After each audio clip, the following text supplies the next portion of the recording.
I had this really weird experience that haunts me to this day. I had a great uncle who was around 80 years old. At the time, his wife had passed away a few months earlier. They had been together since they were in high school, so he was of course very devastated by the sudden loss. It's hard to say that my uncle withdrew from the world because he was already sort of withdrawn. He lived out in the hills in this beautiful old house he had built by himself. He was very handy and very rarely came down off the hill for any reason, at least after my aunt passed away. He spent about 5 months without even driving down into town or contacting anyone. My family was very concerned about him. My mother told me that when she went to see him, he specifically asked if I could come and stay with him for a while. I always enjoyed spending time with my uncle, so I readily agreed to the drive. His house was a long ways away. When I say he lived way out in the hills, he was really way far out there. I got to his house eventually though, and went in to see him. I was shocked to see just how much the man had aged. Not only that, but he also acted much differently now. He was extremely paranoid and refused to be left alone in the house. Literally, when he was ready to go to sleep, he would beg me to stay in the room with him. He was afraid to be alone. This was a big surprise to me because I had never known this man to be scared in his entire life. My uncle told me that ever since his wife had passed away though, he'd been seeing a man dressed in black. The man would usually wait outside the house. He would always step out from behind a tree for a moment. Then, as soon as my uncle spotted him, he would move away again. He even told me that once or twice, he'd caught the man watching him through one of his windows, but whenever the man was caught watching, he would step away. Obviously, I thought my uncle was just losing it. He was understandably distraught about losing his wife, and clearly the stress was making him see things. However, whether the problem was real or not, I was more than willing to stay with him to make him feel better. About 2 weeks after I'd arrived, my uncle was in bed. I'd come into the room with him and waited on the chair while he slept. I decided I really needed to get up and stretch my legs a bit in that moment. My uncle was a really deep sleeper anyway, so the chances of him waking up at all and noticing I was gone were pretty damn slim. I got up and went to the kitchen. I decided to work quickly on making myself something to eat. While I was just finishing cooking something though, I suddenly heard this horrendous noise coming from my uncle's room. At first, it sounded like a scream, accompanied by a loud shattering sound.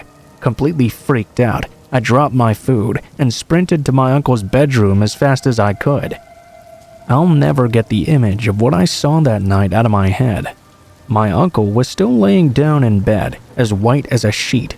His eyes were open wide, and for a moment I almost thought he was dead. That's how still he was being. Even stranger still, though, was what he was staring at. He was staring at the window facing his bed. As I observed closer, I saw it had been completely shattered. There was glass all over the floor, and it was very evident that whatever destroyed this window had done so from the outside. I checked around the outside and inside of the house. I not only found nothing, I found no trace of anything being there at all. My uncle was terrified to be alone while I was checking the premises, but there was nothing I could do about it. I had to make sure no one was there still. After a thorough check, I still found nothing. I hated to do this to him, but I had to take my uncle off that hill. He was so scared, but whatever had happened to him made it even worse. I took him to the hospital to check up, but unfortunately his mental state had deteriorated from the attack so badly that he wouldn't be allowed to go back to the house. My mom arranged for him to be put into a home, and I repaired the damage to the window.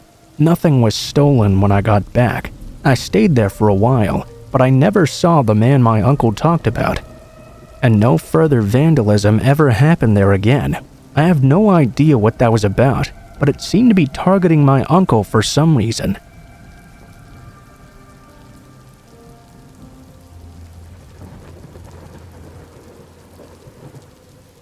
I've told quite a few people this story, and almost no one believes me. It's most definitely true though, and is the freakiest thing that has ever happened to me. I had a few years where I was sort of down on my luck. I live in an area with a lot of my relatives. One of my aunts was having a party, and I ended up staying a lot later than I should have. There was free beer though, so I kind of had to. I got a bit intoxicated, and when my cousin, who was supposed to be driving me home, wanted to leave, I declined because I wanted to stay and keep drinking. He left on his own, and I was left without a ride home. When I finally felt it was time to leave, I had an extremely long and uncomfortable walk ahead of me. While you might think that my aunt or someone else could have given me a lift home, my family was a bit tired of having to drive me places. I prepared for this really long walk down this country road. Although I had been drinking, the atmosphere outside sobered me up pretty quickly. It was really dark and very brisk. For some strange reason, it was also eerily quiet this night. I mean, usually there are all sorts of animal noises, crickets, frogs, other things that bump in the night. But this time, everything was calm and completely silent. I did become aware of some noises further out into the woods though. As if an animal were walking around back there. The noises didn't go away either, which made me start to think that this animal might be following me. Of course, I was very nervous at this point. I didn't exactly fancy being someone's midnight snack. I tried to hurry it along a little bit. I did get slightly ahead of the noises, so I figured it would be okay from then on. Right then, though, I heard the sound of several twigs breaking. This sound stopped immediately after that. I had this feeling that whatever had been following me was now directly behind me and no longer moving. I told myself to keep moving forward. Part of me, though, said I just had to turn around and see what was going on. Very slowly, I forced myself to turn around. When I saw my pursuer, I screamed. There was a large figure in the dark, standing behind me. They had to be nearly 7 feet tall, and it almost seemed like their eyes were glowing red in the darkness. They stood there, staring down at me. I took off running right away, obviously. I was so terrified that I didn't even notice if they were following me. I didn't know how far I actually ran either, or if it followed me at all. After an eternity, though, I looked back and finally saw nothing was there. It was still eerily quiet, and I was still terrified, but I walked the rest of the way home.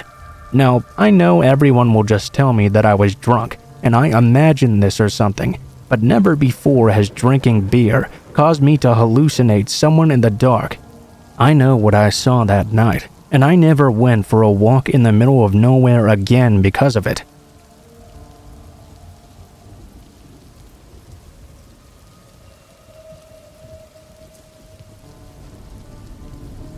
Sometimes you have to be really careful how you interact with some people.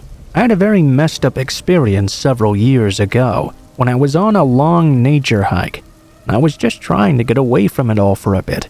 I do that about once a year. It's mostly on a hiking trail that doesn't go very deep into the woods. I've never really been the type to want to get totally lost in the wilderness anyway though.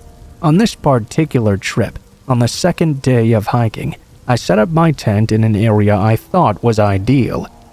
It actually looked like it had been camped in before. That's actually the whole reason I chose it. I set up a fire and tried to relax a little bit after a long day of hiking. While I was in my tent though, I suddenly saw a shadow of a very large man fall upon it. The man started slapping at the door of the tent, demanding I come out immediately. Confused, I went ahead and did so. There was an enormous, scary-looking man. He had a huge, scraggly beard and scars all over his forehead. I was definitely caught by surprise. The man started screaming at me for stealing his camping area. I was extremely surprised now. I told him I was sorry. It didn't really seem to me like anybody had been camping there recently. There wasn't a tent or even a trace of anyone there, other than signs of camping from a while ago. He didn't seem to care though. He just went on and on. I was about to offer to pack up my stuff and find another spot. However, in the middle of yelling at me, this very strange man just wandered off into the woods still yelling. Obviously, I didn't sleep too well that night. I kept expecting the guy to come back, but he never appeared before me again. The following day, I went further on with my hike. I had mostly forgotten about the encounter by the time I came to this ravine. I had been to this area before. You had to cross a long rope bridge to get to the other side. I always hated that. The drop was extremely steep, and right into the river as well. I was always scared the bridge would suddenly collapse while I was on it. I mean, it didn't look rickety or anything, and it always held tight every time I crossed it before, but it still wasn't an easy thing to get over, especially because I've always had a problem with heights. Anyway, I began walking slowly and carefully across the bridge. I was probably a fourth of the way across when I suddenly felt it begin swaying strongly. It was so sudden I almost lost my balance and tumbled below, but I grabbed and held on. I wasn't sure why this was happening, but then I looked behind me. The huge man from the night before was right behind me. He wasn't walking after me though. He was standing on the bridge right on the edge and using all of his strength to make it sway. Surely he was hoping I would lose my balance and fall in. I guess he figured that if I lost my balance and I got hurt, having me fall off the bridge would make it seem like an accident. Feeling sick and scared, I realized I had to do my best to hold on and slowly make my way across the bridge. I was extremely frightened, and the bridge was swaying heavily. I got down to my hands and knees and crawled the rest of the way across. I had to keep looking back to see if the man was following me.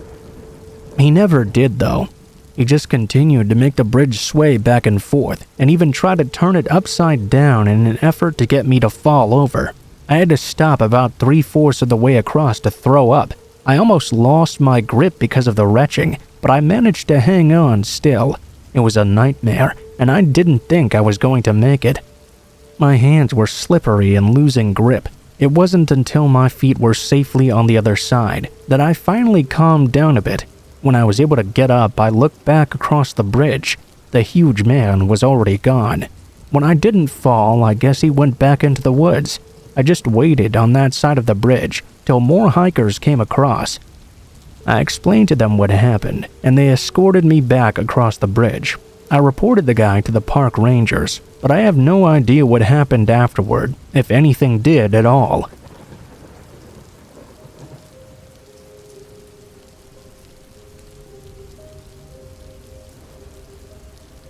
I had to attend a family reunion a few years ago.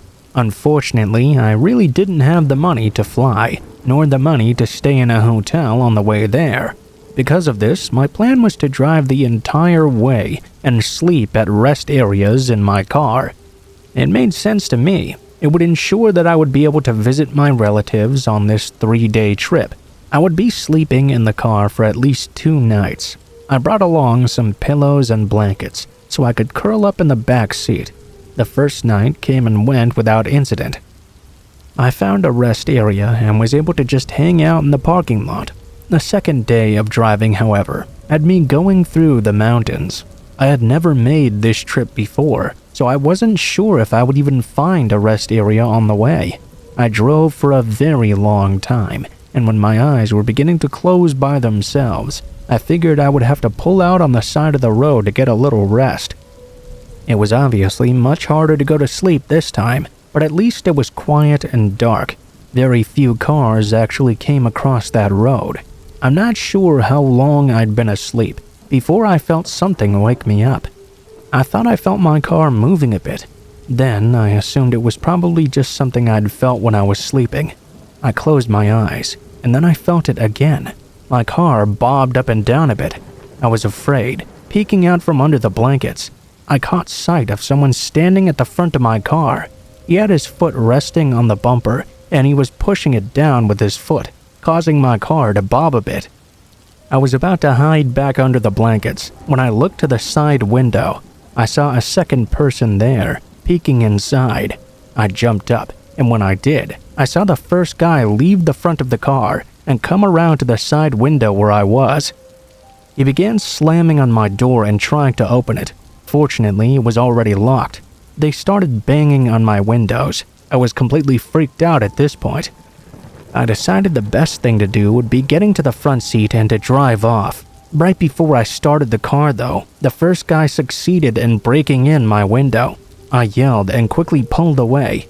I have no clue why those guys were antagonizing me, but I did not stop driving until I got to the reunion. And obviously, I never slept outside at night again.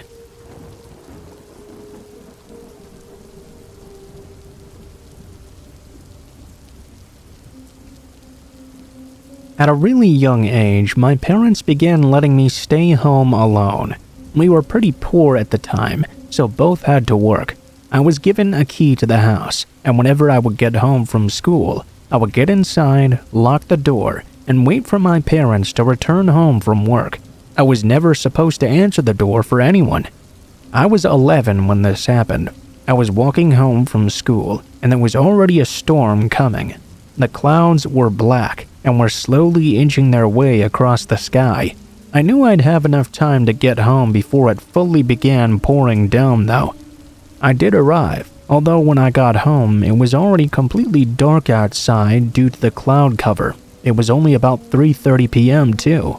When the rain finally began falling, the winds were extremely heavy. The thunder and lightning were even worse than I could recall from any other time. Unlike many people, I never really liked storms, so I was pretty damn scared. About 4:30, I heard a sudden knock at the door. I was always instructed not to open the door for anyone, nor to let anyone know I was home alone. I ignored it because of this, but this was also the first time anyone had come knocking when I was alone anyway. I really didn't have experience handling this situation. When the knocking continued for a few minutes, and whoever it was didn't seem like they were giving up, I didn't know what to do.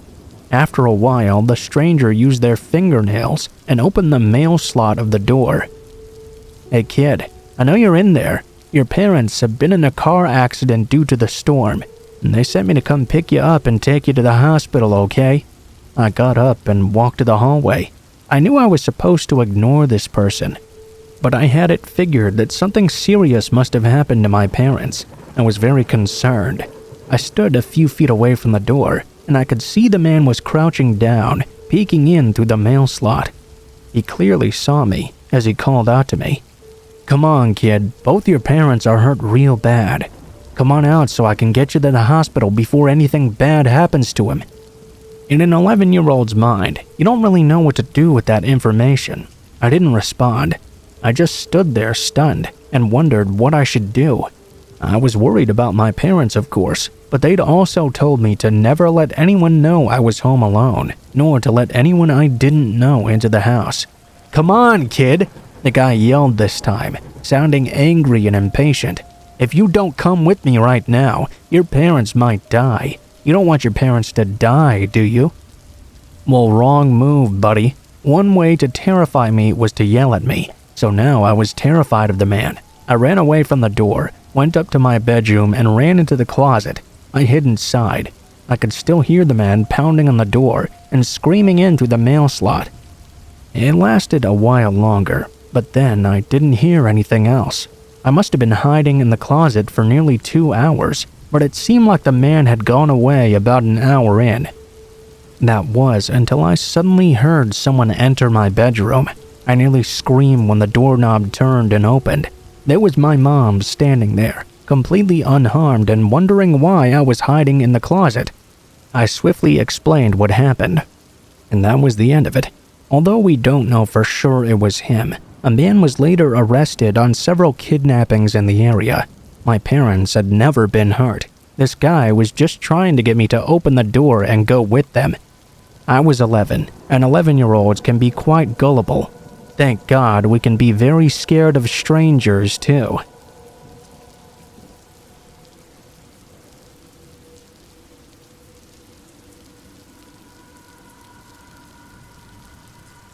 When I was a teenager, summers were pretty unbelievable. They were not only hot, but my family didn't have AC either. Summer television was also pretty damn lousy. It wasn't like nowadays when they have summer seasons. Back then, everything was reruns, other than soap operas and Johnny Carson. I wasn't really much of an outdoor kid anyway, so being out of school was a bit of a pain for me. I mostly had to use my summertime to just read. I started reading a lot of stuff like Stephen King, which I tended to read pretty late into the night. It's weird remembering how things used to be back then. I mean, laying on the couch in the living room all by myself, usually with the lights off except for a single lamp behind me, reading a horror novel hours into the night. I would generally be getting a little sweaty too. That's the part that gets me the most nowadays. I didn't even think much about all the sweat back then because I was always sweating in that house. But if I was like that today, it would really disgust me. On the night this happened, it was about midnight or so. I was laying on the couch in the living room, doing some reading. I had seen a few clashes of lightning outside, and heard a few cracks of thunder on the way as well. I figured a storm was rolling in, and there might be a drop in the air pressure outside. Might be a good opportunity to open up the windows in the living room for a moment and cool off. It took a while after I opened them, but as the storm got closer, the room did begin to cool off. It felt so good to me. I was also going to have a nice storm to accompany my scary book I was reading. There was a lot of thunder and lightning, without any rain, so it was pretty good ambience without any distraction. At one point, I finally heard a couple of drops of rain pouring down. I thought at that point I should at least shut the windows part way, so the air could still come in but not let all the raindrops in as well. When I looked up at the window, it took my eyes a moment to adjust. When they did, I jumped up and yelled in surprise. I saw that someone was standing at my window, just looking in at me. It was a man, and it didn't seem like he was going to just leave now that I'd noticed him. He reached up and started fiddling with the screen of the window. He quickly removed the screen, and then began trying to crawl in through the window. I screamed for my dad at the top of my lungs. The guy somehow made his way in like a contortionist and came straight at me. He was holding a knife. I had nowhere to go. I felt my back against my chair, and the man was rushing right towards me. He grabbed me with his hand, but I grabbed his wrist as well, preventing me from being stabbed for the moment at least. The man actually seemed surprised I was putting up a struggle. I guess that occupied his mind enough that he was distracted and didn't hear as my dad came out of his bedroom with his gun. He shot the man who was trying to attack me with the knife, and the guy dropped the knife and fell down. He gripped his gaping wound. I grabbed the knife and ran over to my father. My mother was already on the phone calling the police. I was surprised my dad reacted so quickly to what had happened. He explained to me that he had been watching the news, and there had been several homes broken into in town. Several young people had also been attacked recently as well. He already had his gun sitting on his nightstand just in case. Well, when he heard me screaming, he was more than ready to jump out and help. I guess if I had been watching television, it would have been less likely that I'd been laying there with the windows open after midnight. Fortunately, though, my dad was ready to protect me.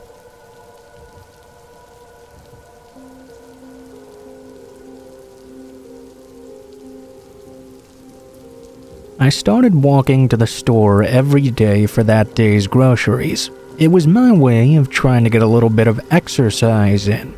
Once it began getting hotter outside, though, it pretty quickly became a quite sweaty affair. Once the sun really began pounding down, it got pretty bad. For you to understand what happened in this story, I have to explain to you what my general walk was like. I live in a housing subdivision just outside of town. I walk out of the subdivision onto a minor highway. There's a bridge that covers a forested area in which a sort of train track runs through. Once you get over that bridge, you walk a little bit more, turn right onto the road where all the stores in town are, right off the road along the highway, before making it to the businesses. From there, it's a pretty steep hill with a really thick forest. The train runs right through this area. I had been walking for a few weeks down this path when this happened. It was the day after a thunderstorm. It was very muggy and hot out because of this, but I really needed to get to the store. I set out for my walk quickly, and right before I got to the bridge, I noticed something odd. It seemed someone's credit card was just lying on the ground. I really didn't want to touch it because it looked grimy, so I left it there. I took a few more steps though, and that was when I saw what was very obviously someone's driver's license or state ID card.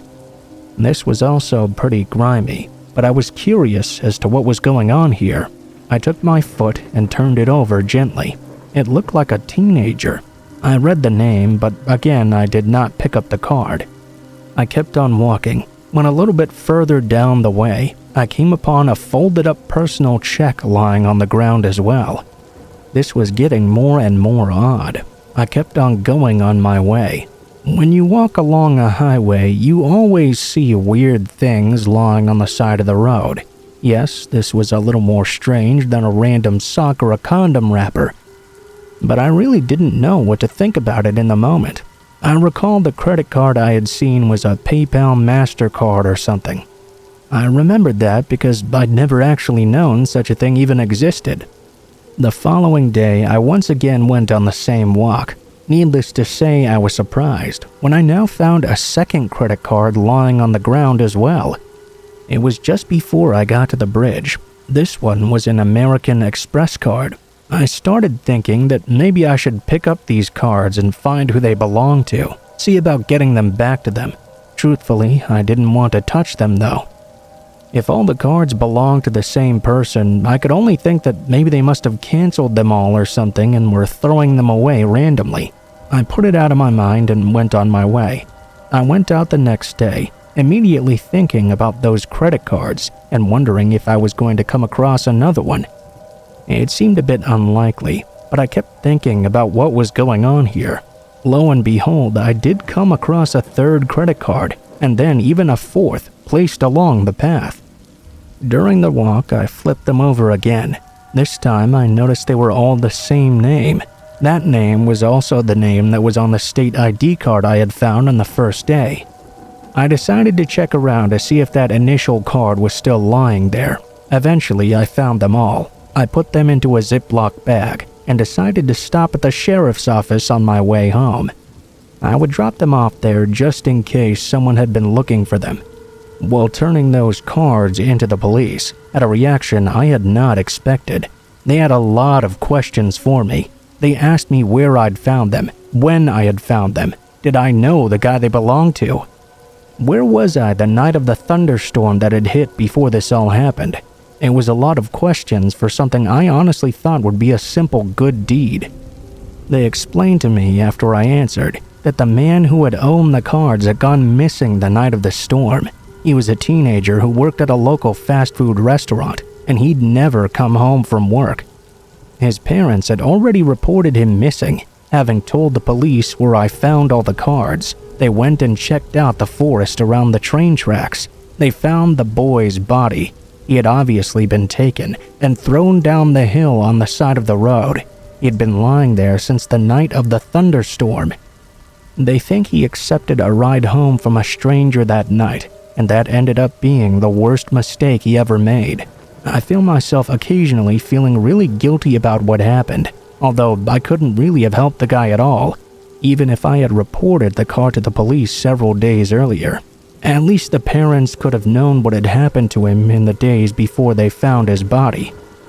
The thing I'm not sure about, though, is how those cards kept appearing every day I went out on my walks. I guess I'll never know.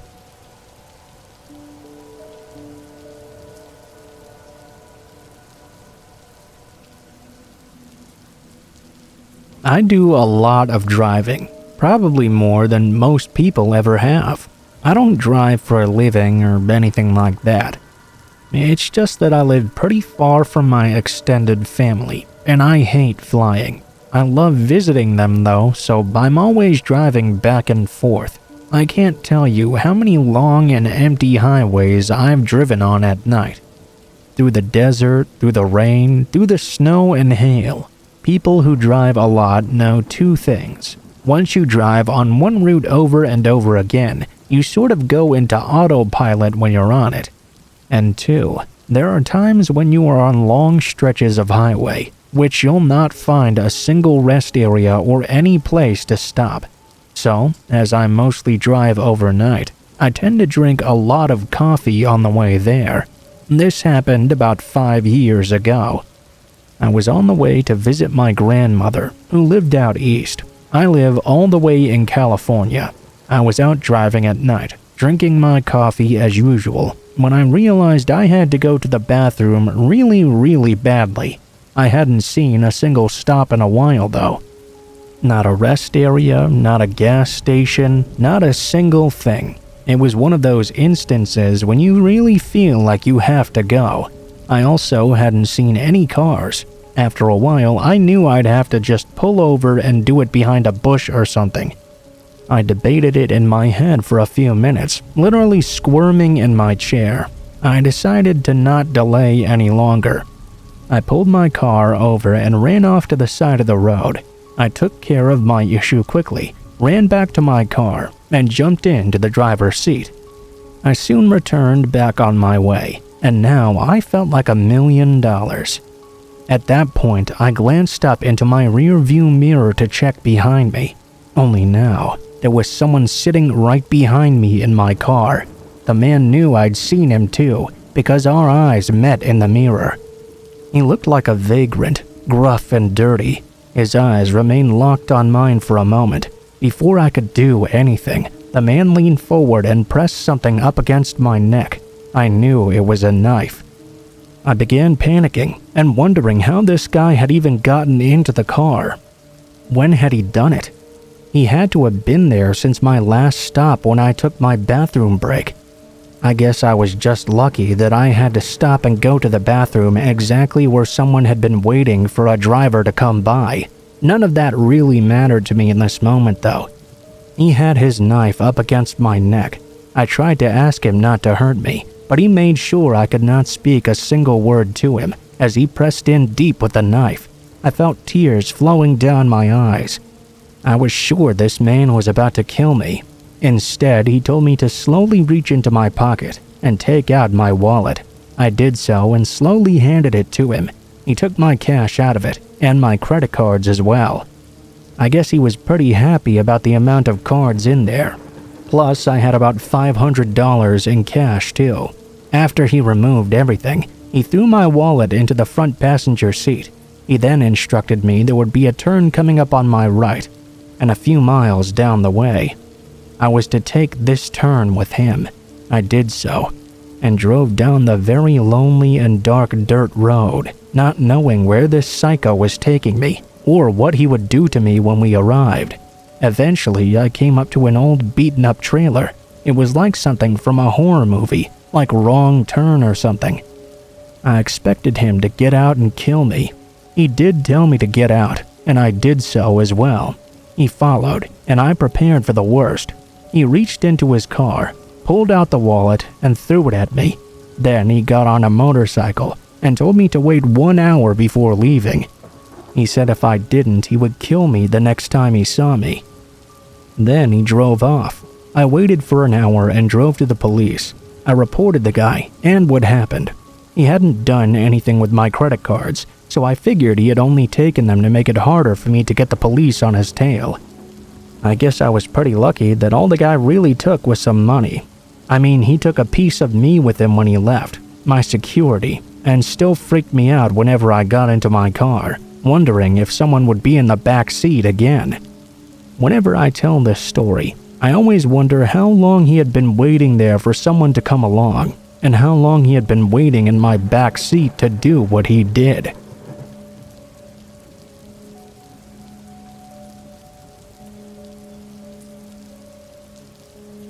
It sucks when someone basically ruins it for everyone else.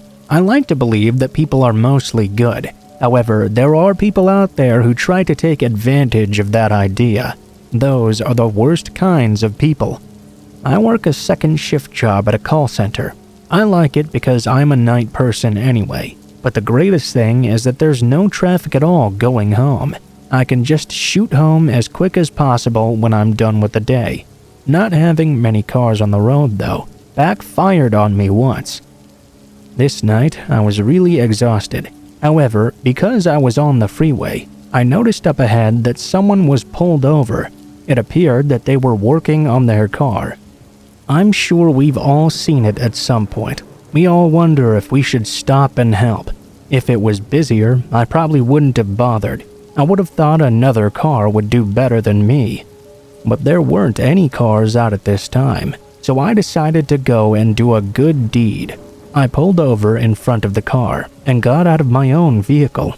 I asked the person, who looked like he was trying to change his tire, if he needed any help. I walked over to his rear passenger side door. He was in the process of jacking the car. He waved me away while he was working, and when I didn't leave immediately, he turned and ran away. I was a bit surprised at first, until I looked into the passenger seat of that vehicle. There, I saw a woman tied up and gagged.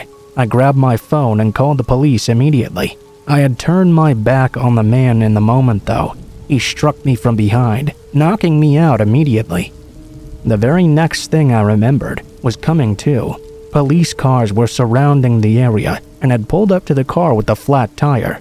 The car was still there, but the man and the girl were gone. My car was also gone too. It didn't take long to find out what had happened. It turned out that this had been going on for a while. The girl in the back seat wasn't even a real prisoner. Apparently, she was an accomplice, and it was a scheme to steal my car. The guy was a fugitive and wanted for murder, so he and his girlfriend frequently tried to change their vehicle. Mine wasn't found for days.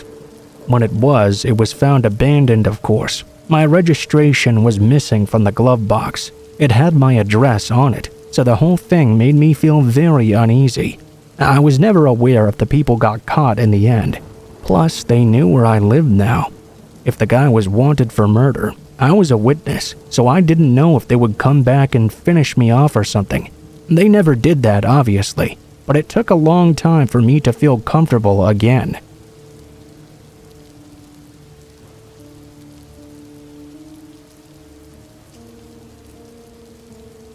I remember when Roger Ebert was still alive. He would always mention certain movie cliches that he always noticed.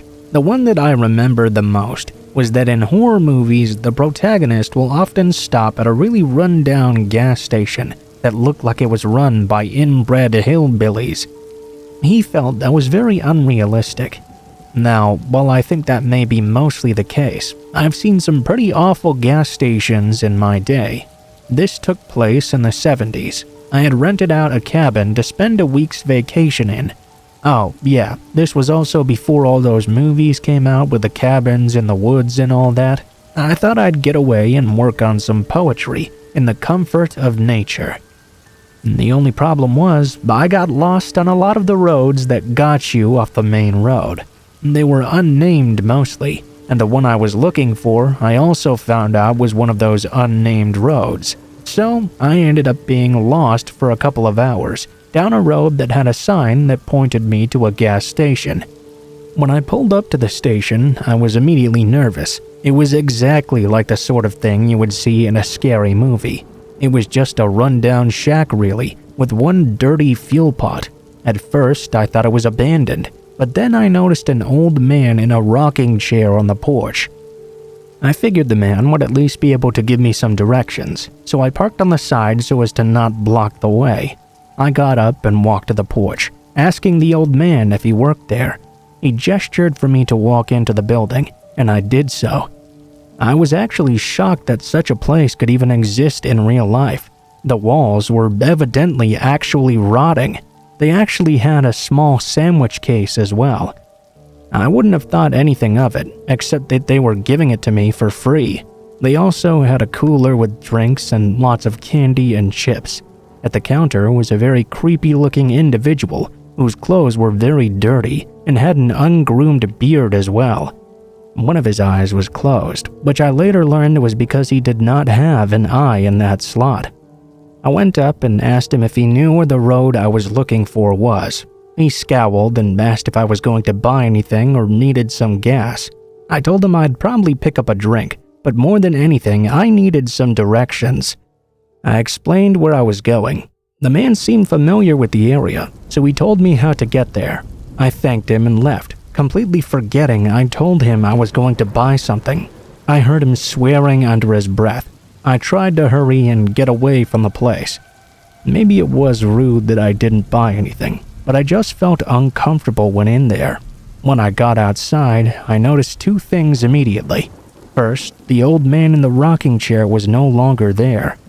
Second, he was over at my car door, which was now open. He was rummaging through my things. I figured that was why the cashier was upset I'd left immediately, without buying anything. His friend was apparently trying to rob me. I yelled at the guy and approached him. He heard me coming though. Right when I was about to grab him and pull him away from my car, he reached out and slashed me with a pocket knife. It hit me right on the arm. I yelled and gripped my now bleeding arms. He now had something in his hands from my car. He took it and ran back to the store. I decided I needed to get the hell out of there. I'd have to find a hospital as well. I got in my car and drove off. It only took about 20 minutes though, before I saw a police car behind me. Its lights and sirens went off. I pulled over, and the officer got out of his car and ordered me to get out of mine with my hands up. I didn't know what that was about, but I did what I was told. I yelled at him and said I needed to get to a hospital because someone had attacked me with a knife. The officer arrested me without telling me anything. He took me to jail, and I was in a cell for several hours before anyone told me what was happening. Apparently, right after I left, that gas station worker had called the police and told them I'd robbed them. That's when they confronted me. Apparently, I'd tried to attack them, and the guy had cut me with a knife to defend himself. They claimed I tried to steal a hunting knife from them. I realized then that that's what they'd stolen from my car. That hunting knife helped me a lot actually, because it happened to be an engraved present from my father. When the police confronted the guys with that information, they knew that they had lied. By the time they released me and got me to a hospital though, I had already picked up an infection in the wound. I remember seeing them bringing the guy in with a missing eye on my way out though. He grumbled to me, "My cousins know where you're staying." I cut my losses, went to the hospital, and then drove home. I never even got to see the cabin I'd rented out.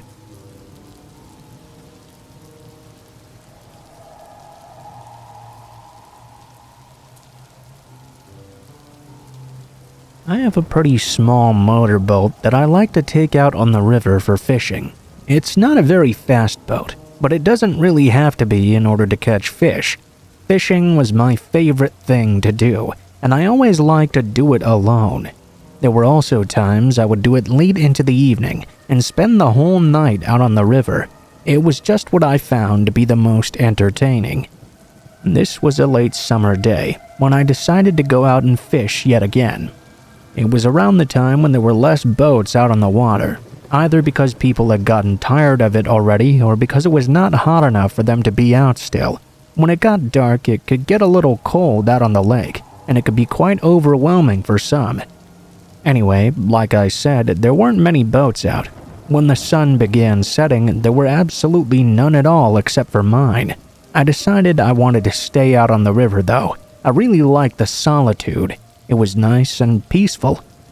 Right when it was getting fully dark, I was moving further down the river. I was going towards a part that was a little slimmer shore to shore. Even though I was alone, I began getting these weird feelings that someone was watching me. Due to the weather drop, a foggy mist had begun forming on the river. It was quite an eerie thing to experience, and it increased that creepy feeling of me being watched. I kept on looking over to the shores, which were littered with trees and shrubbery. I kept expecting to see a figure standing there, but as the sun was still going down, I didn't see anything.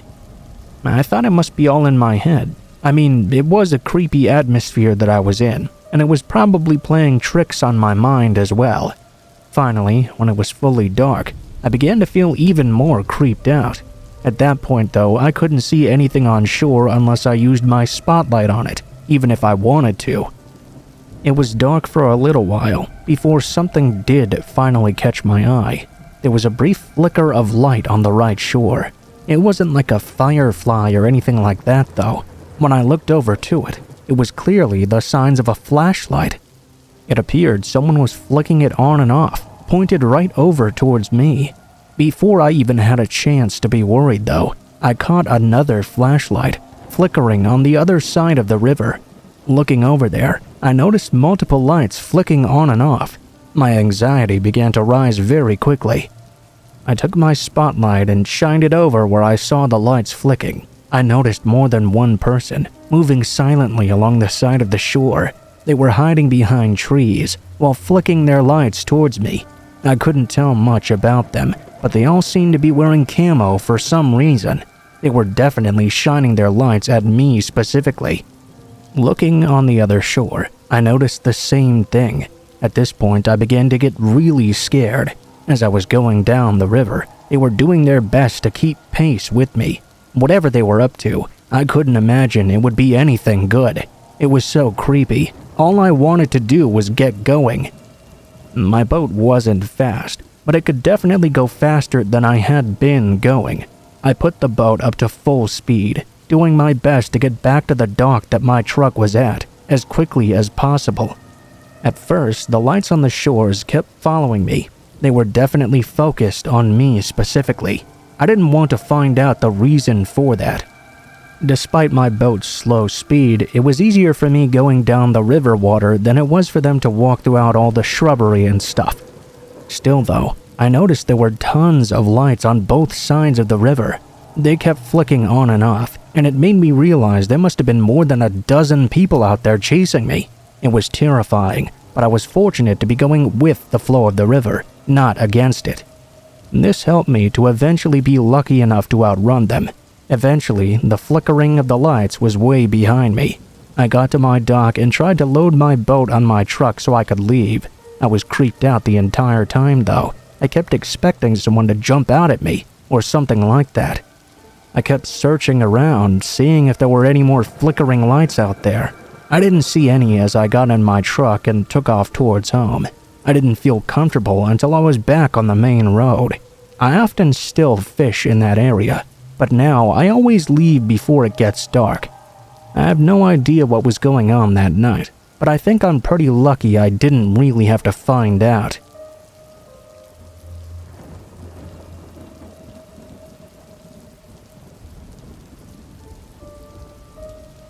A few people may be aware that I was engaged once before I met my current husband in early 2000. I was working in IT for a company in Denver, and this is when I first met Mark. We flirted for several months before he got the nerve to ask me out. After that, the relationship quickly became serious. Later that year, I moved in with him. Only a few months after that, he proposed, and I tearfully accepted. The stress of planning the wedding had left us both overwhelmed. When the time came for us to take our vacations, we chose a camp out in the Rockies. Flying anywhere made us both nervous. I picked out a spot about an hour away, and we set up camp. We arrived late on our first day and stuck close to the camp area. After a quick breakfast the next morning, we went out for a hike. The trail was a bit overgrown, but it was still completely usable.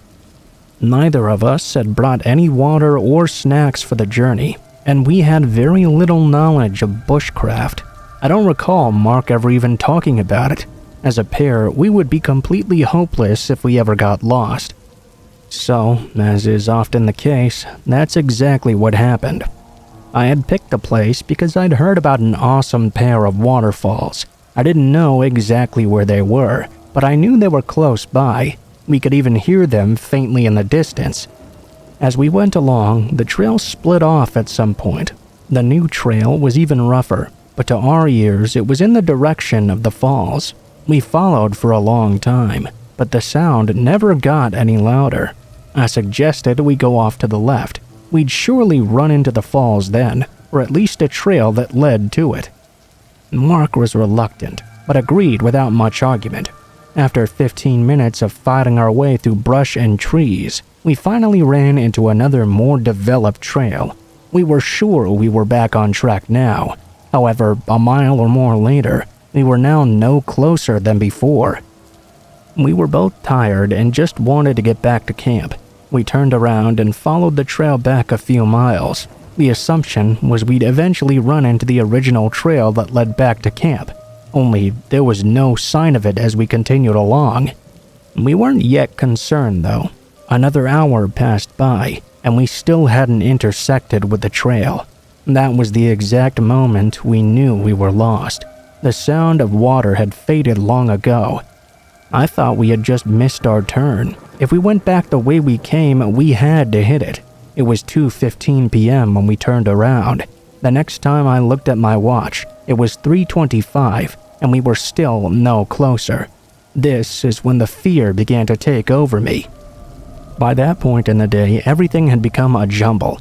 I was tired, hungry, and most of all, very thirsty. Mark had become uncharacteristically quiet, and this made things even worse.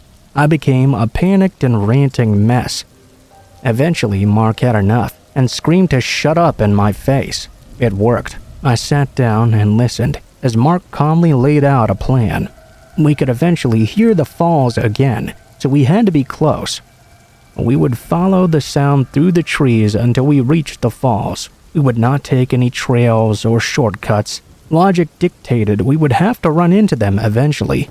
Once we made it there, we would stay and wait until another tourist arrived, then follow them out.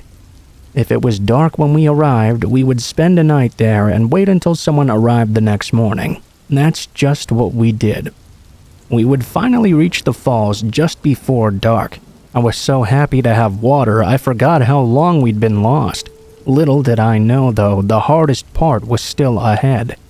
A fire was out of the question. Everything was back at camp, and neither Mark or I knew how to start one. We curled up together and tried to sleep. The hours seemed to pass like years. The night got colder and colder, and no matter how close we got together, it was never enough to stay warm. I began to violently shiver, and at some point I could feel myself drifting away. Relief soon gave way to fear. A little voice inside me said that if I fell asleep, I would not wake up.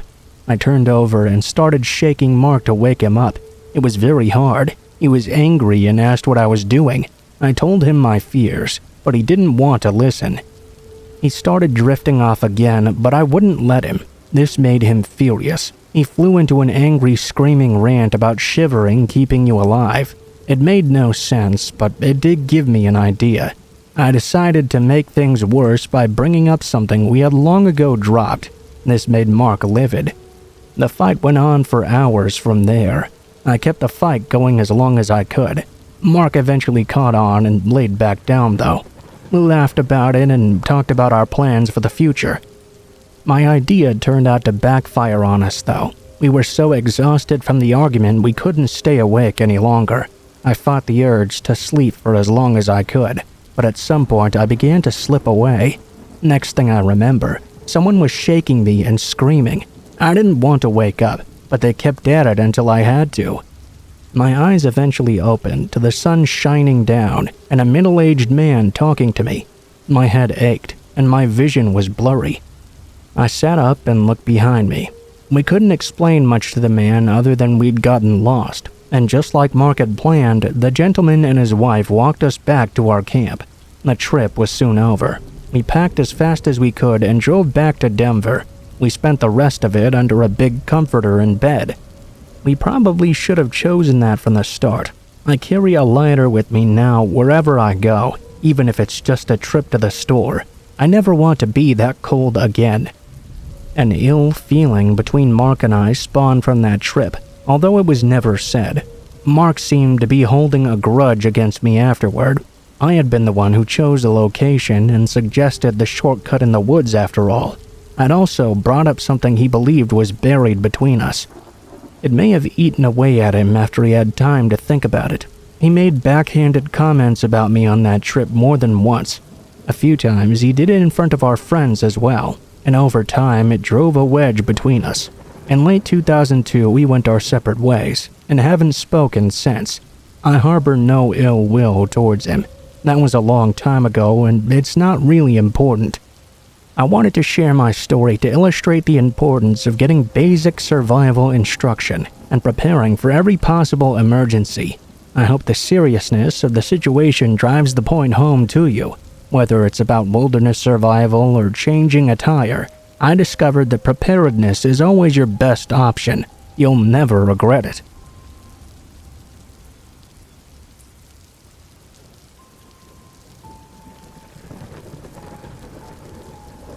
Just yesterday, my mother and I received some news we hoped we'd never get.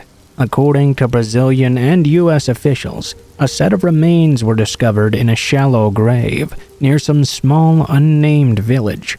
Several tests were done, including dental comparisons, and they were determined to belong to my oldest brother, Raphael. We had lost contact with him in late 2017. The story of what happened during that period still has a lot of holes that need to be filled, but this is what little we think we know. Growing up, Raphael had always been very close to my father. When he passed away from cancer when Raphael was 15, he lost his way. Much of his next 10 years were spent searching. At 25, he was more aimless than ever. A friend suggested he join the army, and this turned out to be a blessing. Surrounded by all sorts of strong leadership, he learned to become his own person. After 2 combat deployments, he left the military in a far better state. He wasn't quite ready to give up helping others yet, though. He found a non-profit, providing aid to indigenous groups throughout Central and South America. Raphael joined them and remained with them for 3 years. During this time, he had made a lot of friends. Many he stayed in contact with when he returned to America. After he left the non-profit, he traveled the country and explored quite a bit.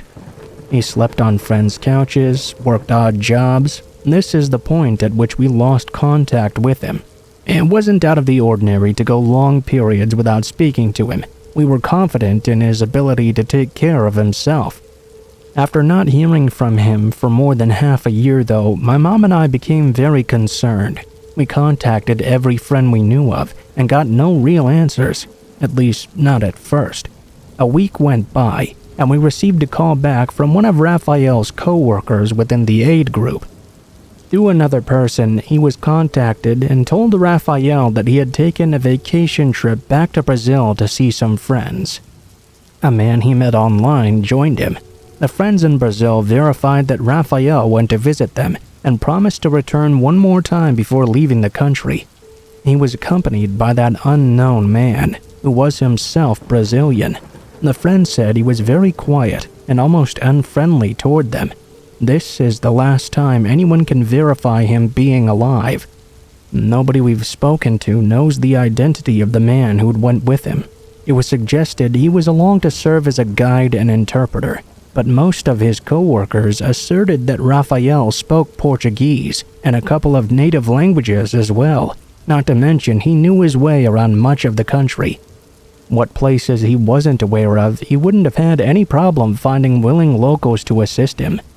He was well known and liked, especially among many in the native community. And that's about the extent of what we know for sure happened. We're grateful to the authorities here and in Brazil for all the effort they put forward to bring Raphael home to us. That said, I can't say I'm happy with the result. To date, very little is known about how he lost his life. Cause of death is ruled as undetermined. My only hope is the unknown Brazilian man will soon be identified, and he can fill in all the empty spots that currently exist. I'm afraid to say that until then, we're left with far more questions than answers. I want to thank everyone who helped us in our search and provided the information needed to discover his body. Should any updates arise, we'll be sure to share them with you.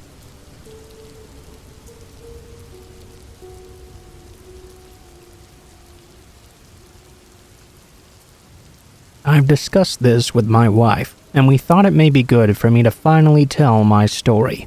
It would at the very least allow our children to know why their grandfather passed away.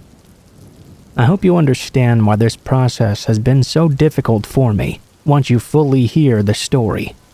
Now, with all that said, what follows is my memory of what happened this day.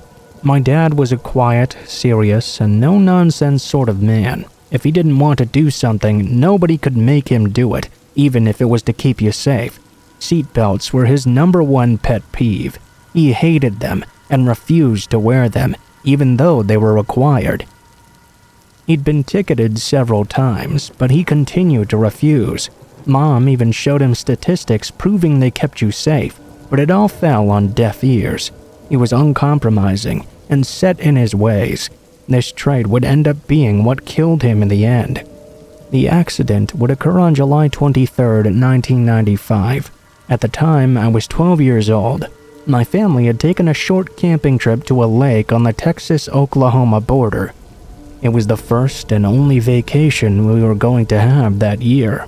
The entire weekend had been one endless mess. It was miserably hot, and my sister even got a severe sunburn. We'd all been devoured by bugs as well.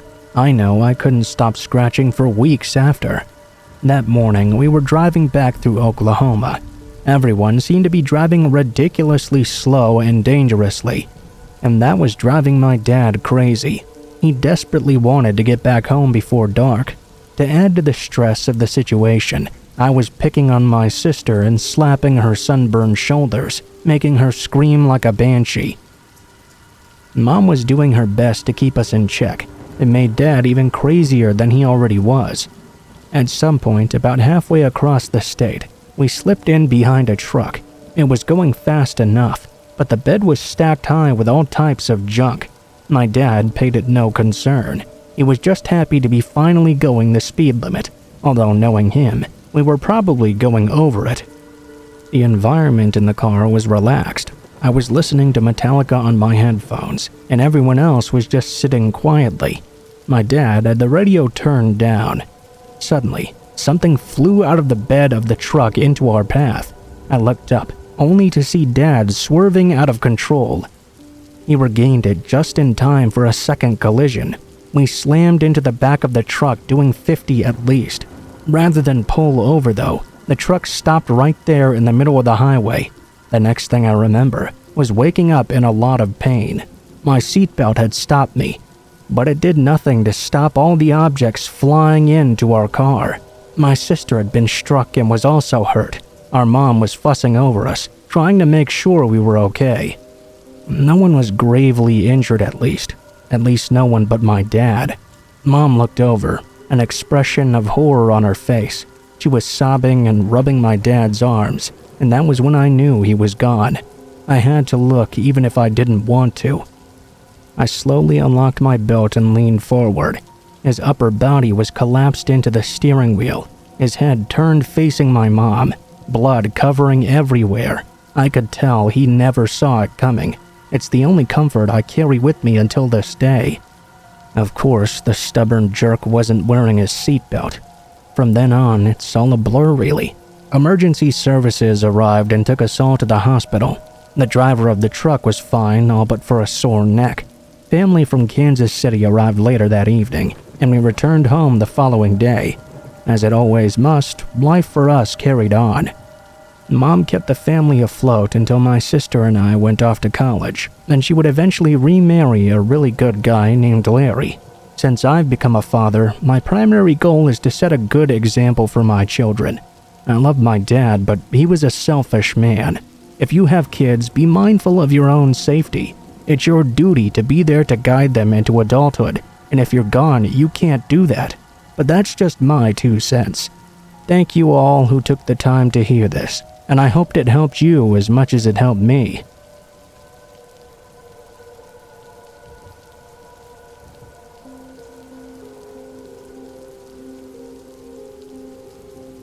Okay, so I guess I'll just try to get straight to the point when telling you about the most terrifying day of my life. I work in a bookstore, and not the cozy, cutesy, small-town vibes kind either. Though God do I wish I did. No, I work in one of those obnoxiously huge, forces small bookstores to close bookstores. Knowing small businesses in the town I grew up in are forced to close their doors for good because of the company I work for setting up shop in town isn't the best feeling in the world, not even close. In fact, it makes me quite sad at times, especially when my mom comes complaining to me that all her friends complain to her about what I'm doing to the community. She's always asking me to quit, or at the very least give back to the community she says I'm stealing from. Funny thing is, I don't run the store, I don't run the company either. I just work in the offices connected to the bookstore and manage mid-level marketing for the company locally and in the surrounding areas. I should also say I still work for the same company, even after what happened. It wasn't really their fault after all. Alright, so there was this random Thursday afternoon in October, my favorite month to work by the way. There was an incredible view of Main Street from my desk on the 3rd floor. The city had gone all out with decorations for Halloween. On every street sign and the lamppost, there were fake spider webs and fall-colored leaves clinging on and swinging in the wind. The trees were all changing color, and I couldn't help but stare at the world outside my office. The world I wish I spent more time in, instead of stuck behind a desk. This day, however, when I found myself looking out the window, I saw something I really wished I had not. The bank across the street was a local one. Not one of those big branch banks scattered around every city in the country. It was always very quiet, and my mom actually worked there. She liked to wave at me through the front window every day at noon exactly. While she was having her lunch, I always found it a very sweet gesture. Only this day at noon, when I'd gone to the window to give my mom a little wave and a smile, she wasn't there. Actually, no one was. Usually there'd be people walking in and out of the bank at this time of day, but there was no one there, and that's when I saw him. A man in a mask, holding a gun at his side, peering out the window as though he was looking for someone. That's when panic mode set in. I rushed to the phone on my desk and dialed 911 while trying to keep my eyes on the man inside that building, with my mom and who knows how many other people inside. My heart was racing so fast I could barely speak. When the dispatcher answered, it felt like it took everything in me to force the words out, to describe what was happening before my eyes. She started to ask me a bunch of questions I couldn't possibly have the answer to, considering the only thing I could see was just barely inside the front doors. I made sure to inform them as much as I could though. The man inside was armed and I had no idea if he had any partners. I guess that's all they needed from me though, since they insisted I didn't need to stay on the phone with them. In my haste to explain the situation though, I hadn't realized the masked man was no longer looking out the window down the street anymore. Now he was facing directly toward me. I slammed the phone onto the receiver and closed the blinds as fast as I could. I couldn't help myself though. I had to take a peek and see if he was still looking toward my window. I slid my fingers through the cracks in the blinds and bent them down slightly.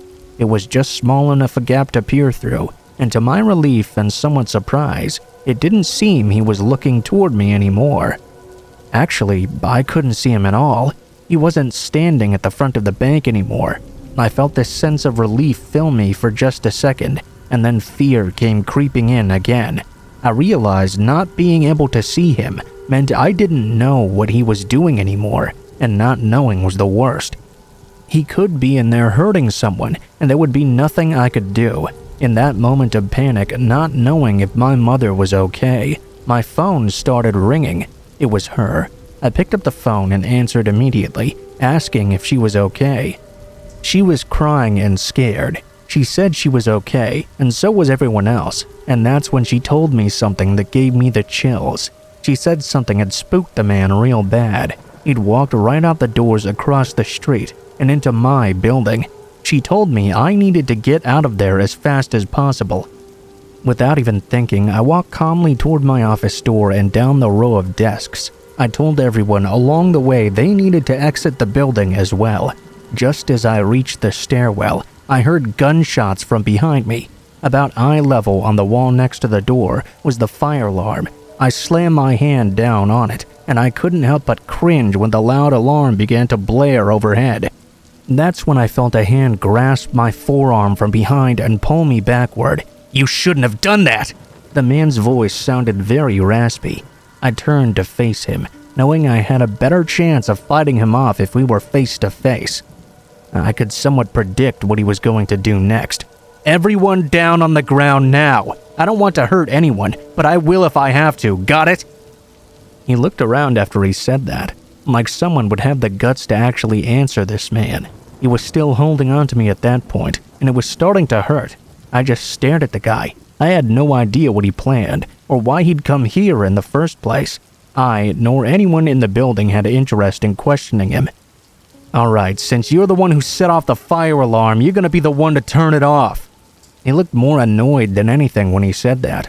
My voice was shaky, and I finally worked up the courage to answer him. "I don't know how to turn it off. That's something the fire department does." He rolled his eyes and shoved me into a chair. "Then you're gonna call the fire department and tell them everything is alright here and it was just a stupid misunderstanding, and you're gonna do it without complaining. Otherwise, I'm gonna shoot one of these very nice people here, okay?" He sat down next to me and let me use the computer to look up the phone number to the local fire department. When I finally reached them on the phone and repeated what the guy wanted me to say, they told me they were aware of the situation already. Thankfully, it was not on speaker, so when he asked me what they said, I was able to lie to him.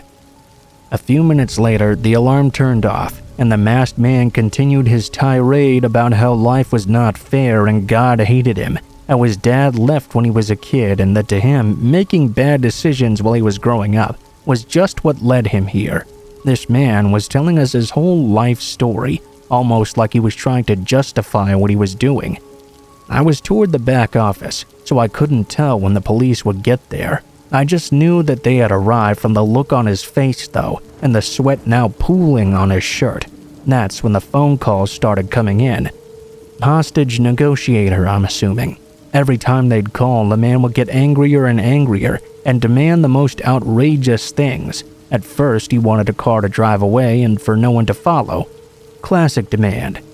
That escalated to him begging whoever was on the other end of the phone for a helicopter to land on the roof of the building and fly him away. A fake passport, $10 billion in cash. I was scared, but something was also telling me this was winding down. If he was going to hurt someone, he would have already done so. Eventually, he started letting a few of us go at the time. I was among the last 3 still trapped inside with him. It had been hours, and I was exhausted mentally and physically. Just done. The phone calls became less frequent. He became even more antsy, just so genuinely desperate for a way to get out of there that didn't involve jail time. To be totally honest with you, some strange part of me actually started to feel bad for the guy. As he continued to explain his rough, unfortunate life, I couldn't help but wonder how things could have ended up differently. After some time, he finally let the rest of us go out of the building. My mother was standing there waiting for me. I ran into her arms so fast. Only minutes after exiting the front doors, a loud gunshot was heard coming from the building. The police all rushed in. Turns out he decided ending his life was a better option than going to prison for his crimes. He chose my office to do so, which only made me feel that much worse. I watched as they brought him out in a body bag and loaded him into the city's coroner's van. I found myself standing there, watching as the van drove away and the police cleared the scene. The man had no funeral. No one cared about his passing, considering there wasn't even an obituary written for him. Just his death announced in the local paper, tied into the article about what happened that day. I requested to switch offices, of course, and to this day the view outside the window just doesn't look the same. Some part of it now felt tainted. Like the happiness I once saw in the world was clouded by the harsh reality I hadn't realized before. That one person isn't always the only one to blame for the sad or dark outcome of their life. All I can say in the end is that I hope in death he finally found the peace he was so desperately searching for in life.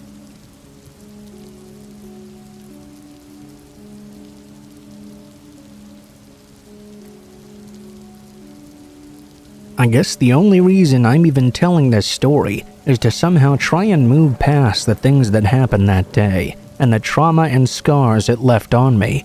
My therapist says to move on. I have to talk about it, and I don't want to talk to anyone I actually know. Here I am telling strangers on the internet about the worst day of my life. I live in what some people would call a third world country. I'm from the United States originally, but I moved to this place when I was relocated for work. Honestly, I figured it wouldn't be that bad considering I was a man and men are usually treated well in that country. I don't want to name exactly where this was because I don't want things to turn political or for people to make assumptions about what happened just based on the place. Part of me is also worried that if I tell you where this happened, you'd find an article about it online and find out who I am. Maybe that's just the paranoia though. Anyway, a little bit about me. I'm currently 32 years old, but when this happened, I was in my late 20s. I was somewhat overweight and didn't get out very much, so when my job needed someone to relocate to another country, I volunteered. I figured it would be the push I needed to try new things and go new places. I had to take 5 flights just to get there, and by the time the last flight landed, I was completely exhausted and not at all excited about starting work in a whole new place. I had a few days to settle into my new apartment before my first day at the office about 30 minutes away. What I do isn't exactly super interesting. Lots of paperwork and phone calls, really. A part of me didn't even understand why they actually needed me to be there. Everything I was doing was something that could be done back home. But I was already there now, and I had a contract for 1 year, so I had to stick it out whether I liked it or not. Got to the apartment and was immediately disappointed. It looked nothing like the pictures that had been posted online. In fact, it was a whole different layout. When I tried to complain to the building manager, he just stared at me until I realized he couldn't even understand what I was saying. I made my way back up to my cockroach-infested apartment and had no hope for the next year. I immediately regretted my decision to come here, but unfortunately there was no going back now. My first day went okay actually. No one cared I was there, and for the most part everyone left me alone. My boss barely spoke any English, so we said as much as we could to each other in terms of introductions before I went and sat down at my dusty old desk.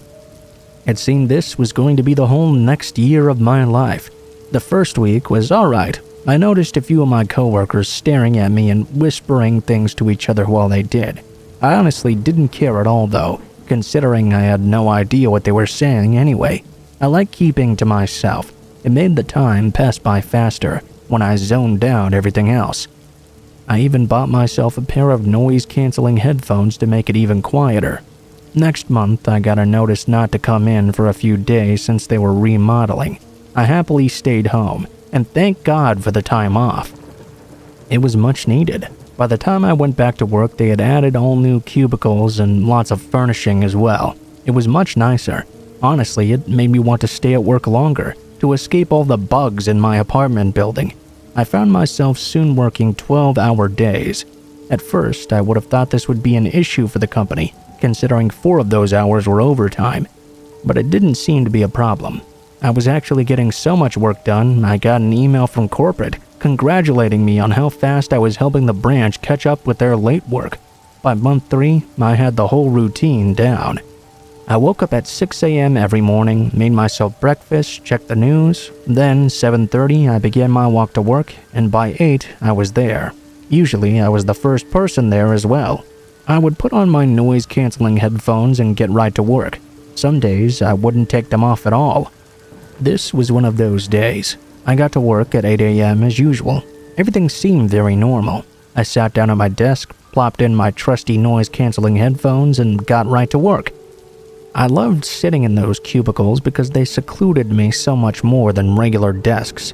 Even in the little doorway to the cubicle, I added a curtain to block myself off more. It was like my own little room where no one ever disturbed me. It was great. I got to work, and for the next few hours, everything went smoothly. I kept my head down, did my work as usual. Everything was like every other day.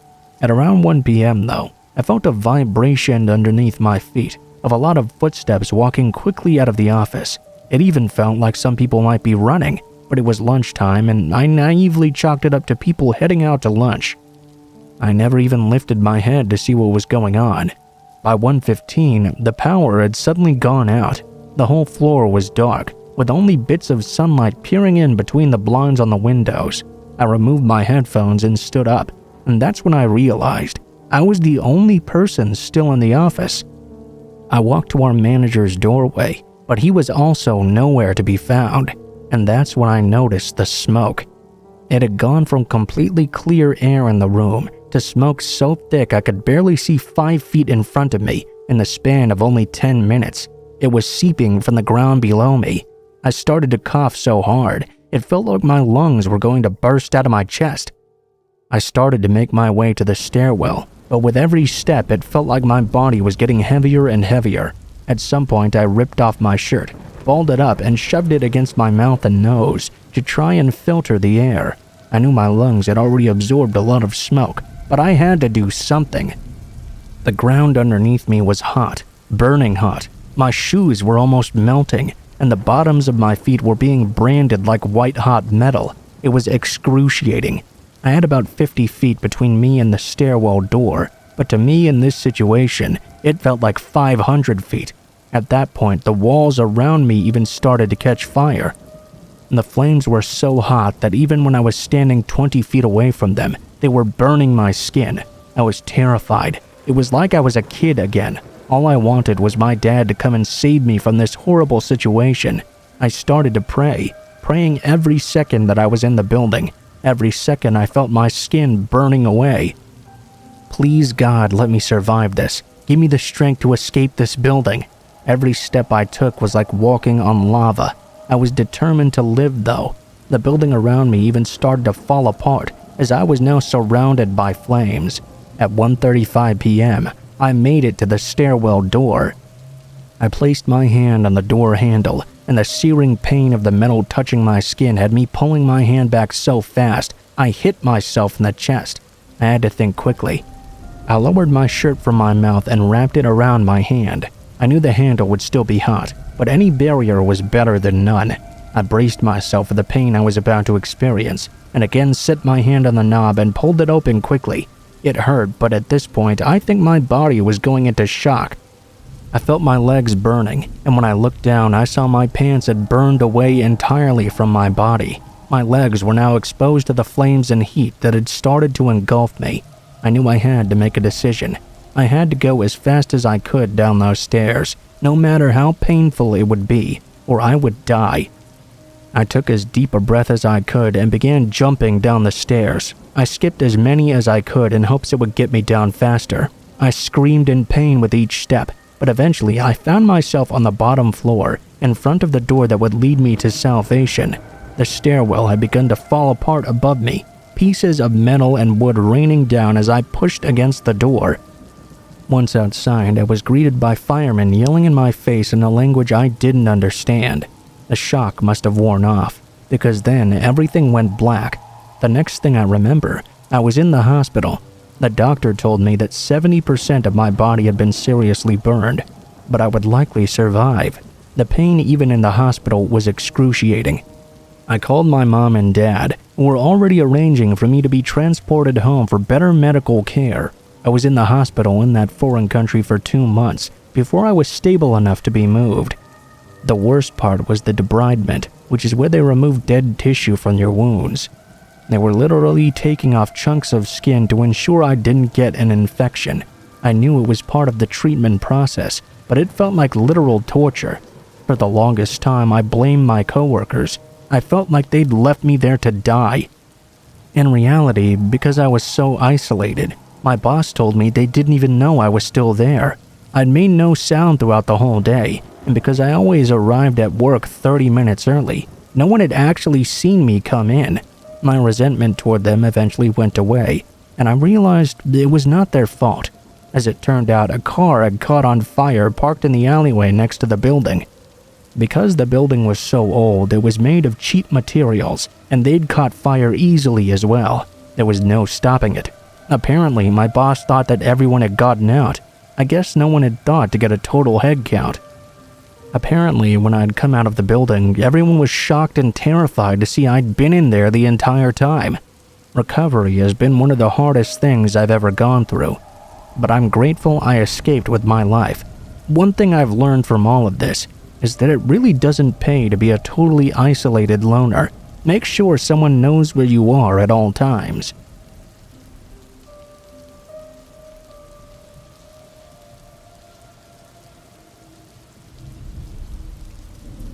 I live in a big city. It's not where I pictured living, but finding a job in a small town like the one I grew up in just was not working out.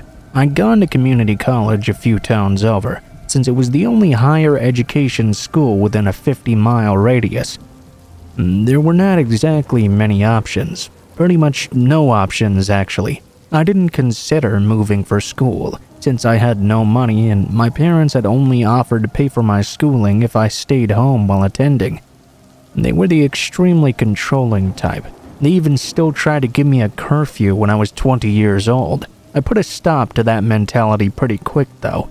Maybe it was the fact that I'm their only child, but I had to let them know that as an adult, they couldn't tell me everything to do anymore. It was quite hard for them to accept at first, but they learned to respect my boundaries, and I learned that compromise in a situation is sometimes better than arguing. Eventually, I graduated with an associate degree in journalism. I was extremely excited. I knew I didn't want to do anything in the political field. Those journalists are hated so much. I wanted to write about something a little more lighthearted and fun. I wanted to work for a magazine, maybe fashion or something like home decor. It seemed more fun than business or finance or politics, where everything is so deadly serious all the time. The only problem was there were no writing jobs in my area. The only options job-wise were the local grocery store that people started working at when they were teenagers and never left, or the gas station where all the junkies hang out all the time. Neither of those sounded like appealing options exactly. I didn't want to be one of those people that commute 3 hours to work a day either. Since the city was the only real place that had options, I decided I'd move finally. At first, I didn't know where. I'd considered Los Angeles, but all the writing jobs down there were about celebrities. You know, OMG, he went where with her? Such meaningless drivel in my opinion. I thought about Seattle, but then I remembered the awful weather they have up there. Rains all the time. No thanks. That's when I settled on New York City. I found a couple of places that were hiring for writing positions. I was absolutely interested in all of them, and I applied to them all as well. Of course, I was hoping that even one would take me at that moment. I wanted it more than anything in the world. I'd already found a room to rent in an apartment with 3 other girls for a reasonable price, by New York City standards. Everything in me was telling me this was going to be a good thing, but man was I wrong.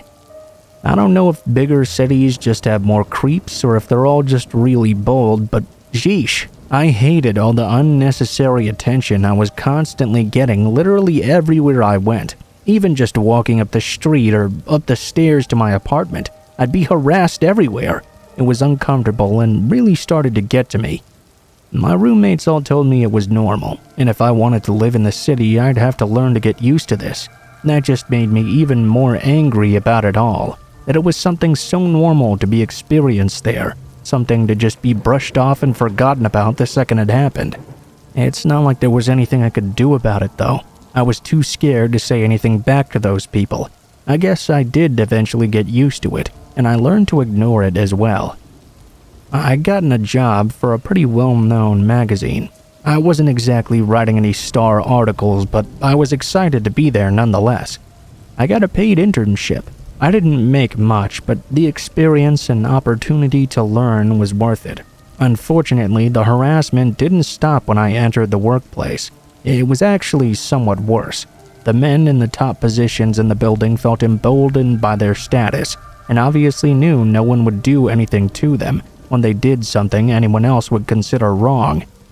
I found myself in an awful position, in a place where anyone I told would just tell me to keep my mouth shut about it all. and that the stuff I was saying wasn't something anyone talked about.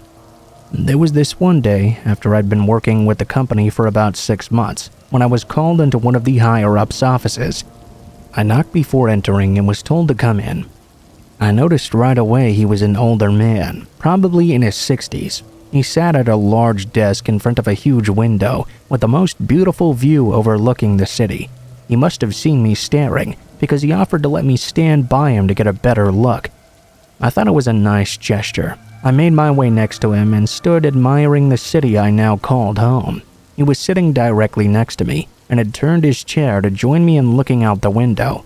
That's when I felt it, his hand traveling up my thigh and making its way up the rest of my butt.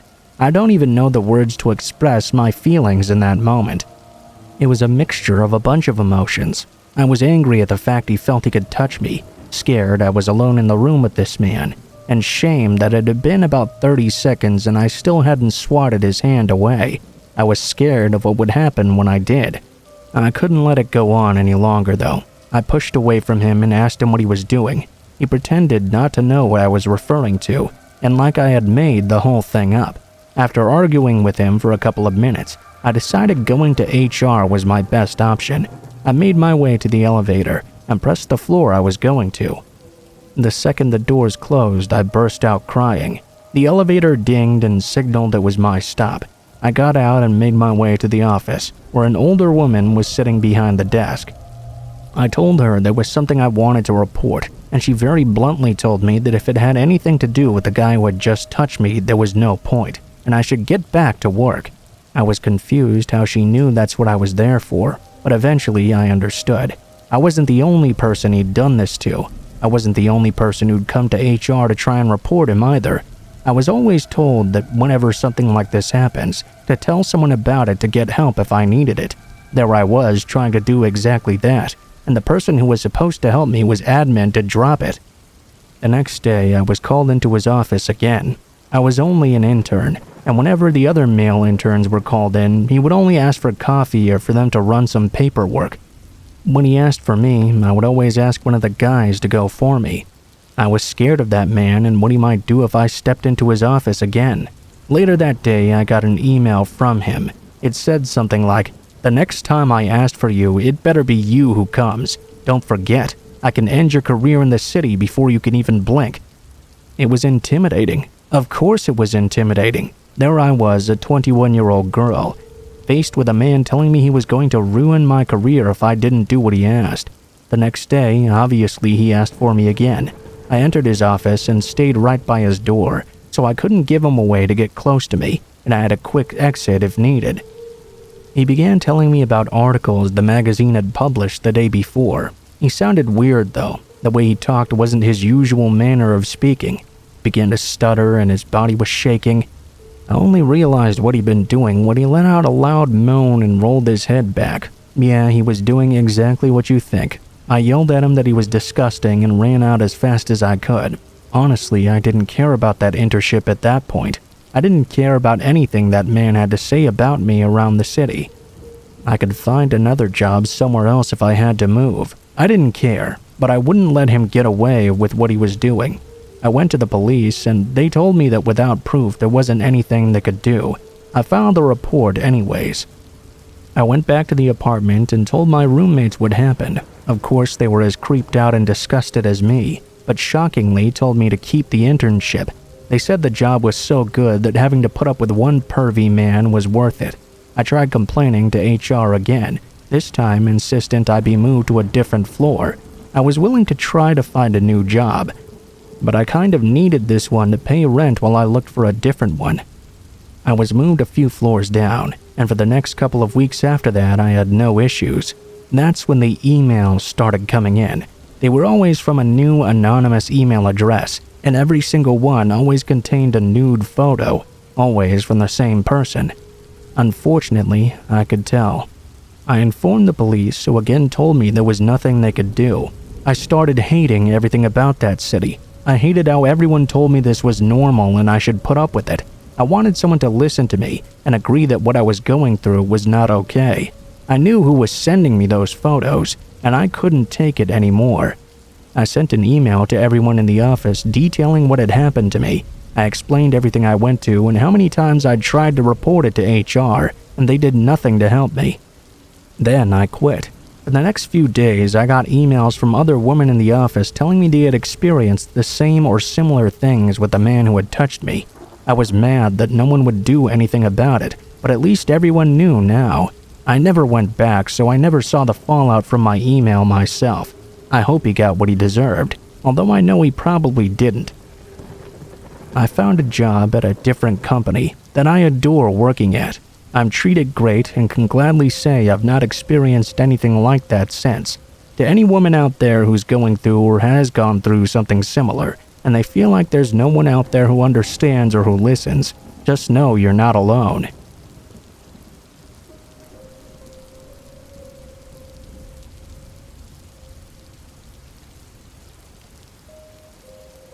Have you ever been to one of those corn mazes in the fall?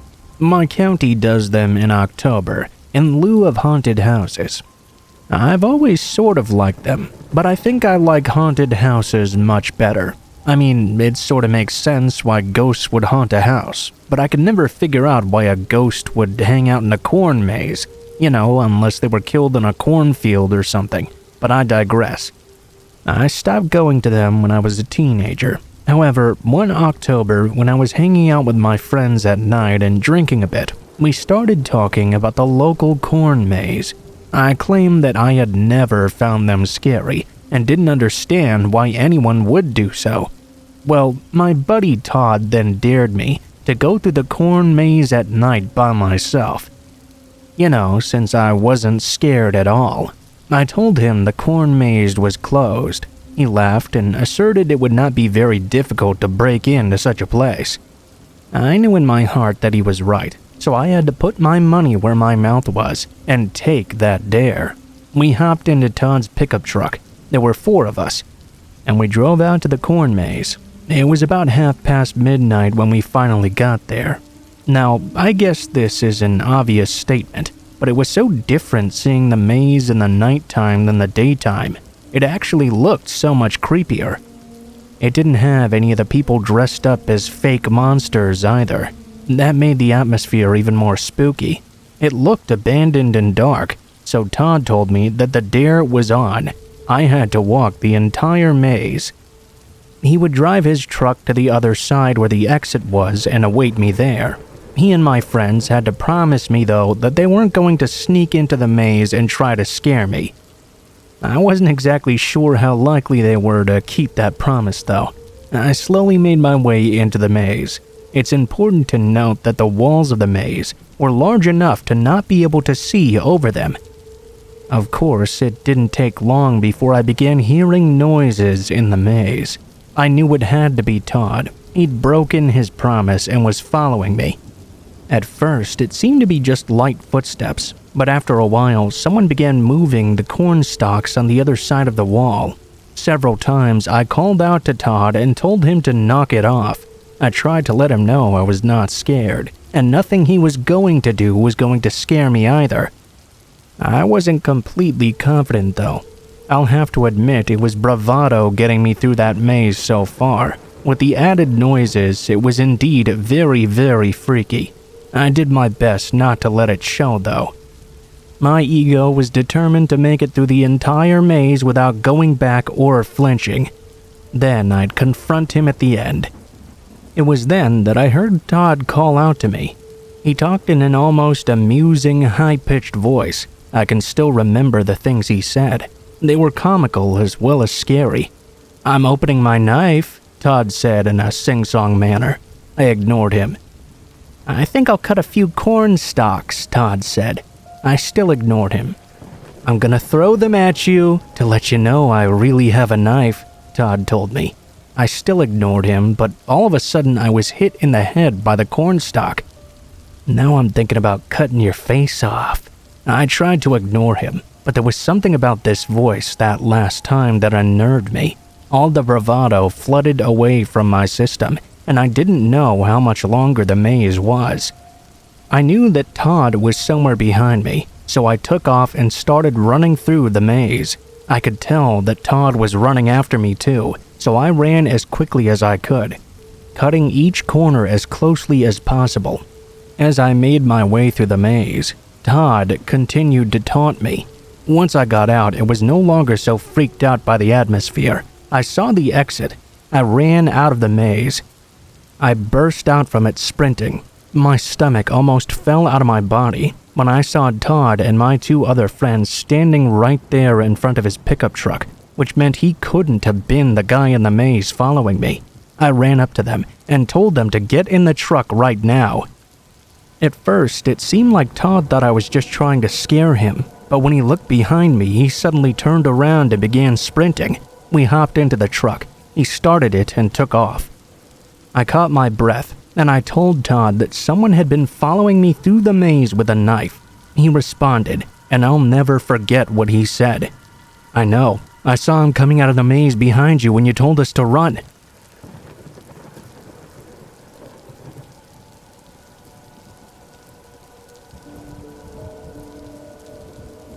I had a freaky encounter when I was in high school.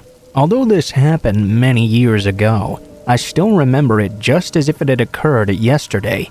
It wasn't the first day of fall, but it was definitely the first day that felt like fall, if you know what I mean. I was in school on a Monday. I lived in town, so I walked to and from school. Upon first stepping outside, I noticed 2 things. The leaves had started falling from the trees, and there was a cold breeze in the air. The sky was overcast as well. I went back inside and quickly grabbed my jacket, knowing I would need it today. It was such an odd day. It's almost like I didn't really feel like I'd woken up at all. I guess that's the only way I can describe how I felt. Everything was just off. I couldn't really pay attention in class, and spent almost all class looking out the window, watching the leaves fall down. I felt like it was going to rain soon. The clouds in the sky were very dark, and the wind was picking up during the day. It was during my 5th class that I noticed someone. It wasn't unusual to see people walking along the sidewalk in front of the school during the day. What was unusual, though, was to see someone pacing back and forth in front of the school. If pacing was even the correct word for this. There was a tall man, very slender. He was dressed almost like a hiker. He had on boots and a backpack and just kept walking back and forth. He'd walk from one end of the sidewalk of the block my school was on, turn around and walk completely back to the other side. He just repeated this over and over and over, several times. All the way till I was done with the class even. I found it so odd and even a bit creepy. It put images of him as a possible sexual predator into my head. I assumed if this was really the case though, he wouldn't be making it so obvious. I tried to just put him out of my mind as I went to lunch. He could just be a purely normal guy having a walk to think to himself or something. The first class after my lunch was also in front of the school though. Sure enough, when I went to my class, the pacer was still there. He was walking back and forth on the block looking at the school. I was surprised, as I really had put him out of my mind. I would have thought that anyone else who had been pacing in front of the public school for hours on end would have been talked to by a passing police car or something by now. That must have meant they'd decided there was nothing wrong with the guy.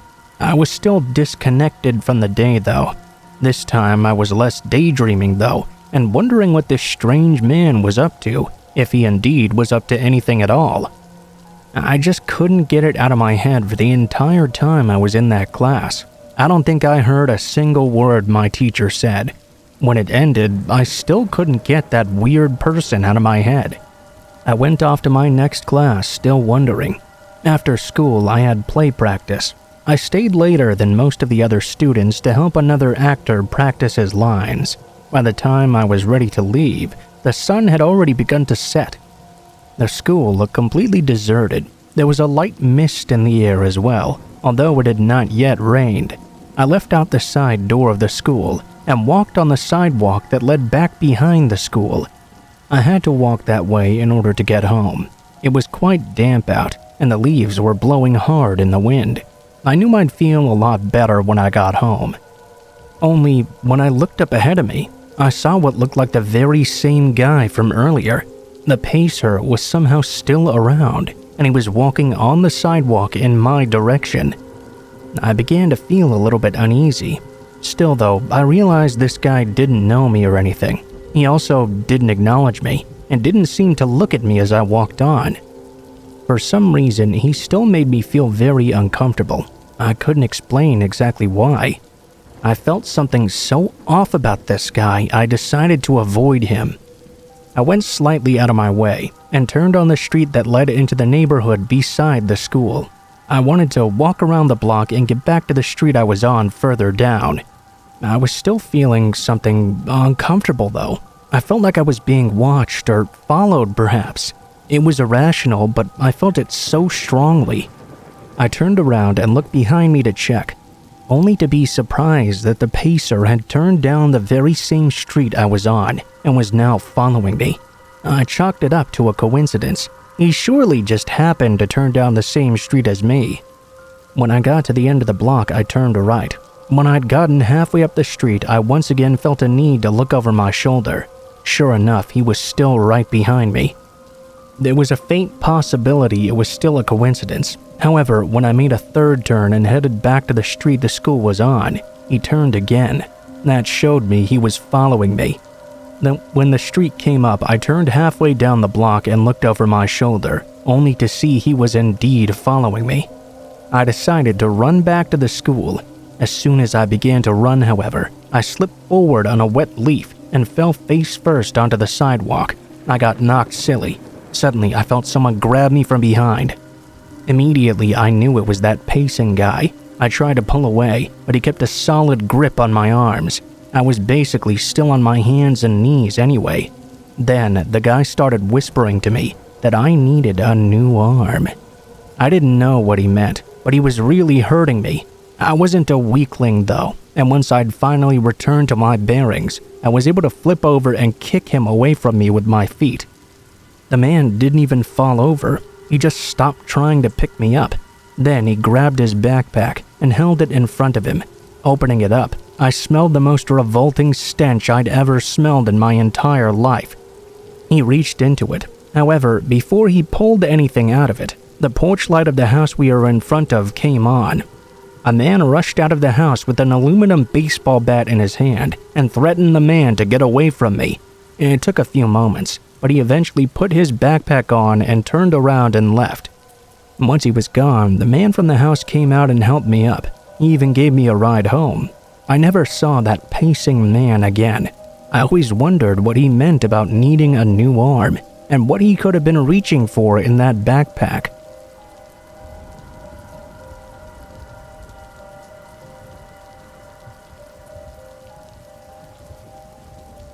I guess when I was growing up, I was a bit of an unusual kid. I didn't really like people too much, so I spent a lot of time by myself. My parents didn't exactly like me hanging out around the house by myself all the time, so they would always encourage me to get out of the house and do things. They pestered me enough that eventually I did do it, but the only thing they really accomplished was getting me to take walks by myself. After a while, I did appreciate it though.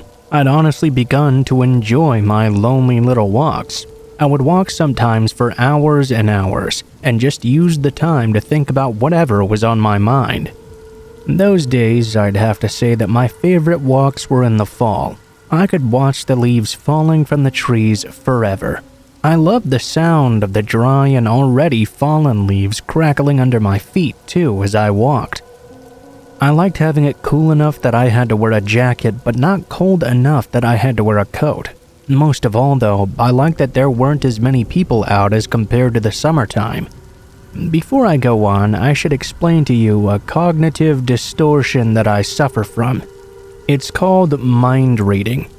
I know how that might sound, but if you're unfamiliar with what cognitive distortions are, they're mistakes in your thinking that lead to faulty assumptions. Mind reading is when you assume you know what everyone else is thinking of. For example, you walk by a crowd of people and hear them laughing, and you make the immediate assumption they're laughing about you. That's mind reading. More often than not, it's also completely incorrect. When I was 13 years old, I was out for a walk in the fall. I had been walking around for a very long time that day. Normally, I'd try to get back home before it gets dark, but I got way too lost in my thoughts on this day. Before I knew it, the sun was already going down, so I had to head home and real quick. I was on the other side of town walking down Central Street, which was the main road in town. All of a sudden, I saw someone walking in my direction up in the distance. It was a very big guy, wearing some raggy clothes. As usual, my mind went somewhere it didn't really need to go. I immediately thought the worst of this person. I wanted to cross the street, actually. This was a normal response for me if I saw anyone walking in my direction. I did my best to resist, but the closer we got to each other, the more uncomfortable I felt. I knew that I had to take what was in my mind and do my best to shoo it away, because I knew there was no real danger here. But as we got closer and closer, my mind started to play tricks on me. When we were no more than a block away from each other, I guess my anxiety about it got the better of me. I quickly turned and ducked down a side street, intending to cut through it to get all the way home. I felt bad for failing, but I felt better that I was now alone again in the street. I had ducked down. It was very dark. I lived in a pretty small town, so once you got off the Central Street, you pretty much have very little light left. Like I mentioned, I felt better being by myself though. I began thinking I had been jumping to conclusions. Actually, I felt a little bit bad about judging that random person. I didn't even really know them to begin with. I should have been able to walk past the guy. I was in thought about the incident, thinking about what I could do better in the future, when I suddenly felt someone touch me from behind on the shoulder. It wasn't an aggressive touch, but it did make me jump. Before I could turn around, I heard a voice whisper to me, "I'd love to buy all your fingers off you." I quit turning around and took off down the street. I really didn't need to see who was saying that to me. Whoever had whispered in my ear seemed to make no effort to hold me back either. I never looked back. I just ran and didn't stop running until I was halfway down the street that my house was on. At that point, I finally turned around. I didn't see anyone there though. I never got a good look at who it was that whispered that to me. I can only assume it was the guy I'd seen on the street. Perhaps sometimes mind reading can be useful, but who knows?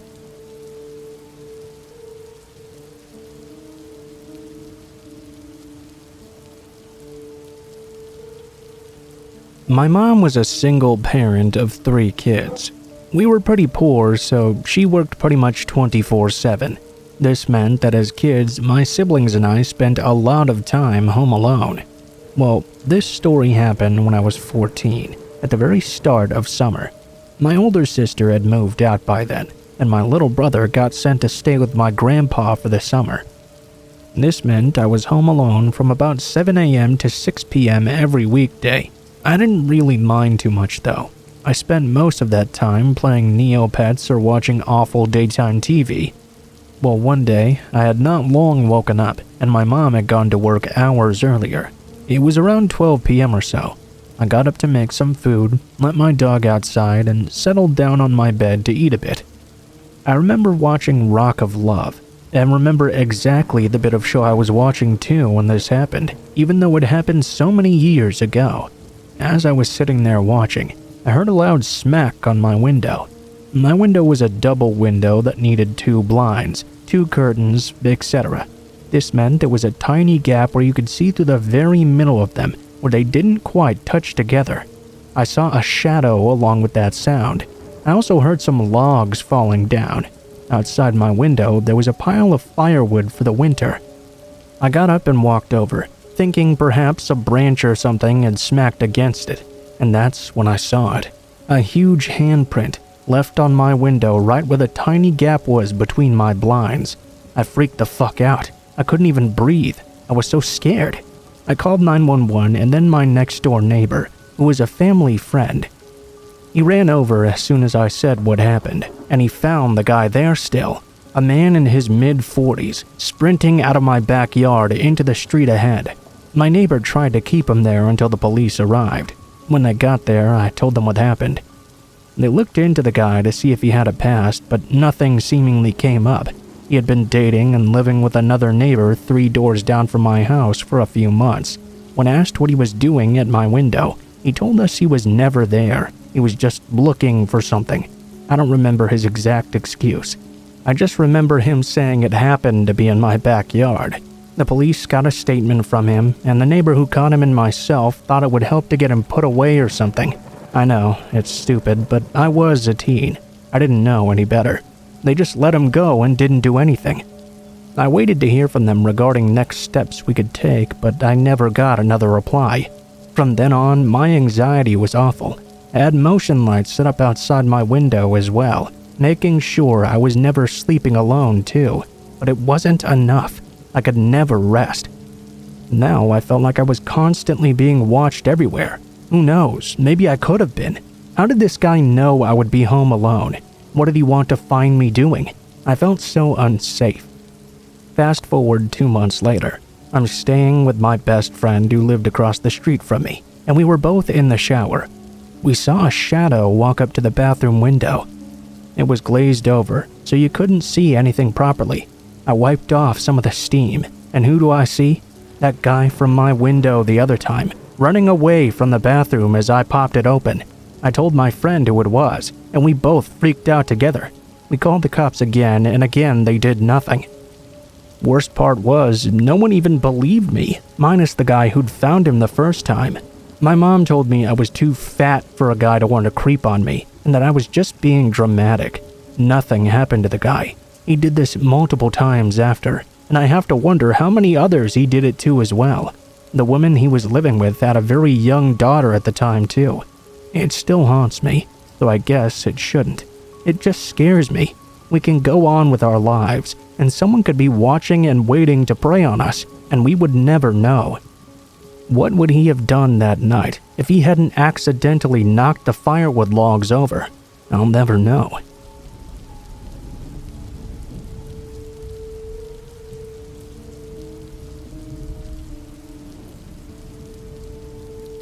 When I was a teenager, my parents were pretty permissive about what I could and could not do. I guess I should just say what I could do, as they never really bothered to tell me what I couldn't do anyway. Because of this, after school, I would spend all my time at my best friend Reed's house. He had a lot more video game systems than I did and more variety of games to play, so I could spend hours and hours in his parents' basement with him, playing them all night long. I would then walk home really late at night. My entire family would generally be asleep around this time. This was a regular thing for many years, so by the time this story happened, it was pretty much routine.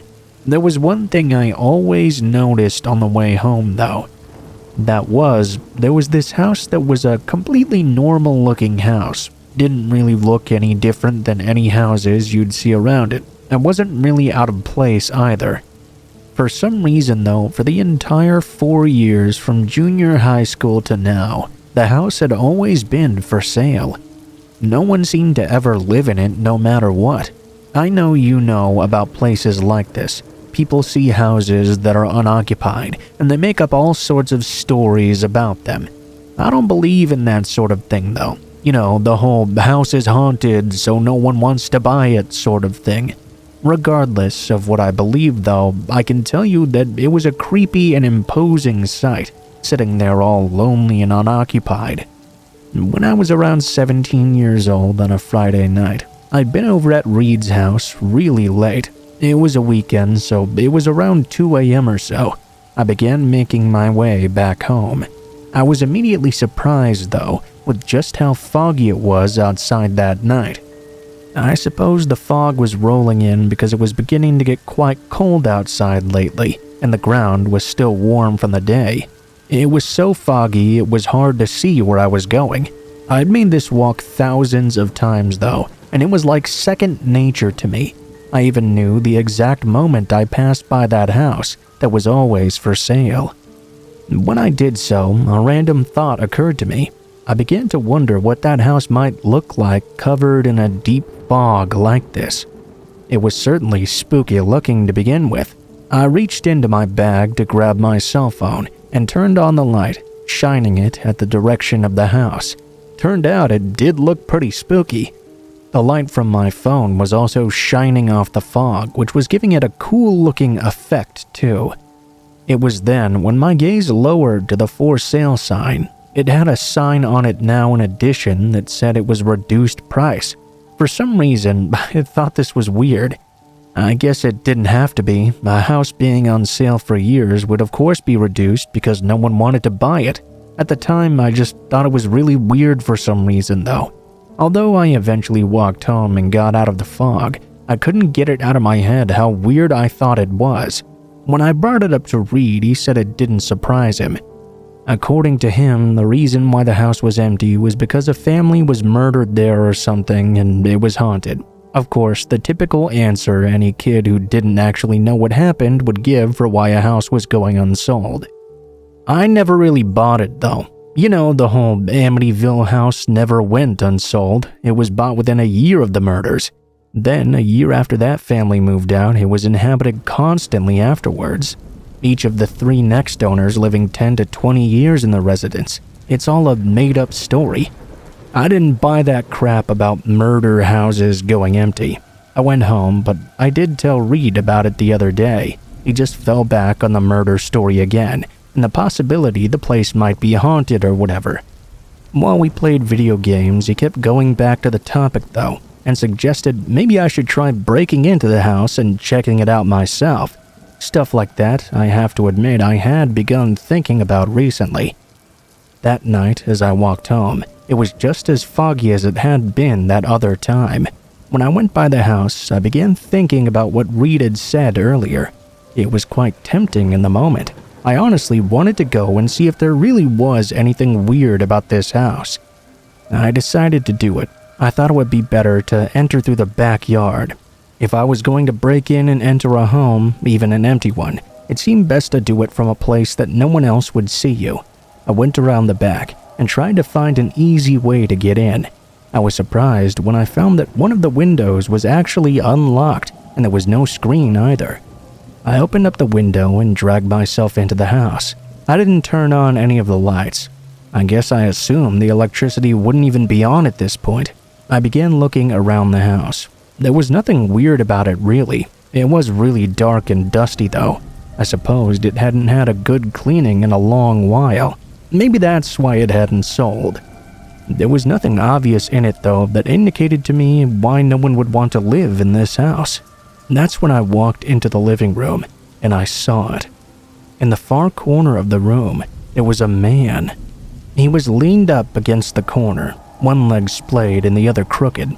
He had a knife in his hand and was using it to whittle a piece of wood. As my eyes adjusted, I could tell he was staring right at me. I couldn't make out all the details of his face because it was so dark, but before I could react in any way, the man called out in a scary voice, "What the fuck are you doing in my house?" He jumped to his feet quicker than I thought possible and rushed at me with his knife. He would have easily caught me if my flight instinct hadn't kicked in right then. I jumped out of the window like Superman and landed on the ground. Looking back, I saw him catching up to the window. One of his legs was already out, as if he were coming after me. I did the only thing I could think to do. I booked it and ran like the great Jesse Owens, and no one could catch me in this moment. I didn't stop until my candy ass was home. No, I didn't call the police either. I had no idea what to tell them. The only person I talked to about this was Reed, and he didn't believe me. He thought I was just trying to scare him like he always did to me, and I can't exactly blame him. After that, I began taking a different way to my friend's house, and I never walked by that home again.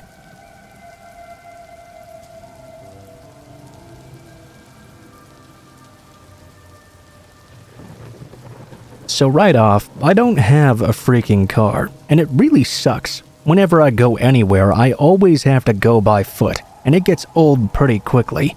Anyhow, I didn't write this out to complain about that though. I wrote it to tell you all about something that happened to me one night when I was walking alone in the fog. I live in a small town. I think the biggest thing about my town is that it's just off an exit to a major highway. So right off the exit, there are a lot of fast food restaurants and gas stations. Of course, a lot of out-of-towners stop by and shop there. When the nighttime hits though, it's like a ghost town. I was sitting at home, up really late at night. I had slept all day and was looking for something to do. I was out of beer and figured I should walk to the gas station and get me some more. So I set out walking. You know, we usually don't have really thick fogs around this area, but this one was so thick I could only see a foot or two in front of my face. It was like the fog you read about in stories, but you never really see in real life. I almost even changed my mind about going.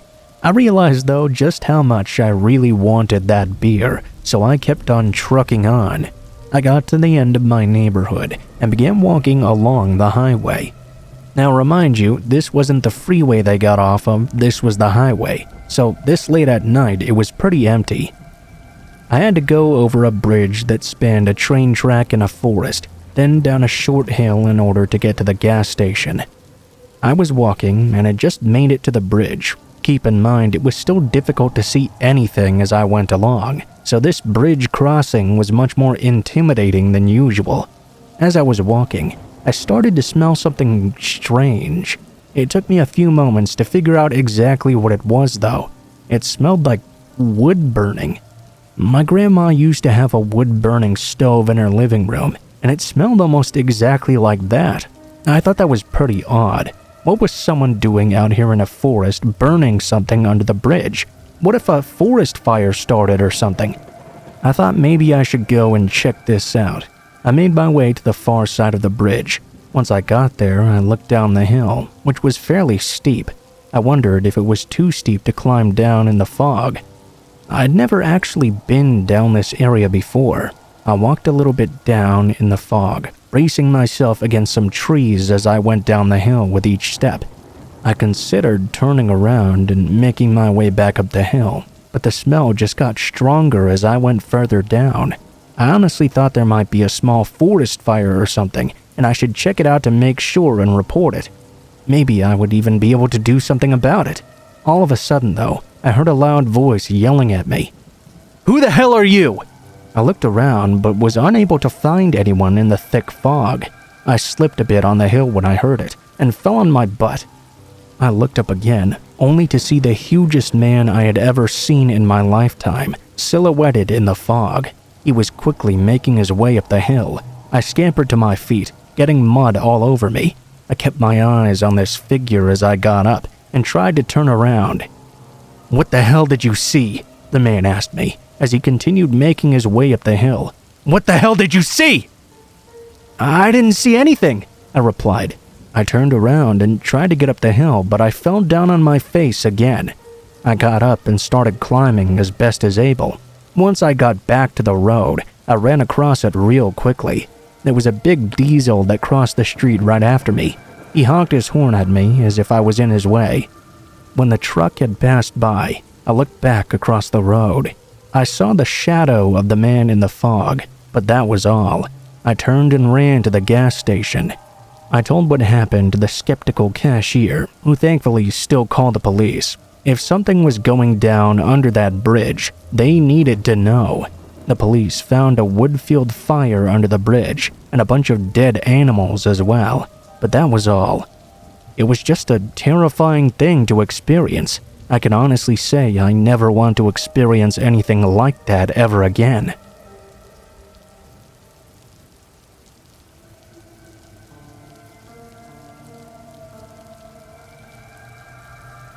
Okay, so this is a little weird and I can understand immediately if some people might not believe me, but I have to let you know it's 100% true and is also scary as well.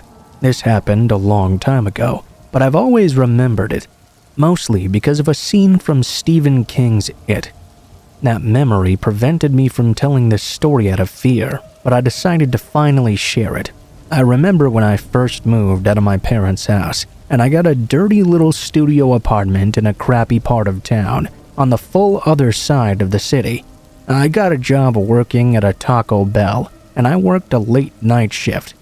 This meant I was always walking home late at night.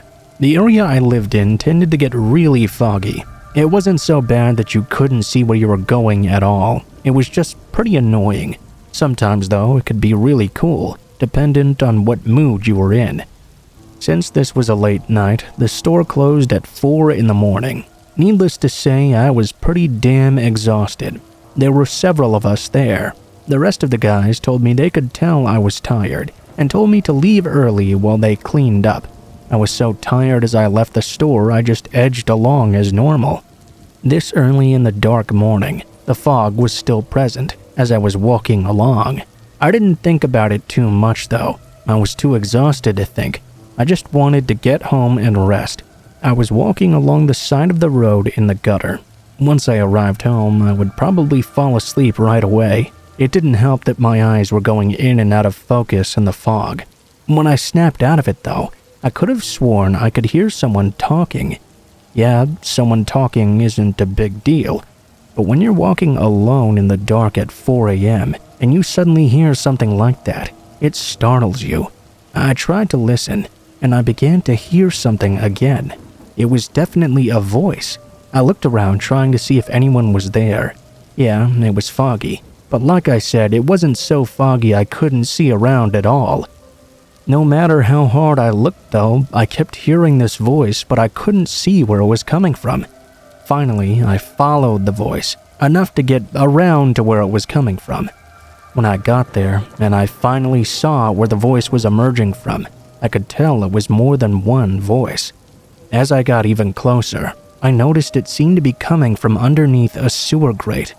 I walked right over to the sewer and leaned in a bit to hear better what they were saying. This was so weird, imagining that someone was down there talking right now. I didn't even know this part of the sewer was big enough to let people walk around in. Then again, I suppose that's what manholes are for. They wouldn't be there otherwise. I looked down through the holes in the grating, trying to get a better picture of what was going on. When I finally began to make out what was being said, I froze. I'll never forget. It was very distinct. "Go on, grab his legs. We have to make sure no one ever finds him." Even though it was foggy, and even though it was dark, I could see someone in the sewer carrying something large. I now had to assume this was another person, and clearly they were not alone. As they passed underneath the grate I was above, one of the men looked right up, and my eyes met his. We stared at each other for over a second before I realized I needed to get the hell out of there. I was much closer to the Taco Bell than I was to home, so I took off running and ran to the Taco Bell. My coworkers, of course, didn't believe me and wouldn't let me use the phone to call the cops. I couldn't use it on my own because only the manager had permission to use it, and he wouldn't let me by the time I got a ride home from my friend. I kinda just gave up on the idea of it, and the guys had to be long gone anyway. There was no way I was going to find them. So whatever they were doing, I guess they got away with it in the end.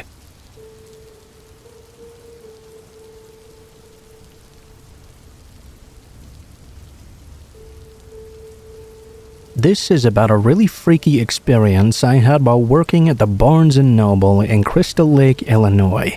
I remember working at the information deck on this day when I received a phone call and answered it. The person on the other end claimed to be a person working for a local newspaper.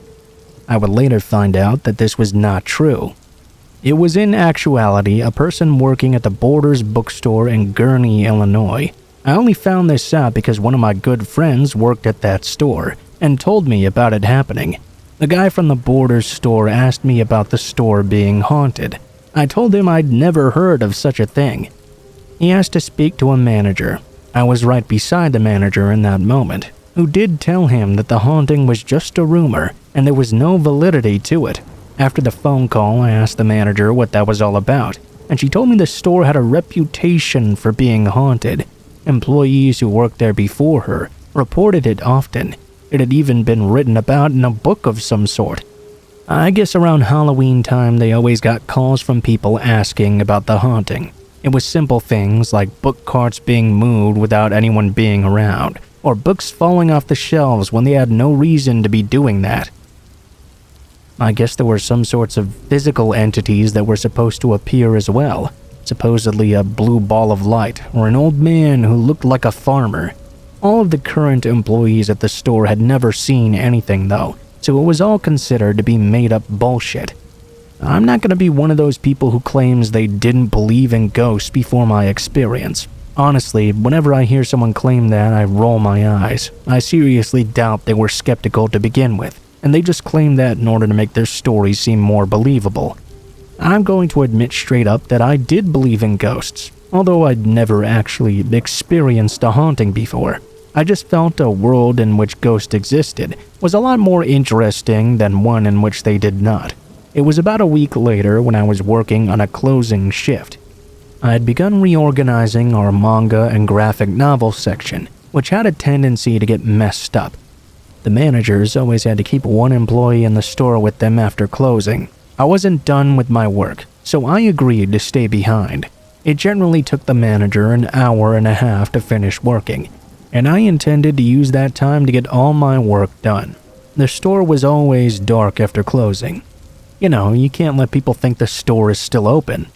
I have to admit, it was pretty creepy, sitting in that big dark store all alone. The manager was in the back office, and the office door was locked because he was counting money. I finally finished the majority of my work. Then I noticed that once I had everything shelved, there was a large empty spot. I'd worked so hard at that point that I wanted to go and get some more books, just to make it perfect. There weren't any on the book cards though, so I had to go to the back room. Our back room was huge and had tons of shelves. The shelves didn't have backs on them, so you could see all the way through to the other parts of the stock room. Still, they were sort of overstocked with books in some parts, so if someone had been there, it would have been easy for them to sneak up on you, I guess. I didn't really feel that anything like that was likely to happen though. Just my own mind making up a fear from the atmosphere. The lighting was very dim in there. I didn't really think about turning more lights on though. I'd been back there plenty of times and would only be there for a few moments anyway. It was really creepy in there at this moment. At the time, I had forgotten all about the whole haunted talk I had with the other manager. I went to the overstocked shelf. They had the unshelved graphic novels on them. I picked up a small dolly's worth of books. I took some books and laid them down on the dolly. I think it was after I'd pretty much filled it up when I stood back up and looked through the shelves, only to come face to face with a man standing on the other side. He was looking right at me, and he looked extremely angry. I yelled and nearly fell backward, taking my eyes off him for a moment. When I looked back up though, he was already gone. I thought he had to still be in the stock room, possibly coming around the shelf for me. I left the graphic novels behind and ran for the stockroom door. I exited and ran to the office. I pounded on the door, and when the manager opened, I told him someone was in the store with us. He had to still be in there too, because the alarms would have been set off if he'd gone through the door. We barricaded ourselves in the office and looked through all the security cameras. The police came, and just like us, they couldn't find anything. One of the policemen told us he thought we were playing a prank because he had been called out a few years before for a very similar story. They found no one then either, and the alarms never went off either.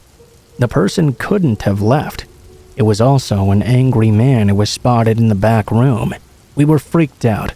Most of the other employees didn't believe us though, and they thought I made it up because of receiving that phone call about the haunting. But no, I'm sure I really did see a man back there.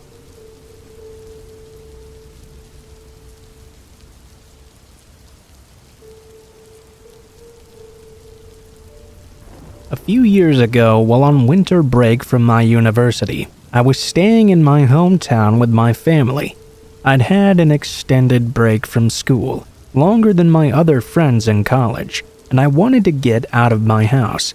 I had been speaking to a guy a few years older than me, and he invited me over to his place. I'd met him through a combination of mutual friends and social media, and I figured since he was friends with my other friends, he wouldn't do anything crazy. I showed up to his apartment, and one of the first things I noticed was a baseball bat studded with nails. He jokingly opened the door with it in his hands, and I started to get very nervous. All said though, everything ended up relatively fine. We watched TV, chat, play with his dog. Everything seemed pretty normal. Almost boring, actually. We had sex, and I left in one piece. He ghosted me for about 3 weeks after that, claiming he was sick or something. He ditched all the plans we had, and I moved on from him. The night before I was to leave for university, though, he told me he had found something of mine. A very, very important thing I had left over there on accident. I quickly drove over late at night, in hopes to just grab it and go. I did manage to grab it, but not before he broke down crying, talking about how much he misses me. He clearly was upset I was leaving, even though he was the one who had decided to ignore me for 3 weeks. He said he'd made a huge mistake by not seeing me sooner and flaking on our plans. It was all in all just extremely weird, and I was pretty uncomfortable. He went on to speak about his ex-girlfriend, how terrible she was, how I'm nothing like her, and he needs me in his life. I did my best to shut him up before skirting my ass on out of there. I remember laughing so hard the entire drive home because of panicked fear. The next day, I flew back to college many states away. A few weeks later, he started messaging me again. Normal things at first. How are you? How's the semester? I answered maybe 2 out of 20 texts. Those 2 p.m. messages soon turned into 3 a.m. messages, though. Those messages turned into frequent phone calls. At this point, I hadn't answered for months on end. Every time I thought he was done, and he hadn't contacted me in a while, he would just start spamming me over and over again. I blocked him on everything, over and over, but each time he found a new way to call or text or DM or whatever. He would always say these things like he loved me and missed me, and he was going to come out and find me. He would be crying or drunk or somewhere in between. It was always all over the place. I felt safe enough though, since I was so far away, 1,500 plus miles. I didn't think anything would come of it. It was always just a funny story to tell my friends. One day though, I was on the bus browsing Tinder, and guess who popped up? He had super liked me too, apparently 1 mile away from my campus. I started panicking. There was no way he was here. Mind you, this person knew no one in the entire state except for me. He worked in a restaurant. It's not like he would have traveled there for work or something. There was no reason for him to have come that far. Absolutely none. Yet here he was all the same. I frantically checked all my social media DMs, only to see a message from him on Twitter, even though he was blocked. He must have been saving this account to contact me on a rainy day. That really got me. Hey, for some reason, you hate me. I'm in your city right now, though. I was hoping you can show me around. I'll come find you. I texted my close friends to add him on Snapchat, in hopes they could monitor his location secretly. As they were tracking him, he even ended up passing by my building of residence. Thankfully, he didn't find the exact area I was living in, though. He was by himself the entire time. He didn't post anything, he just walked around, apparently looking for me. For a week, I stayed locked in my room, terrified he'd try to bypass the dorm security and knock on my door or something. He did not end up finding me in the end, but you can be damn sure he tried. I wonder why he was in my city that week. Clearly, he was trying to hunt me down. It's not like he could have been on vacation or something. This is not exactly a city for tourists. It's definitely not like Los Angeles or New York or something where people are coming and going all the time. Generally, people who come to this city only do so for work, school, or family reasons.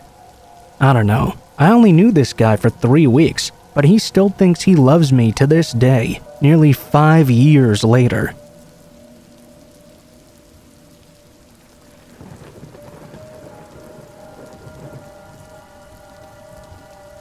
Lindsay and I had been best friends as far back as I can remember. All throughout primary school, we'd always be in the same classes. She was practically family to me. Unfortunately, things began to change about the time high school started.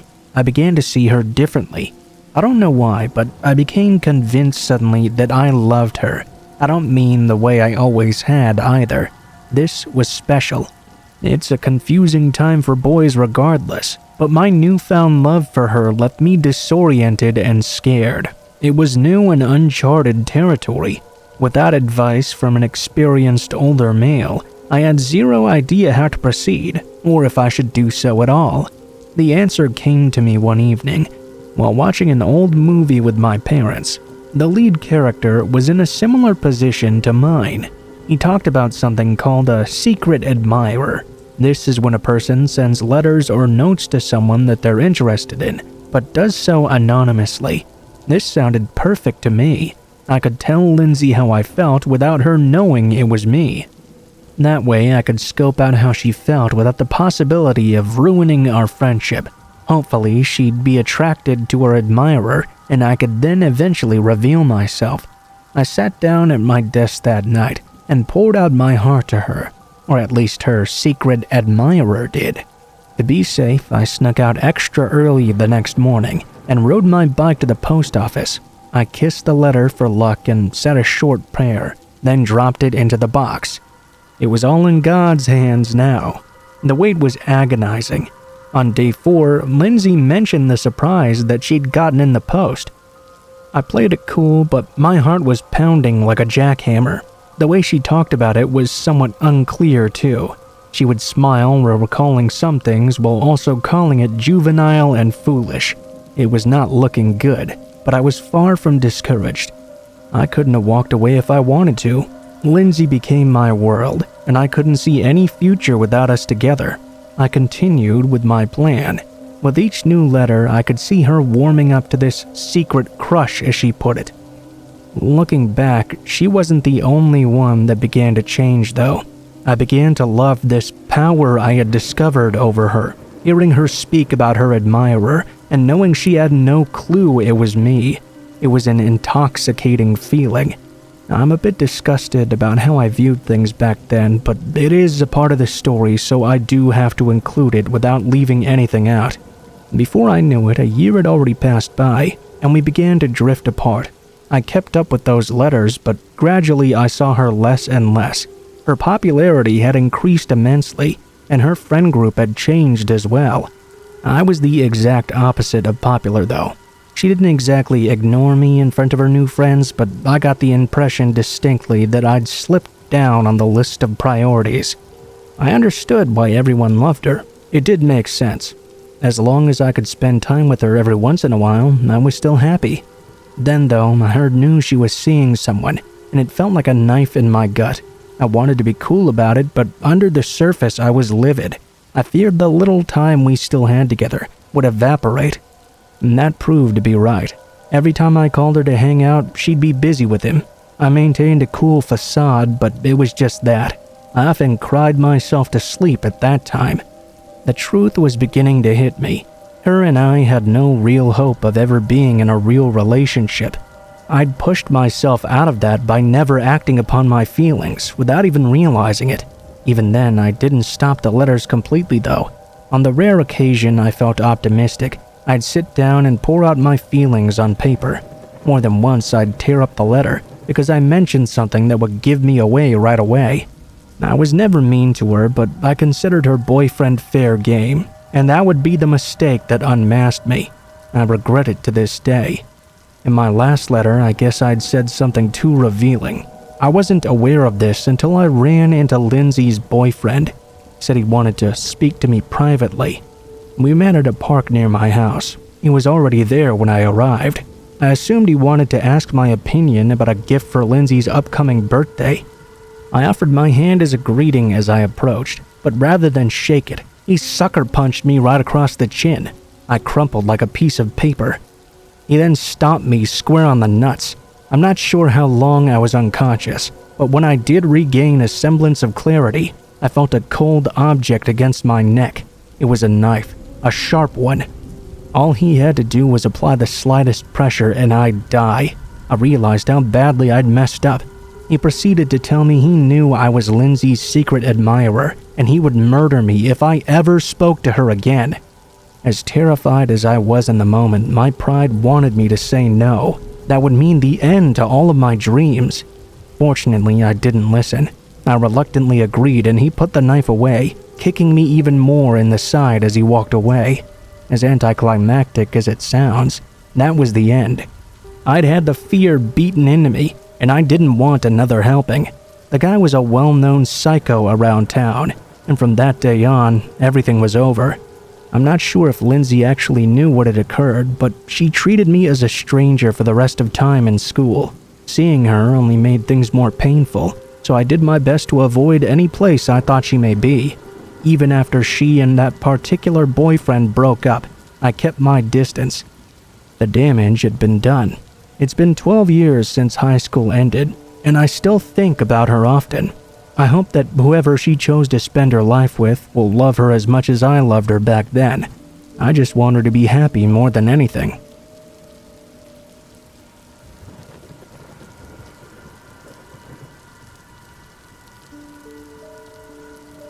Just after April of last year, I began getting messages from a phone number I didn't recognize. This was especially unnerving, as I'd only been in the area for a brief amount of time. Because of some problems I'll get into later, I'd essentially been forced to flee from my hometown in the middle of the night. Because of this, my number was a new one, and I could count those I'd given it out to on a single hand. I thought I'd been careful. I deleted the first few without reading them, but soon I thought better of this. What I found left me very ambivalent. It appeared I'd picked up an anonymous crush somewhere along the way. I was flattered by the attention, but not knowing their identity was scary. I was terrified I'd been located and began planning another move. As I was just days away from leaving, a new message arrived. It read this: "Please don't be afraid. I mean no harm. In fact, the exact opposite of that. You brighten every room you enter, and my world is better by you being in it. I don't know you very well, but I sense something may have happened in your past. Please, allow me to help you heal those old wounds. I may not yet have the courage to face you, but I dream of a time soon when I may come to you, and we can get to truly know one another. For the sake of love, why not give me a chance?" After reading that, I was at a bit of a loss. I'd never had another human being express their feelings in such an honest way. The situation was odd, but a part of me had been craving this type of attention my whole life. If you've never had a normal, healthy relationship like me, you'll understand how beautiful words like this sound. It was the first time in months I could allow myself to relax and stop looking over my shoulder. It was uncharted territory for me, but I didn't think I had anything to lose in this moment. For the present, I'd stay where I was. My admirer and I traded messages for about 2 or 3 months, and everything was going well. The person grew more and more courageous until the day came that he suggested we meet in person. Many questions had yet to be answered, but he promised that this was the time. I knew the day had come, and even looked forward to it sometimes. That deep-seated fear of being discovered kept me reluctant, though. I had one female coworker I trusted, and we discussed it. Her opinion was that I couldn't hide myself away forever. If I thought this person was worth a risk, I should try it. It sounded like a solid stance to me, so I let him know I was ready. We came to an agreement, and I began preparing myself for the meeting later that week. A strange thing happened on the day the date was scheduled, though. Just an hour prior, he sent a message claiming his car had broken down and suggested he get an Uber to my place. We could go out to dinner in my car. Up until this point, no one but my employer knew where I lived. The fewer who did, the better in my mind. When the message arrived, I stood and stared at the phone screen for a long time. I didn't know how to proceed. Something about this message bothered me. It seemed overly complicated and pointless. For a brief moment, I almost agreed, but at the last second, I came up with a better suggestion. "I got a better idea. How about you take the Uber to the restaurant and I'll meet you there? If things go well, I can give you a ride home after." Had he agreed to this, things may have gone completely differently, but instead he continued on pressing. Some red flags were beginning to pop up. "I'd really like to see you before we go out. Wouldn't you like to know I'm not a complete toad before wasting money on me? Come on, I'll be a good boy, I promise." The pushiness made me uncomfortable. It was unlike the previous behavior. My gut was telling me to cancel. I waited for a few minutes before I was to leave and sent a message saying I couldn't make it. I felt like a real tease, but I wasn't willing to risk my safety after all I'd gone through. He tried to change my mind, of course, but by now I'd convinced myself. After he sent 2 more messages, I got fed up and turned off my phone. I figured I'd deal with the fallout in the morning. What awaited me the next morning, though, was nothing short of terrifying. 22 missed messages, each one more desperate than the prior. It was the last one that made my blood run cold, though. You're smarter than I gave you credit for. You may have gotten away from me today, but it's only a matter of time before I catch up with you. I've already got your number. Your address is next. You can run, but I will find you. Then you're gonna regret the day you left. This was the day I'd been dreading for over a year. Neil, the person who'd sent the messages, was my husband, you see. We'd been high school sweethearts who married right after graduation. Everything went okay until he was laid off and began drinking heavily. This led to him abusing me mentally and physically. Things came to a head the night he beat me so badly I lost our child I was carrying. It was an incredible trauma, but he didn't seem to care. I knew right then the man I'd fallen in love with was gone. A heartless psychopath had taken his place, and I no longer had anything holding me there. The next night, I waited till he passed out and made my escape. I took the little money I had and contacted a woman from the local women's shelter. She had approached me earlier in the year and given me her card. She told me when I was ready, she'd help me disappear, and that's just what she did. The mistake I'd made was contacting my niece to let her know I was okay. That must have been where he got my number. His way of luring me in was certainly imaginative. I'd completely forgotten how manipulative he could be. If he wanted something, he'd use it to his advantage, and it came close to working. He didn't appear to know my location yet, but he was right. He would find me if I stayed where I was. As I had twice before, I threw my possessions into my car and moved on. I'm currently living across the country, far from where I was at the time. A lot of people reading this might wonder why I'm going through all the trouble. All I have to do is get the police involved, right? I did try that course in the beginning, but he violated the orders anyway and attacked me, which almost cost me my entire life. I decided to not try that again. Until he realizes I'm not worth his time, I'm willing to continue bouncing from place to place, putting down no roots. Even if I die single and alone, every moment I'm safe makes that worth it. If you ever find yourself in a similar situation, don't hesitate to reach out for help. It may mean the difference between life and death.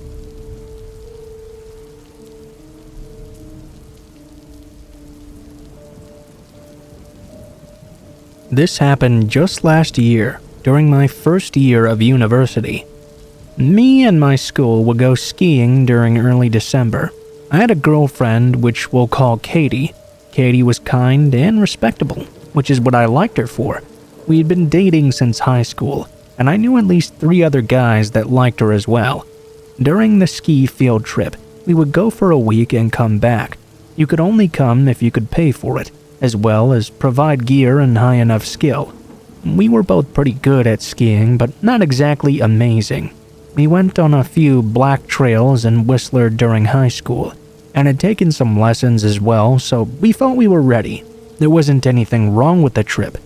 We'd left school early at 6 a.m., so I was sleeping on the bus. We went there, got a great view, got into our hotels, and had some nice dinner. When we got back, it was already night, so we decided to sleep and go skiing the following morning. It was around 3 a.m. when I got up to drink some water. I realized there wasn't any more water left in my bottle, and the sinks were all really loud. I didn't want to disturb my roommates, so I went to get some downstairs instead. When I got my water and went back to my room, I heard a loud sound outside. It was coming from the same room that Katie was in. I didn't think much of it at first. I went back to bed, but after 30 seconds, I heard it once again. I was confused, and I went outside to check what was going on. I couldn't see anyone or anything at first. Then, though, I saw somebody climbing the ladder that led up to the roof of the hotel. I was confused. No maintenance worker would come out this late. I quietly asked this person who they were and what they were doing. They said they were Jerry Chung, a maintenance worker. They did appear to be carrying a bag of some sort, so I thought maybe they were right and went back to sleep. As I was doing so though, I heard another sound. I went back to check, and there they were, on the balcony of Katie's room. I started to freak out. I couldn't quite make the jump between gaps, but I could make it to the ladder. As I was thinking about what to do though, suddenly he jumped to my side and threw me onto the ground. He duct taped my mouth and tied my hands together. I was so scared. The balcony's doors weren't see-through, so no one could see me out here. He seemed to be in a hurry, so right after getting to my side, he knocked me out. Or at least, he thought he did. I pretended to be knocked out. I figured I might be able to get myself and everyone else out of this situation somehow. Thankfully, he tied my hands very loosely. When he went over to the other room, I quickly untied myself. When I jumped over, I saw him duct taping and knocking out Katie just like he'd done to me. He proceeded to try and take her outside. I was right next to the door though, so I quickly punched him in the face. I unleashed a flurry of blows on his head to make sure he was not conscious anymore and began screaming for help. I was badly bruised on my face and leg as I'd cut them while hopping over. I'd also been beaten up pretty badly.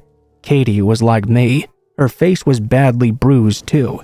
Overall, she was fine though, which was a big relief for me. The guy was apparently a stalker who'd followed her old Twitter account all the way back in middle school until high school. When the police came, he apparently even knew where I lived, where she lived, as well as both of our parents, as we were pretty close.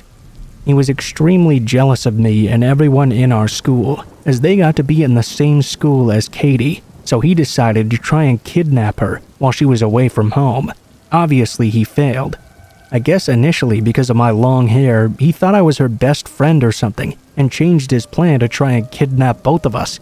Thank goodness, now he's gone.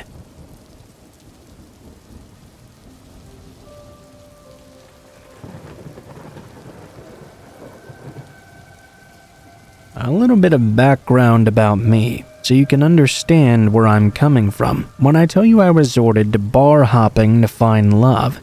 I was born and raised in a small town in Kansas that I was dying to get away from. Pretty much since the moment I was able to speak, there was never anything to do, and the boys there never really liked me either. I've never been conventionally pretty or attractive in any way that would catch attention. I moved out of Kansas to New York City in 2008. When I was around 18, I wanted to pursue fashion.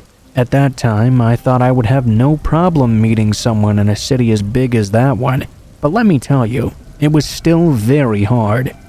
It almost seemed like I was invisible, like even if I was in a crowded room, I was still somehow invisible to everyone there. After months of feeling sad and alone, I decided a decent place to meet people was at the bar. The first few weeks, I was too nervous to talk to anyone. But eventually, I was able to take a deep breath and start some conversations. The only problem was, it seemed like all any guy wanted there was a quick hookup. I guess I can't act all that surprised though. Until one guy. He was in his early 30s or so, with me only having recently turned 21. I figured this gave me an end to a more adult-like relationship. He was tall and muscular, probably around 6'1" or so. He was so far out of my league that I was confused why he even began talking to me to begin with. For the sake of this story, we'll call him Jake. Jake texted me the same night we had met and immediately started showering me with all these compliments.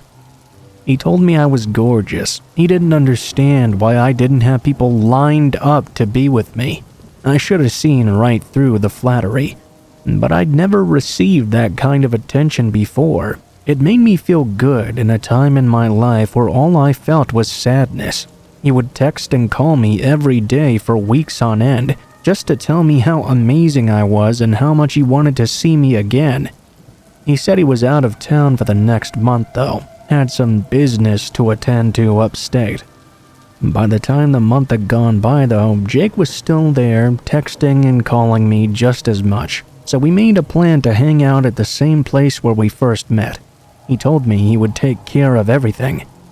When he picked me up, he hugged me and opened the door for me, while again showering me with compliments and telling me we were going to have so much fun. He shut the door behind me and climbed into the driver's seat, pulling into what seemed like it would be endless traffic. After around 10 minutes in the car with him, his demeanor started to change. He started to act real nervous.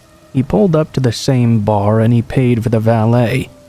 We walked inside, and he led us to a table pretty far toward the back of the bar, where a woman was there waiting for us already. I was so confused. I turned over to Jake. "That can't be our table, right?" He assured me it was. I was even more confused when he went and sat down next to the woman, asking me to sit across from them. I sat down, not really sure what to make of this. Then the woman started talking to me. She told me how excited she was to finally meet me, and that Jake had told me so much about me. I just ended up blurting out in confusion, "Who are you?" I remember her laughing a little and whispering to Jake, "Oh, I like this one." She told me she was in charge of an outreach program for what she said was a sanctuary for people not sure about where their life was going. Jake had told her how insecure and unsure I was about myself, and she could help me. All I needed to do was trust her. She would take me to their little farm upstate, and I would have no contact with what she said was the toxic world outside. I remember getting annoyed at how much she used the word sanctuary over and over. I asked her how specifically she could help me, and she told me the only way to really live a happy life was to cut out all contact from the outside world. That way there would be nothing to drag me down or make me sad anymore. The entire conversation, she was eyeing me all over like she was judging me. She said if I joined them, I would never have to feel alone again. The world was such a cruel place after all, but with them it didn't have to be. Now, I might have been somewhat young, but I could spot a cult from a mile away. I told her I would think about it, but I wanted to go home first. They offered to drive me home, but I assured them a taxi would be fine. I just wanted to get as far away from them as possible. The next few weeks were quite strange. I would get all these letters left on my doorstep at all times of the day, telling me to meet them back at the bar and join them. They also said that they were always watching me, that they cared so much about me. I had no idea why they were so persistent. I tried to continue ignoring their letters and messages, and eventually, after a few years, they stopped. The feeling of being watched, though, never really went away. I passed by that same bar many times in the past decade since, and once in a while I'll see that exact same woman sitting at the very same table with an older man and a younger girl just like I was. All I can hope is that they don't fall for the trap they're setting up for them, the trap they once tried to set up for me.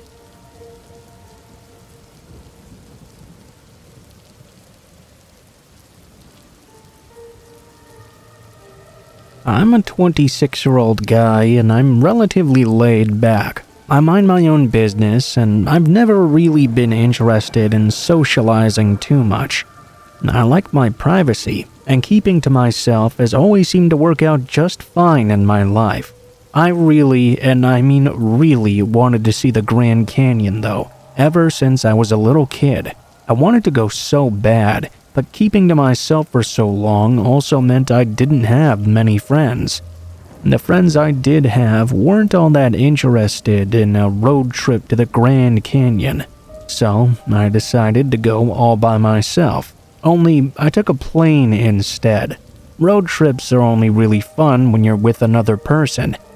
This was just over a year ago, and at that time, I honestly never even thought of telling anyone that I was even leaving. I touched down in Flagstaff and I was so excited.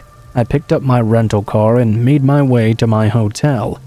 The plan was to spend a day or two hanging out in the city, then a few days during the weekend exploring the Grand Canyon. By the time I checked into the hotel and got to my room, it was only around 3 p.m. or so. I watched the TV for a few hours, but decided I wanted to go out and see what the city had to offer. I was still alone though, so the initial awkwardness I felt was really intense. I just kept trying to tell myself to get out of my comfort zone and try to have a good time at least. When I stepped into the lobby, I noticed the woman who checked me in hours before was just leaving. She was around my age, so I figured she might know some places to go that might be fun. I walked up to her and tried to ask her for some tips for the area. She was really nice actually, and offered to show me around the city, maybe even take me to a few of the local bars she thought were worth going to. It seemed like a good plan, and she seemed nice enough. The first bar we went to was quite fun actually. It had more of a nightclub vibe, but I was feeling it. After a few drinks, I started to loosen up and actually enjoy the time I was having. And the lady seemed like she was having a lot of fun too. We went to another bar around a couple of hours after that, and that's when the night started to really go downhill. As we walked inside, immediately the girl started acting very differently. She grabbed under my arm and kept rubbing herself up against me. I was pretty drunk at that point, and I thought she was too. Maybe she was even a little into me. She pulled me towards a table and we ordered some more drinks. She was laughing at everything I said, and let me tell you, that was a big ego boost. I started to really like this girl. And that's when I saw this big guy and his friends all walking straight towards us. He immediately grabbed me by the collar of my shirt and loudly asked me where I got off on touching his girl like that.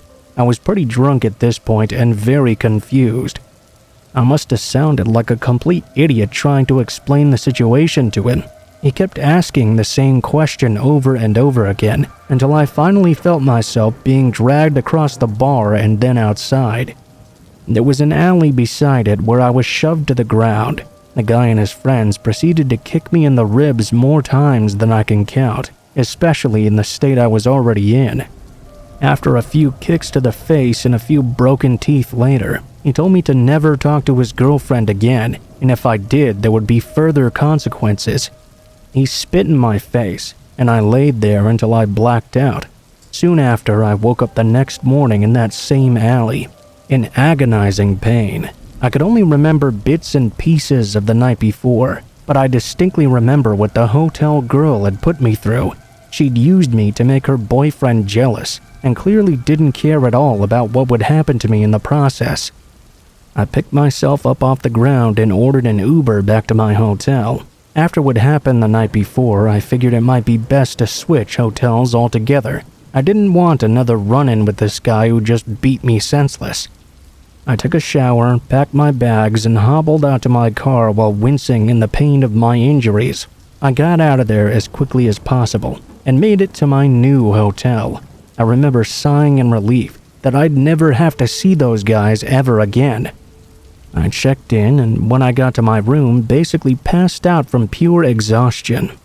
Throughout the night, though, I could have sworn I heard light knocking on the hotel room door. I chalked it up to possibly hearing something from down the hall, but the door handle would also jiggle here and there. I made excuses for it in my mind. Maybe it was just housekeeping, right? This continued for the next couple of days and nights that I spent resting in that room. There was one morning even when I woke up and the door was slightly ajar, only caught by the security chain. That freaked me out quite a bit, but again, I thought it must have been housekeeping trying to get in during the night to clean. I woke up at 8 a.m. Saturday morning and was super excited to finally see the Grand Canyon in person after wanting to for so long. There was still a faint taste of blood in my mouth, but I finally started to feel better, and the pain had begun to subside. I figured it was now or never. I got dressed and put sunscreen over my massive throbbing bruises and made my way out of the hotel in the parking lot toward the car. Except in the parking lot where my car should have been was instead a mangled mess of metal that had once been the rental car I'd parked there a couple of days before. All the windows were smashed, the headlights were broken, and the doors and windshield looked like they had been beaten in with crowbars or sledgehammers or something. I was shocked and scared. I didn't know what to do. I ended up calling the police and filing reports, but nothing came of it. The girl at the hotel denied everything and even claimed to not be in a relationship with anyone at all. Thankfully, I had an insurance plan for the rental car, so the damage was covered, but I did have to fork over $6,000 to fix my teeth. I spent that one day at the Grand Canyon Tourist Center because I knew I couldn't afford to come back anytime soon. To be completely honest, I didn't really want to come back. I was terrified of that place now. It really sucked how the one time I tried to come out of my shell, it ended in disaster and disappointment. My only advice for people who romanticize traveling alone is don't.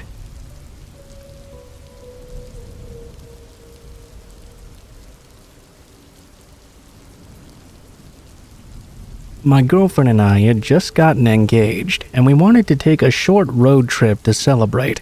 It was something we'd been thinking about doing for quite a while, but with work and trying to find somewhere to house our pets during the short trip, we just never actually got around to doing it.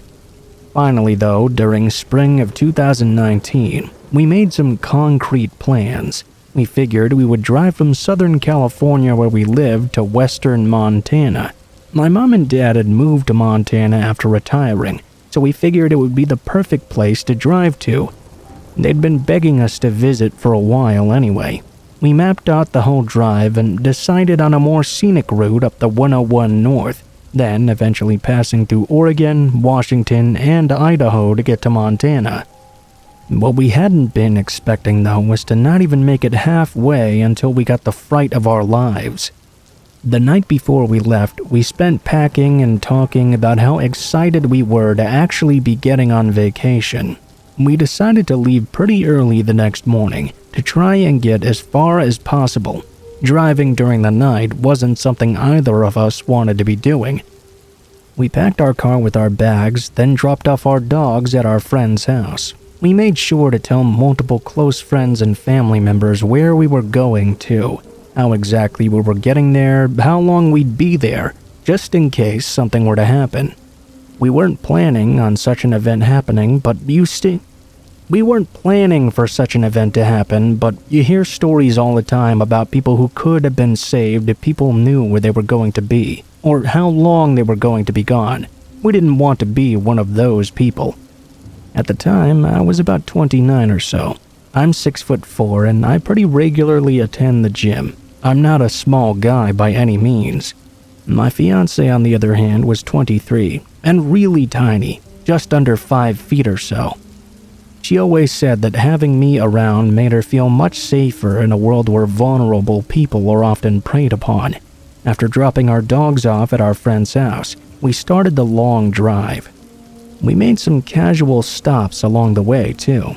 First, in a small city about an hour into the trip called Camarillo. We got some snacks and drinks, then hopped back into the car and went on our way. The drive along the California coastline is one I'd recommend to everyone. It's an absolutely gorgeous sight. In fact, my fiance kept begging me to pull over to get some pictures, so we weren't making it as far as we'd originally planned for our first day of driving. What should have taken us about 6 hours to get to San Jose eventually took 10. We got off the freeway and the sun was already starting to set. I was tired and I knew we didn't want to drive at night, so we settled on finding a place to eat and looking for a hotel. We drove by a sports bar and agreed this would be a fine enough place to stop by. We were both really tired at this point and eager to get out of the car and eat some real food, not just chips and soda. We pulled into the parking lot when the first thing I noticed was a large pickup truck parked right out front. There were only a few other cars in the lot. We took that as a good sign though, thinking the place wouldn't be too packed and we'd be able to get our food faster. We hopped out of the car and quickly locked it behind us before we walked inside. I quickly realized though this wasn't your typical fun-loving football night sort of sports bar. It was a locals-only spot. From the second we walked in, it felt like every pair of eyes in the building snapped right onto us. Not just because new people had walked in, but because outsiders had walked in. It had the same vibe as accidentally stumbling upon a major drug deal. The bar itself wasn't too nice either. You know the saying, never judge a book by its cover? Well, think that, but backwards. The outside said fun and inviting atmosphere within, but the inside said grab your stuff and don't look anyone in the eyes or else you'll get stabbed. We sat down in the far corner and checked out the very short menu. It consisted of nachos and hot dogs, and to be honest, we both had started to feel our appetites disappearing by the second. We were sitting directly next to a window where we could see our car. Two men that were hanging out at the bar began whispering while glancing in our direction. I couldn't push away the uneasy feeling in my stomach, telling me we needed to get out of there as soon as possible. Just when I was about to say we needed to leave though, the two men I mentioned walked out of the bar. I started to feel a little better, but I still really wanted to leave. I could tell by the look on my fiance's face they did too. I shook my head to say let's go, when she looked at me with this look I'll never forget. She motioned to look out the window.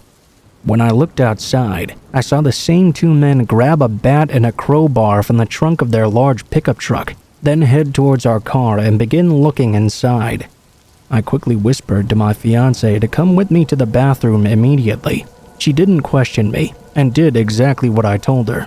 It was a huge relief in such a situation. We got in the bathroom and locked the door behind us, looking for any window we could make our escape through. We opened stall after stall, but there was nothing we could find. The last stall, though, actually had a tiny window placed just above the toilet. The only problem was there was no way I was going to fit. I made the quickest plan in my head. It was really the only option we had. I gave my fiancée the keys to the car and told her to climb outside and approach the car once the guys had gone. I told her the second she got inside to start it and meet me at the back entrance, which was only a few feet from the bathroom door we'd just entered. In retrospect, maybe we should have just gone out the back entrance to begin with, but I was a little distracted at the time. She slipped through the window, and just as she was turning the corner, she saw the guys go back inside. I slightly opened the bathroom door and saw the guys were now questioning the other people at the bar. The weird part was that nobody was even fazed by these two men with a bat and crowbar standing directly next to them, like this was some sort of regular occurrence or something. Suddenly, a person they were talking to pointed directly at the bathroom door. I knew they saw me when they started running towards me, weapons raised and shouting at me to stay right where I was. I opened the door as fast as I could though, and was on the back exit within seconds. Thankfully, my fiancée was there in the car waiting for me. Let me tell you, I've never jumped in a vehicle that fast in my life. She started speeding away before the door was even shut. The men had just gotten outside when we were pulling out of the parking lot. Their shouts were drowned out by the distance growing between us. The whole situation was just so incredibly fast, bizarre, and traumatizing. My fiancé and I actually turned around and drove all the way back home. We felt we were safer in our own hometown than on the road for another 2 days, paranoid something like this would happen again. All I can say is that if you're ever in an area that you don't know, maybe be a little bit more cautious than we were that night.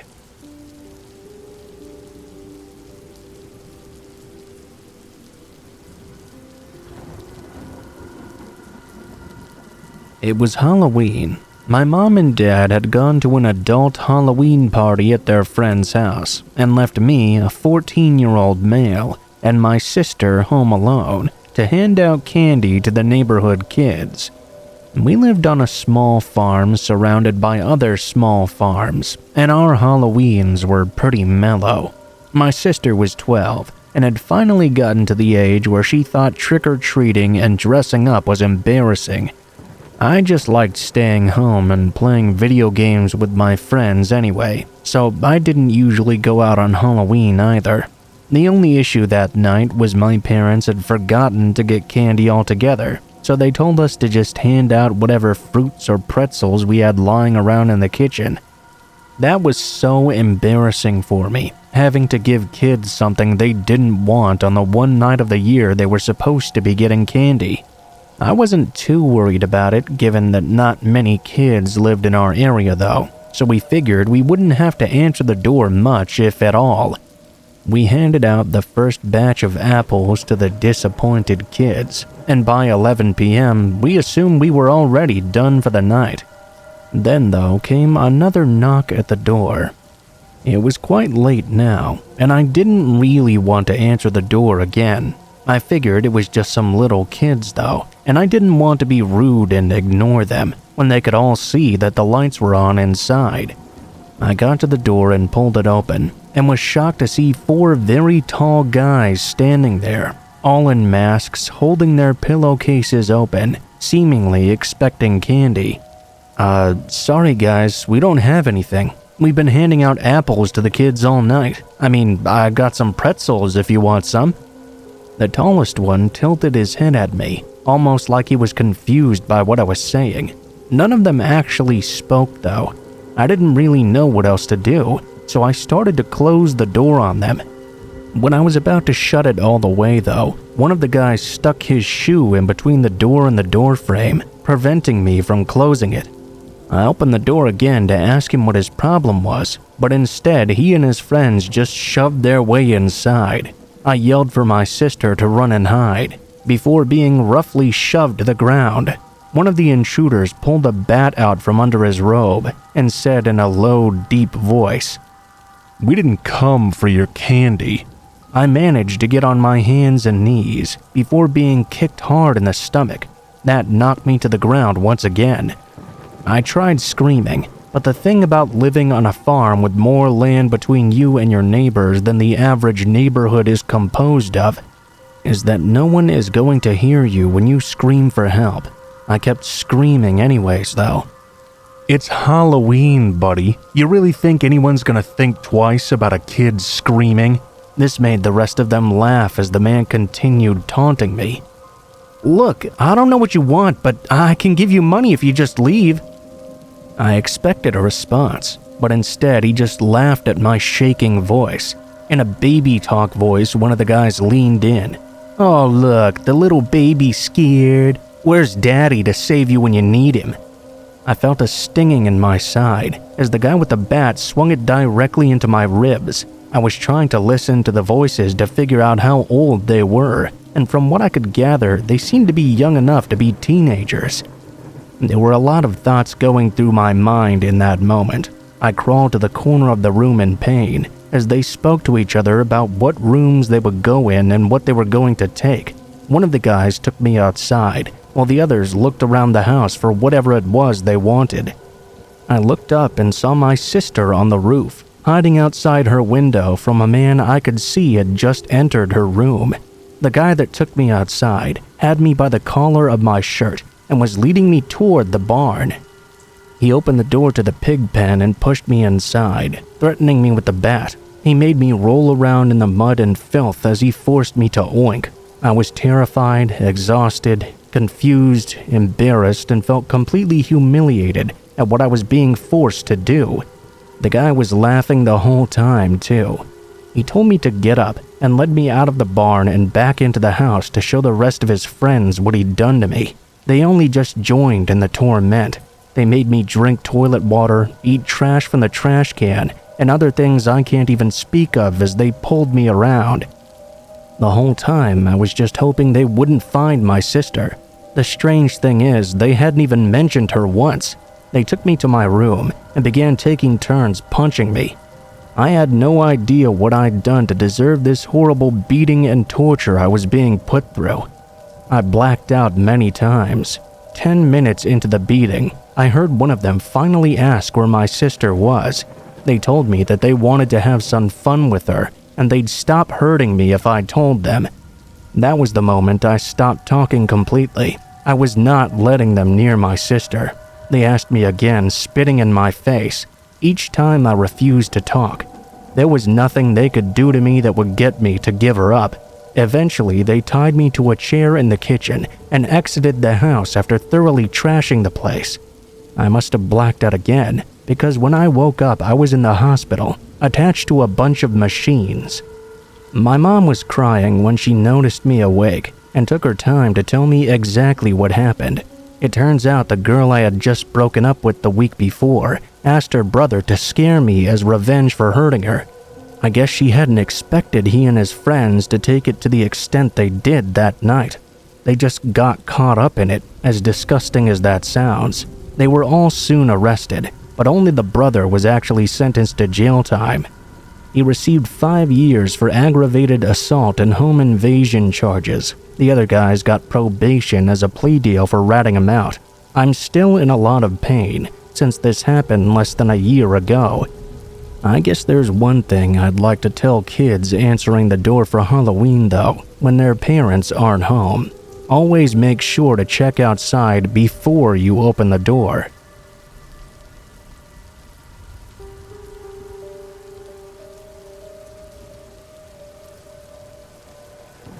I'm a cow farmer in the Midwest. It's not the best work, but it is work. And with how hard it is to find a job with decent pay these days, I've learned to really appreciate it.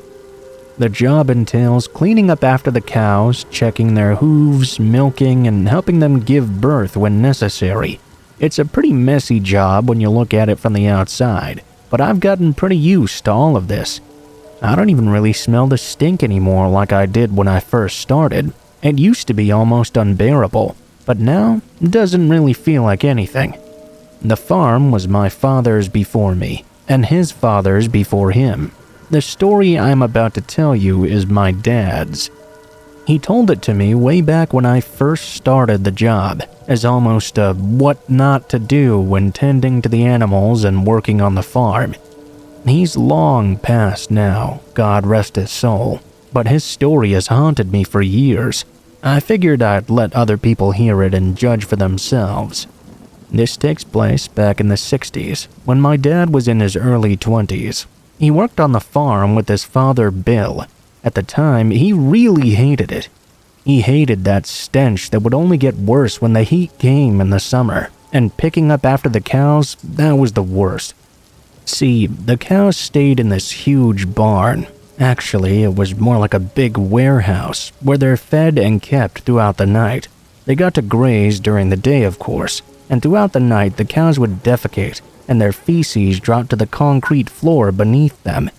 In the morning, when the cows would go out to graze, my dad would take a really long hose and spray the droppings to the end of the building down a shaft that led to a big tank below the barn.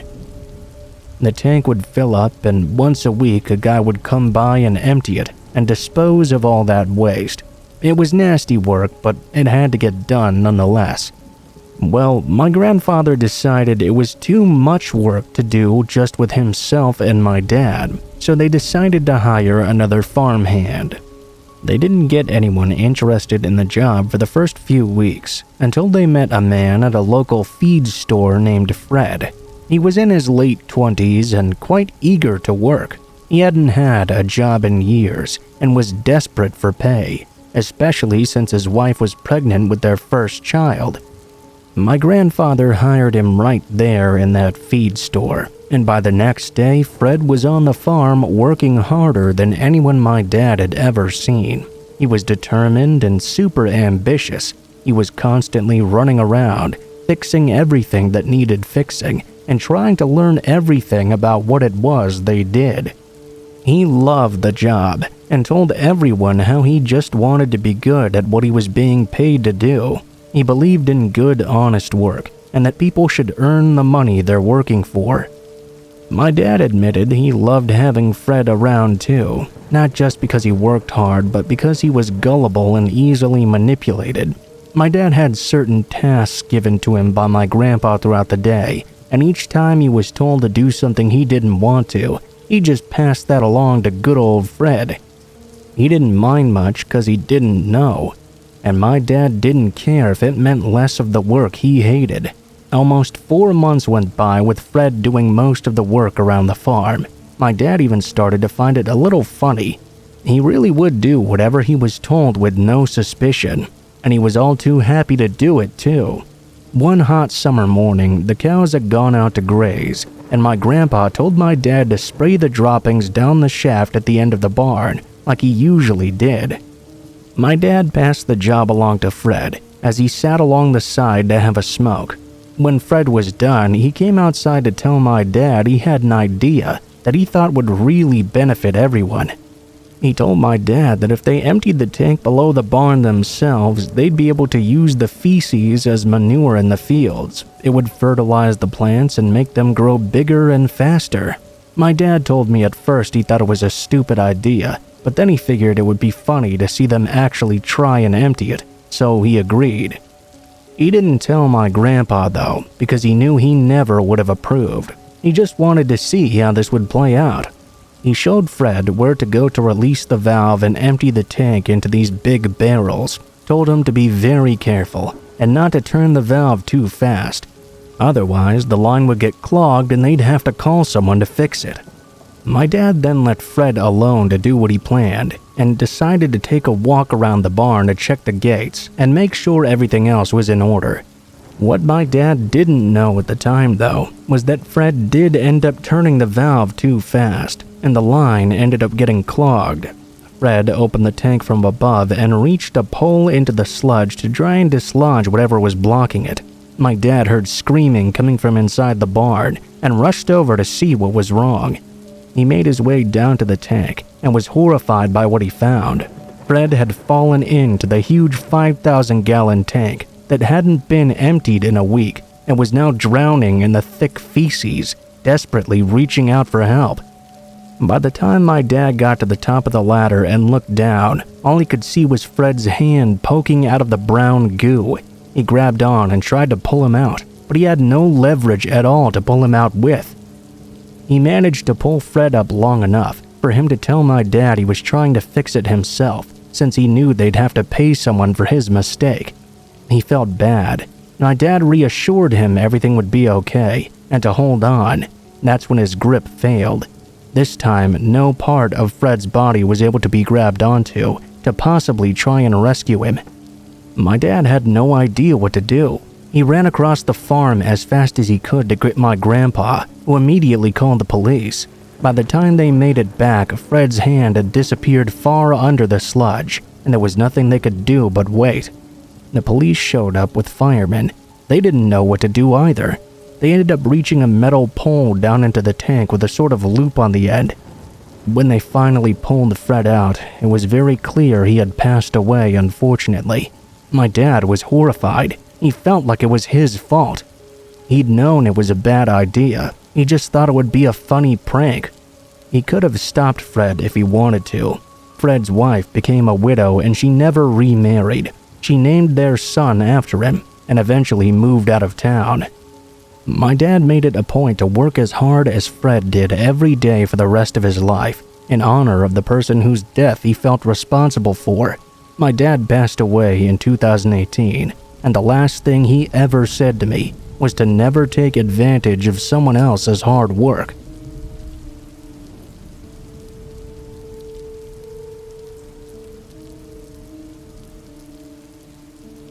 It was March 28, 2000. My husband Robin and I had just moved to Fort Worth, Texas, from Seattle, Washington. My husband had gotten a job offer he was really excited about. In his words, he just couldn't pass it up. He was an architect, and the firm he wanted to work at was down there. I couldn't say no. He was so happy, and I was happy for him. We had 4 children, a 13-year-old boy named Josh, a 10-year-old girl named Jamie, a 7-year-old named April, and our youngest, a 3-year-old girl named Paula. Our kids were super excited too. They'd heard of cowboys on TV and kept telling all their friends they were moving onto a farm with a bunch of animals and they were going to be farmers. It was actually kind of cute. When we first got to our house on this farm, everything was very peaceful. We moved in early March and got fully settled in about 2 weeks later. Of course, we didn't have any animals on the farm yet, since we were still in the process of getting into a new routine with the kids. Their school was about a 15-minute drive away from our house, and we weren't comfortable at the time sending them on the bus alone. March 28th started out regular, just like every other Tuesday we'd spent in the house thus far. We got the kids ready for school and headed out the door. My husband went to work, and I came back with Paula.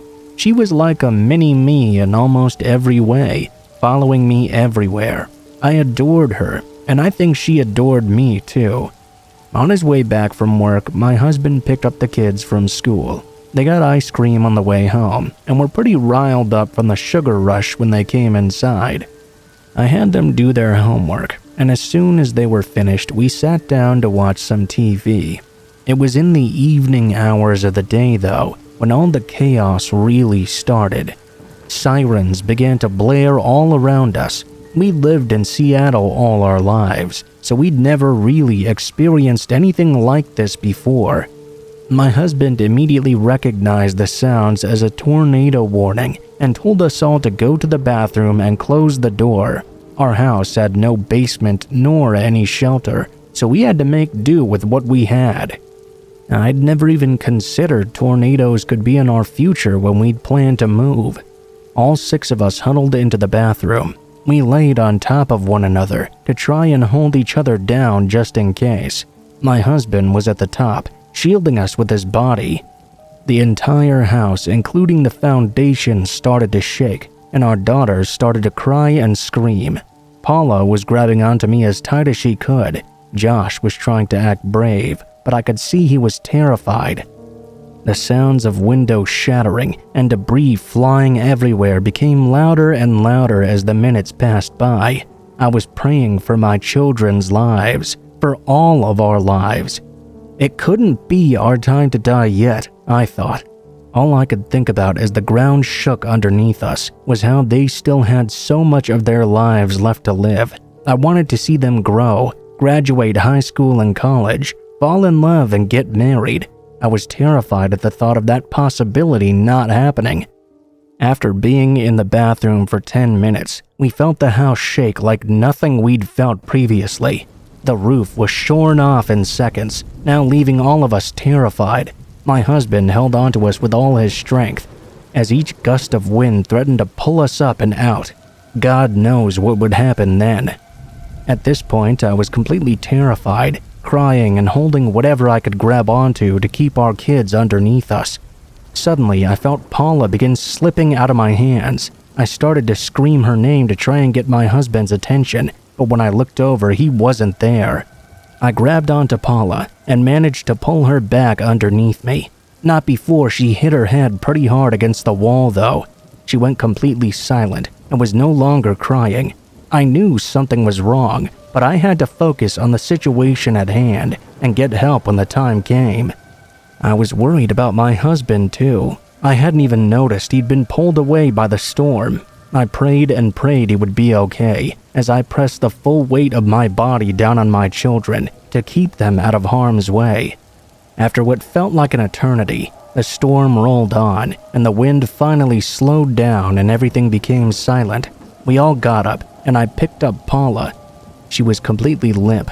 I noticed blood pooling down the side of her head, and tears rolled down my face as I assumed the worst at this point. I was thinking I just lost my husband and one of our children. I rushed out of the bathroom and into the rubble that was once our home. My husband was lying in the front yard, obviously thrown there by the wind. I could see him gasping for air as I rushed over to him. I held his head in my hands and told him how much I loved him. The first thing he asked between the gasps was if the kids were okay. I told him Paula had gotten hurt, and I could see the worry in his eyes. Thank God we got help soon after from a disaster relief team. We had no way of calling anyone, and our cars had been tossed away by the wind. All we could do was wait until someone showed up to help us. We were all taken to the hospital, and myself, Josh, Jamie, and April had minor cuts and bruises. I'm grateful to say both my husband and Paula did survive. Unfortunately, Paula had extensive brain damage and still requires to this day around-the-clock care, which is incredibly sad for the circumstances. I'm just grateful she's still with us. My husband broke almost every bone throughout his body, but he recovered fully in about a year. We're grateful both survived. The whole incident was terrifying. We decided that moving back to Seattle was our best option. Our families were there, and my husband got another job offer later that was just as good. Our lives were forever changed that day though, and we hope to never experience anything that terrifying ever again.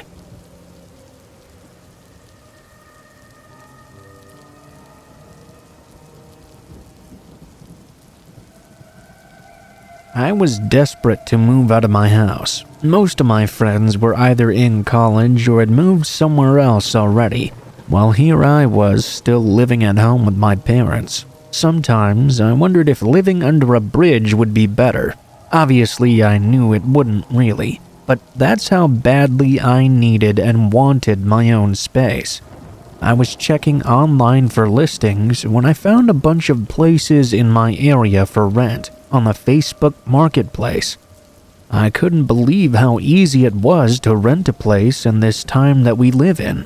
Being young and stupid, and probably a little bit naive, I found a listing on the marketplace that was the very definition of too good to be true. It was an entire 2-story house with 4 bedrooms, 2 bathrooms, a garage, and a finished basement. The pictures made this place look incredible. I messaged the guy, and since I was so eager, I asked if we could meet when I left work that night. He agreed to meet at around 8 p.m. I was already mentally planning my setup for the house after work as I was driving over. It soon dawned on me, though, that of all the pictures, there weren't any of the outside of the house or the finished basement. I didn't really think too much about it, but the thought did cross my mind that was somewhat weird. I pulled up to the house at around 8:15. The outside did look a little bit rough, and the neighborhood didn't seem ideal either. I kept ignoring all of that though, because I kept telling myself this was an entire house just for me. I knocked on the front door, and this sort of disheveled-looking man answered. I walked in, only to find that the pictures didn't really look like this house at all. The inside looked quite old. Honestly, the more and more I looked at it, the more it looked like it was about to fall apart at any second. I was standing in the living room with this strange man. Also standing in there was a frail-looking woman. She was so skinny that it looked like her shirt was about to fall off her shoulder. I felt in situations like this, the person running the house or trying to sell it to you would surely walk you around and show you the interior. These two people made no such effort though. They just kinda stood there looking at me. Finally, the guy mumbled something. "Yeah, so this is it. I should have said on the listing, but it's cash only." I asked if I could look around, and he looked kind of annoyed. He did accept though. I looked into one of the rooms on the main floor, only to see it was completely dilapidated on the inside. I knew I didn't want this place anymore. I didn't even need to look at the rest of the house. I walked back into the living room and just said to the guy, "Hey, so thanks for meeting me, man, but unfortunately I think I'm going to have to pass." The woman looked like she was about to start crying. "Look, I know it needs a little bit of work, but you should see the basement before you leave." The woman ran over to the door and opened it. She held her arms out, pointing to the basement as if presenting it to me, like some sort of prize. Since I have a really hard time saying no, I walked over and stood at the top of the stairs. I was thinking there was no way I was going down there. As soon as I looked into the darkness at the bottom and knew I could see nothing down there, I heard the man say from behind me, "The light switch is downstairs. Just go down and we'll be right behind you." The woman put her hand on my shoulder and sort of started to nudge me downward. I guess that all I needed was that literal push to push me in the right direction of getting out of there. I turned around and started swiftly walking toward the door. I thanked them for their time. Well, the guy clearly didn't like that at all. He ran over and stood in front of the door. The already creepy and disheveled man now looked even more unsettling. He was staring at me with these bulbous eyes and started to reach into his back pocket. As he stared directly at me, he said, "You wanted a place. pay up or you're not leaving." I lied and told him I didn't have any money on me. He started to walk toward me and sized me up. I could see in my peripheral vision that the woman was moving in behind me. The man started to struggle to grab whatever he was concealing in his back pocket. I used this opportunity and reacted instantly. I ran right through the guy and pushed him out of the way, then ran toward the door. When I went to open it, I noticed it was already locked. The guy must have locked me inside when I wasn't looking. I hurried and unlocked the door and made a mad dash out to my car. I heard the woman screaming from inside and the man seemingly running after me. As I started to drive away, I could see he was standing at the bottom of the driveway. Thank God I never saw any sort of car start to pursue me after. I don't think these two had a car at all, if I'm being honest. I was so terrified I didn't drive home that night, feeling a sense of urgency and concern for my safety. Instead, I immediately went to the nearest police station to report the incident. The officers listened attentively to my account and assured me they would look into the matter. They decided to visit the house, but apparently upon their arrival, the couple was nowhere to be found. It appeared they were squatters or had hastily vacated the premises just before the police arrived. Although I never discovered their true intentions, I was relieved that they weren't there anymore. The police assured me they would keep an eye on the area and encouraged me to reach out if I encountered any further issues. All I know is that I'm never looking on Facebook Marketplace for a place to rent ever again.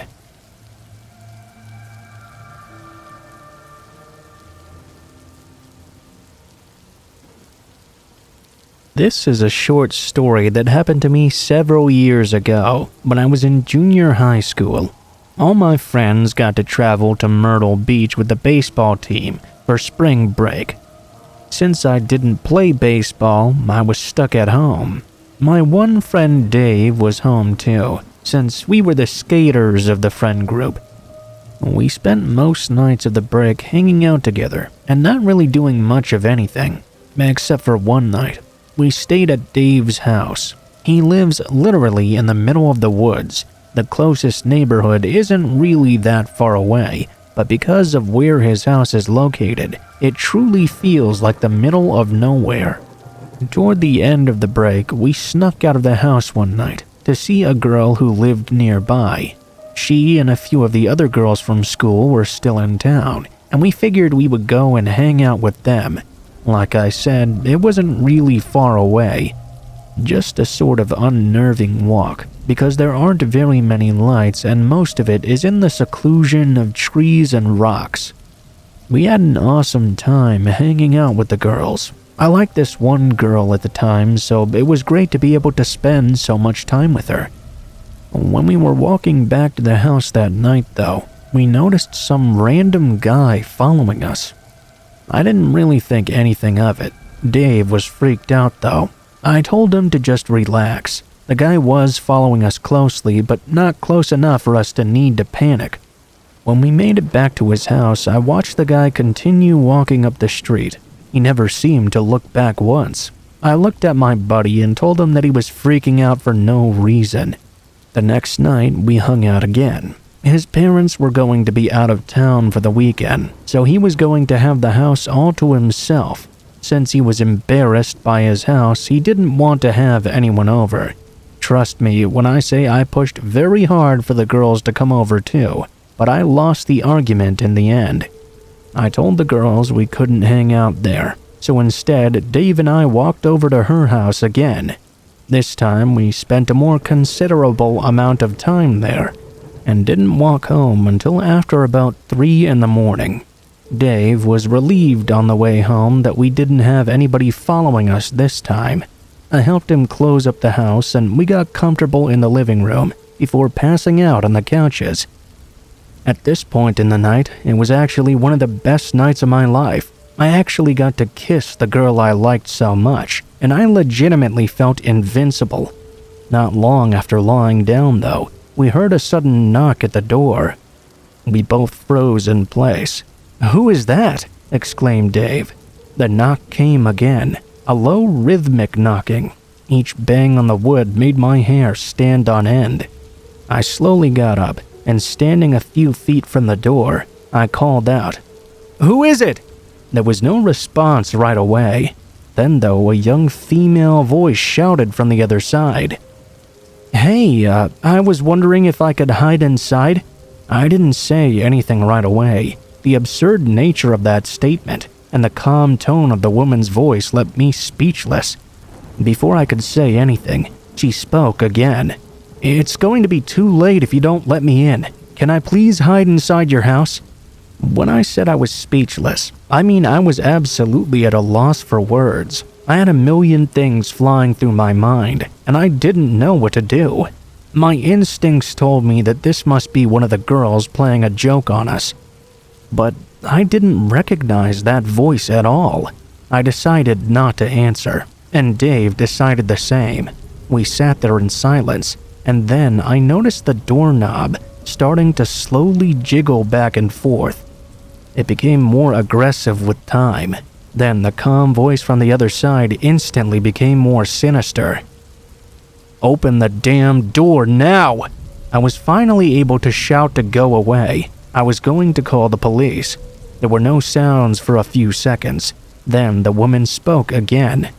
She started in a soft tone, and in the middle of her sentence, I could hear her getting sinister once more. "Honey, if you don't open the door right now, I'm going to lose my mind." Dave finally jumped up from the couch and shouted at this person to go away. Then, though, we could hear a second voice from behind the door. It was a deep voice, clearly that of a man. "Good call, bud. Very, very good call." Right after he said that, I thought I could hear what sounded like footsteps walking away. I looked out the window and saw two people walking down the street. One of them looked suspiciously like the person from the previous night. They just had a very similar stature. We were terrified and stayed awake the rest of the night. Since his parents weren't home, we didn't call the police, though obviously we should have. Dave was scared his parents would get mad if the police showed up and they weren't home on Sunday morning. When his parents finally did come home, he told them what happened, and they instantly called the police, calling us stupid for not doing so. I mean, better late than never, I guess. Since several hours had passed since the woman had been at the door, the police were honest with Dave's parents and told them they would probably never catch these two people. They assured us, though, they would be on the lookout for any similar incidents. I have no idea what those two wanted or who they even were. I don't even like being outside at night anymore. That night really messed me up for a long time, and I'm still trying to recover from the nightmares I endured because of it.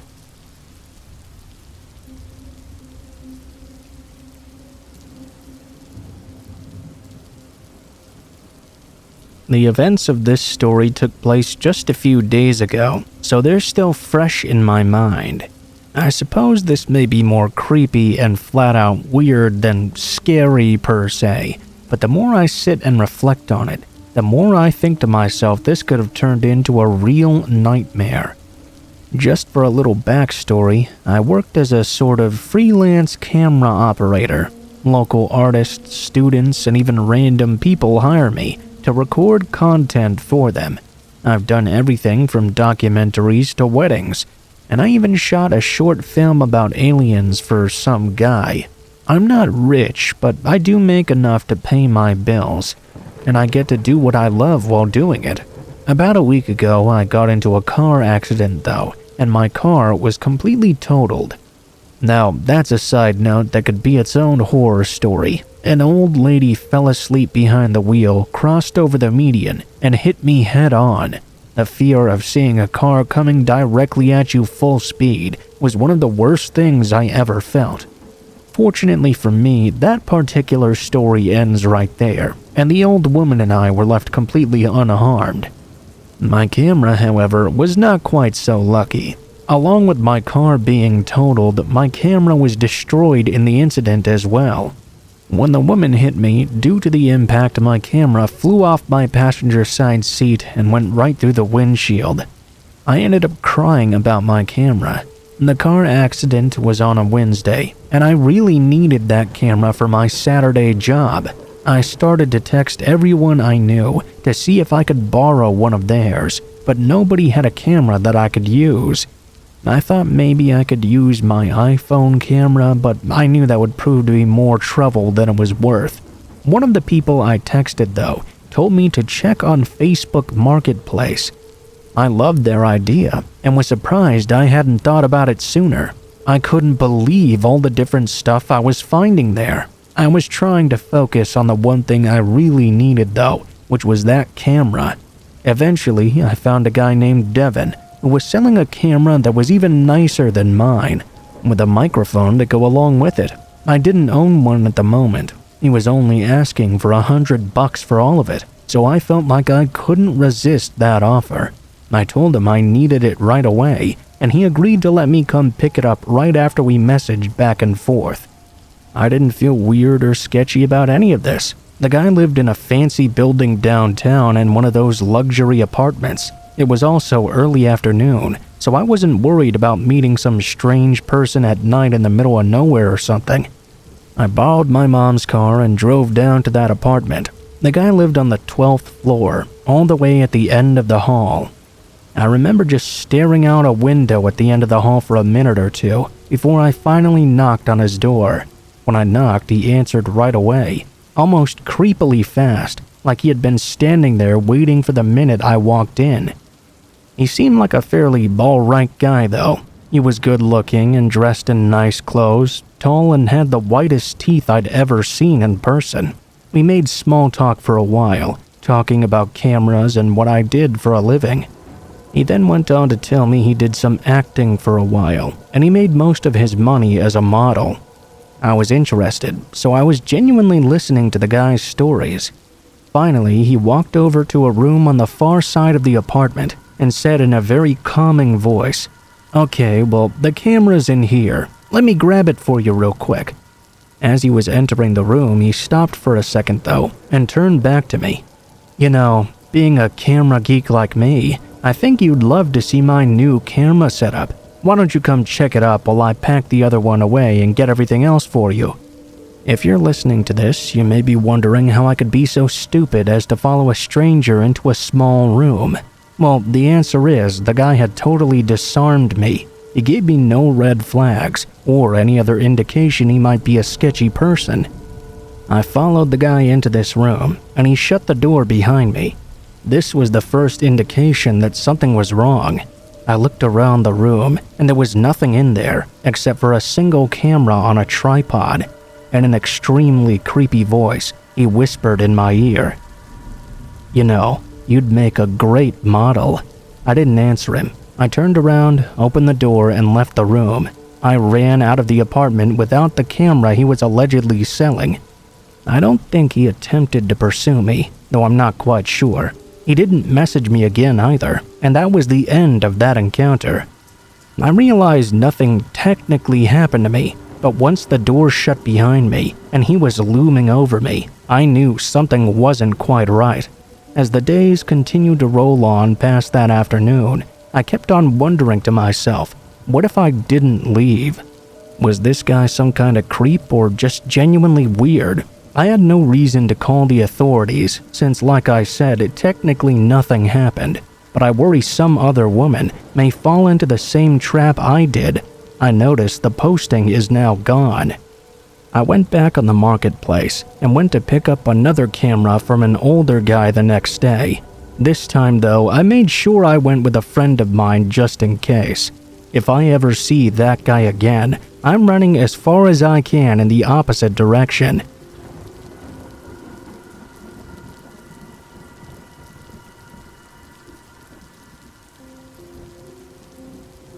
Over 4 years ago, I went to work in a warehouse in the small town that I'm from. I decided to leave, though, after my health started to get worse. I was diagnosed with panic disorder and severe anxiety after the situation that I'm about to tell you. This changed the way I developed friendships after that job. That much is for certain. So, I started this job on April Fool's Day of 2018. Needless to say, I had no high expectations of this job at all. All I wanted was to do something, get paid, and go home. I had 2 little ones waiting for me back there, and many things I could work on as well. The job itself wasn't hard, and made some decent money for all the duties considered. I really couldn't complain much. I worked second shift for about 5 months, and then I went to the day shift. While working on second shift, I kept mostly to myself, until one day, I met someone from one of the lines after we struck up a conversation about gaming.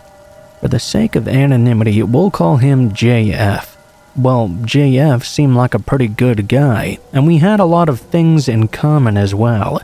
I went home that night and he popped up as a suggested friend on Facebook, so I decided to add him.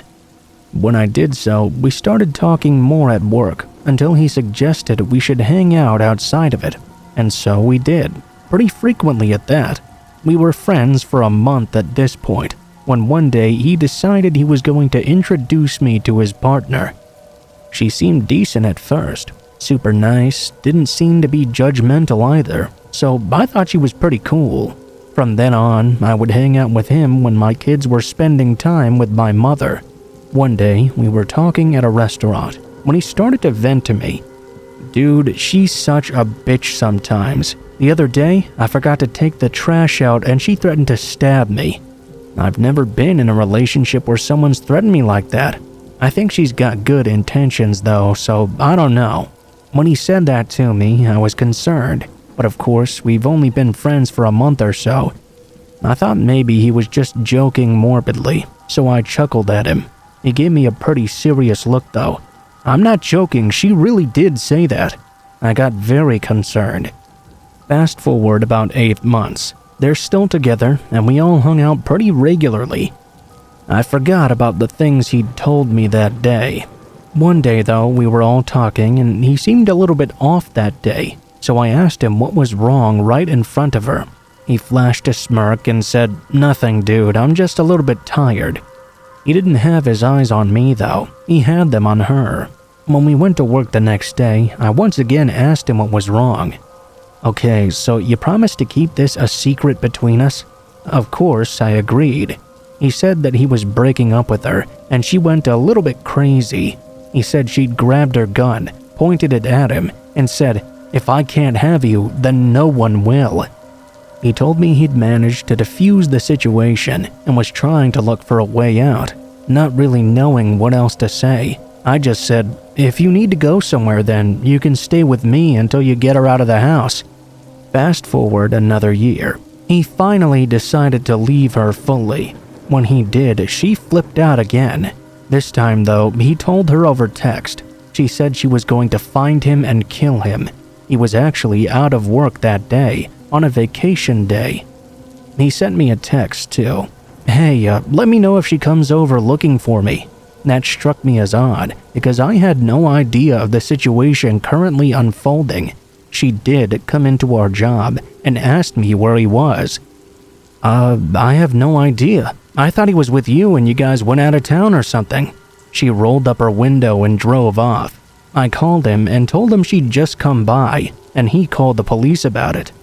They found her just up the road from his house with a loaded gun in the car. And 2 months later, he decided to talk to her again. When he did, he had something to tell me. When he called me, he asked if I had seen her around, and I hadn't. He then said this to me. I would take some vacation days if I were you." I asked him why. "Because she's out of jail. I heard her cousins are in town trying to find the people she has beef with, and I guess you're one of them." At that point, I was terrified. I grabbed my kids and got out of town. I took 2 weeks off work too. Came to find out the next day, her and her cousins went to the next town over and shot 3 people in an apartment and killed them. I got the news about it the day after it happened. The reason why he knew they were coming after me is because apparently they'd made a Facebook Messenger group and accidentally included him, and it had a list of names. Everyone regarded it as spam and decided to disregard the message, but he knew exactly what it was. 3 of the names on that list were the people that got shot. The fourth name on that list was mine.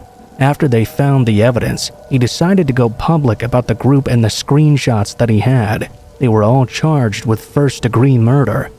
From then on, I was very careful about who I would stick my neck out for, because even though he knew the context of that list and her intentions, he decided not to inform anyone but me on it. Needless to say, we aren't friends anymore, and I think I dodged a bullet.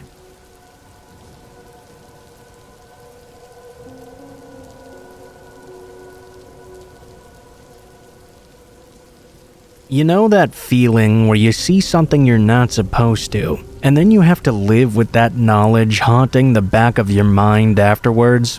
I certainly do, and that feeling's been clawing at my skull every time I pass by the old farmhouse at the edge of town for the past 15 years. I remember it very well, the night my life changed altogether. It was Halloween night, squarely in the year 1997, and I was 15 years old. I was wearing a white dress and a cheap blonde wig that really stood out in the nighttime, something I'd come to regret later. I also had a little mole made out of eyeliner. You can probably guess who I was trying to be that year, but I digress. Not even Marilyn Monroe could save me from what was coming. I was super excited to go trick-or-treating, as were my girlfriends. We decided on a collective theme of quirky Hollywood stars. I was Marilyn, while Janice donned a classic Dolly Parton look, and Carly took the visage of namesake Carly Simon. We giggled and primped ourselves up, as if we were going out to a red carpet premiere, rather than just a stroll across town. We were having a lot of fun, though. After a quick goodbye to my parents and a reminder to be home by 10:30, we took on the town at sunset.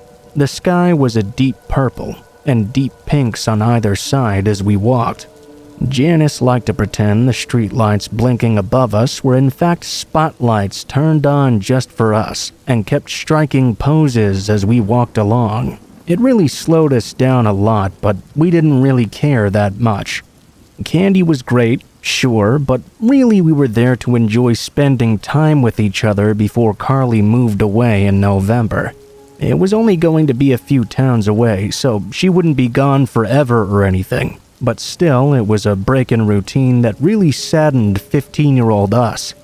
That's when Janice suggested, after a pose that had her almost falling off the curb, that we go to the old farm at the edge of town and tell some ghost stories.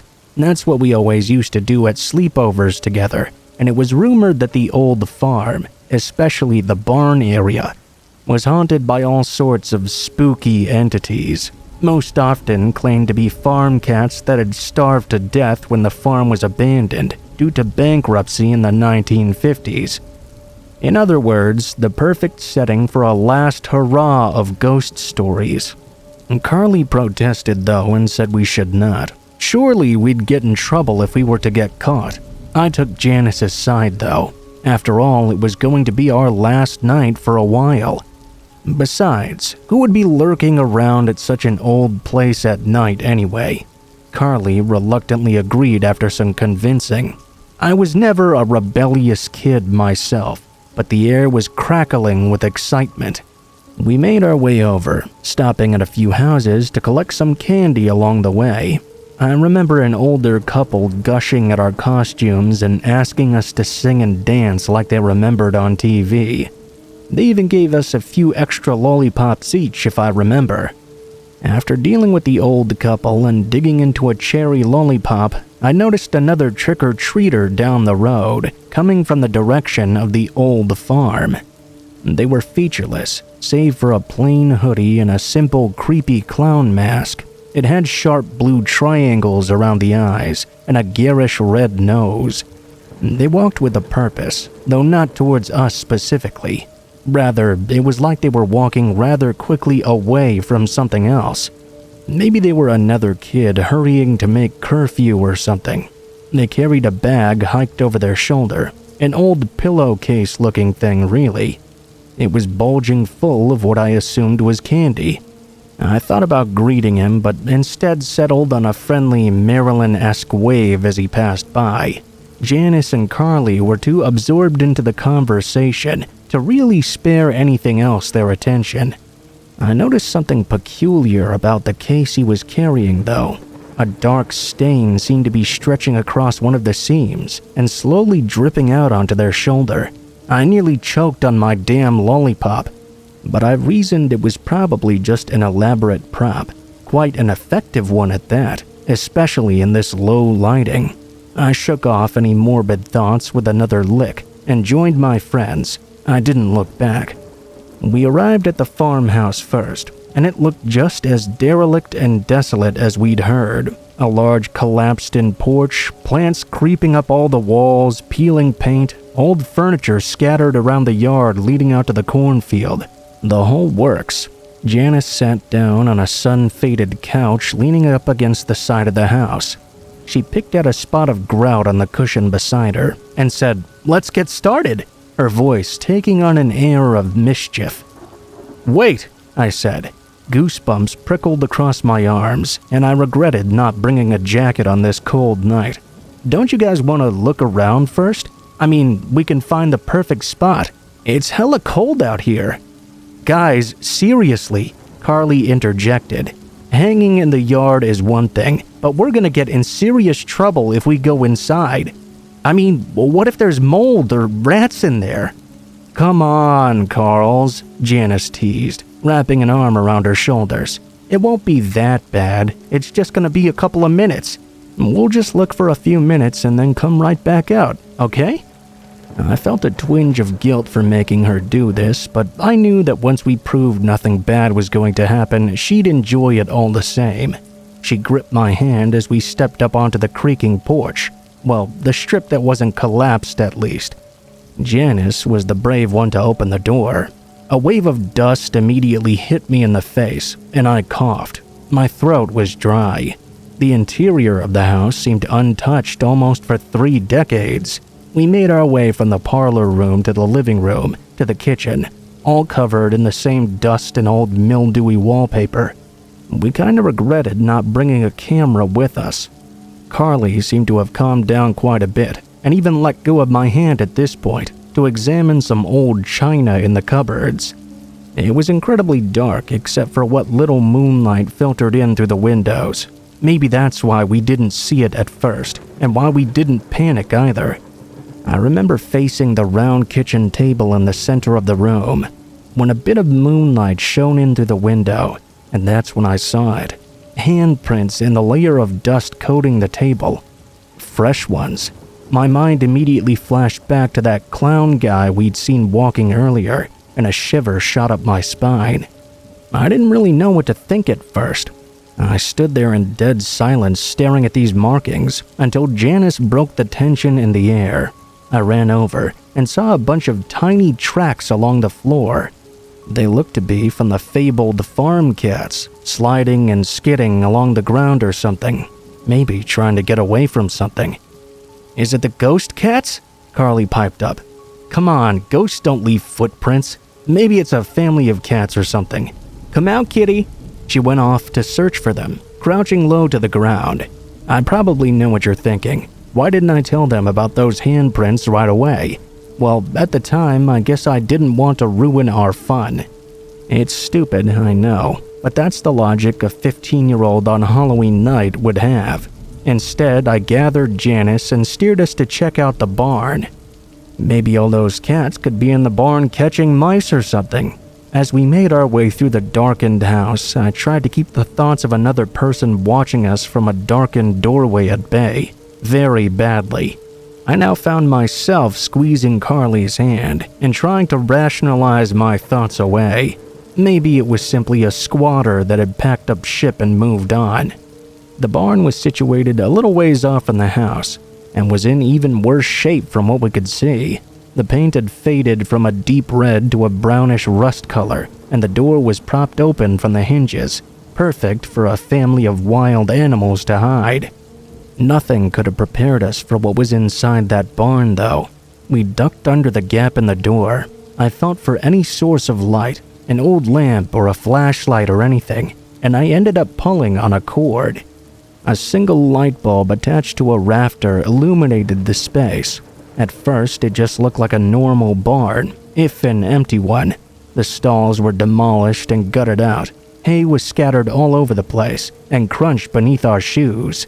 What had me frozen in place, though, was the deep red stain streaking up and down the walls and pooling onto the floor. Janice screamed and Carly took off out the door. Janice and I weren't so lucky. We stuck around and observed long enough to see a bloodied cat's head peeking out from a pile of hay. The flesh at the back of its eye sockets gleamed up at us, suggesting its eyes had been gouged out. The rest of the night was a blur. We took off running down the road, all thoughts of a fun Halloween with my best friends forgotten. What had remained in its place was sheer terror, tears, and a lot of screaming. Like I mentioned earlier, my dress whipped in the wind, and my hair shone like a highlighter in the darkness, something I really regretted in my panic.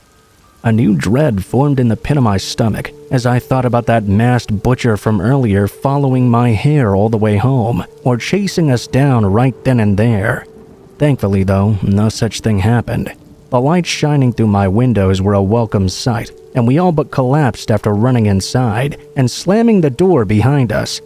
My parents were initially upset with me for missing my curfew, but once they saw the tears streaming down my face and that we were all out of breath, they quickly changed gears to concern. They asked what happened, and we explained the entire story. Dad wanted to call the police, so that's exactly what we did. The police couldn't do anything, though, because we couldn't prove who'd committed the crime. As for trespassing, they let us off with a warning. My parents made us promise not to do anything like that again, or we'd be grounded for life, and the police went on their way. That night, I laid tossing and turning, thinking about that clown trick-or-treater we'd seen, and about that bag he held. I kept imagining all those bulges that peeked out of that pillowcase. That blood no longer seemed like a fake smear for dramatic effect. Carly, Janice, and I didn't talk about the experience for a while afterward. After her family moved, Carly's dad told my dad that Carly would stay up and cry sometimes, citing those poor cats left to the butcher clown. Whenever we met up, we would try our best not to mention it. Like I said, though, it was always there in the back of my mind.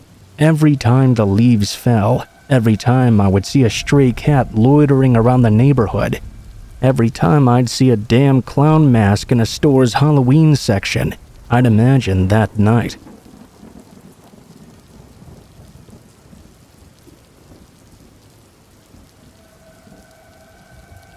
Hi. For simplicity's sake, my name is Amy, and I'm a 23-year-old girl living near Chicago, about 20 minutes away from the main city.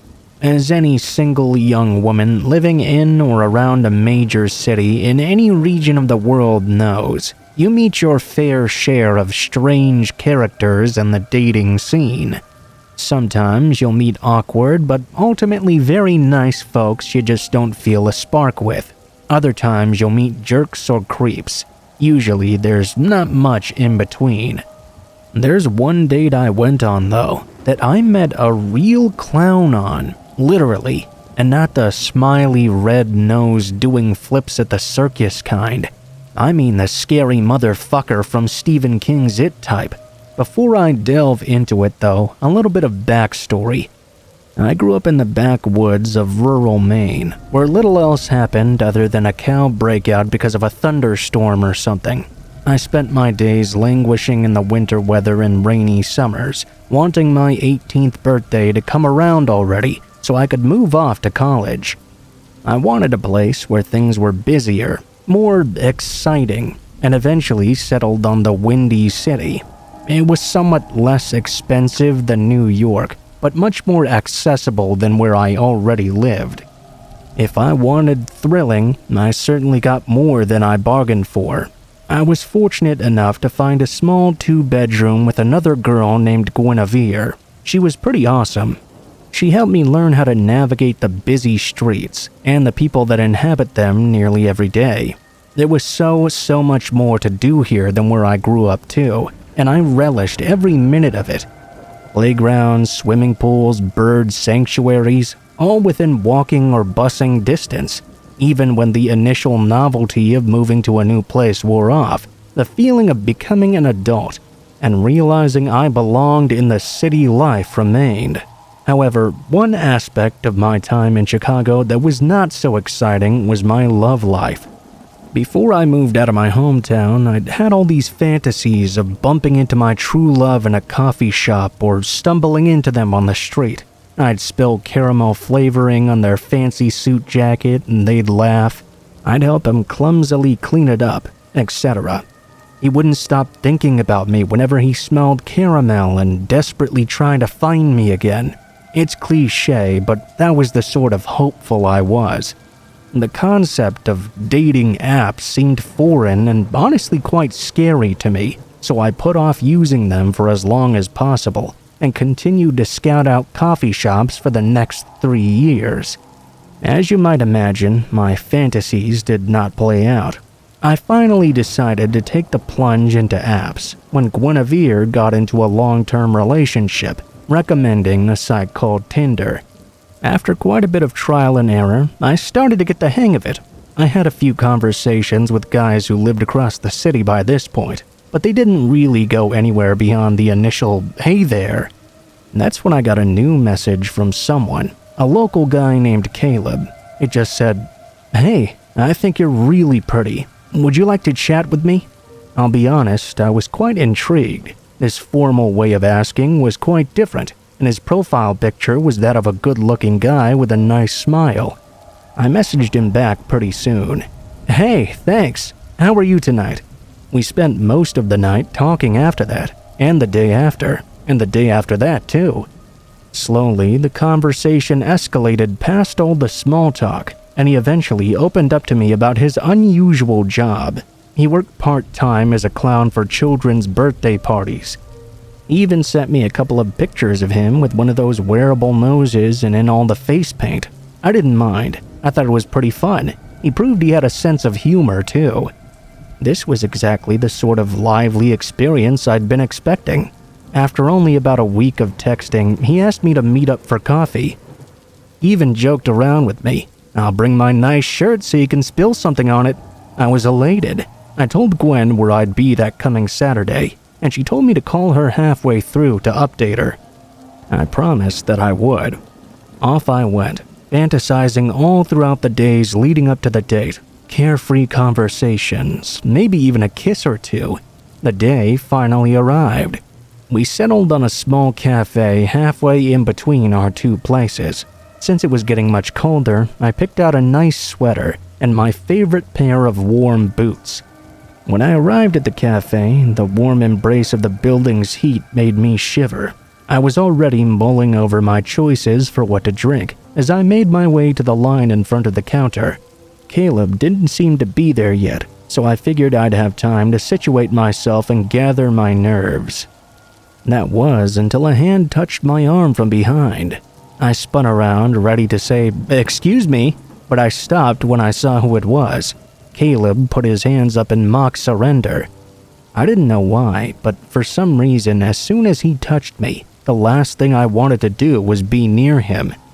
"Oh, God, he scared me," I said, brushing it off with a laugh and dispelling that feeling. "Sorry, I just couldn't resist."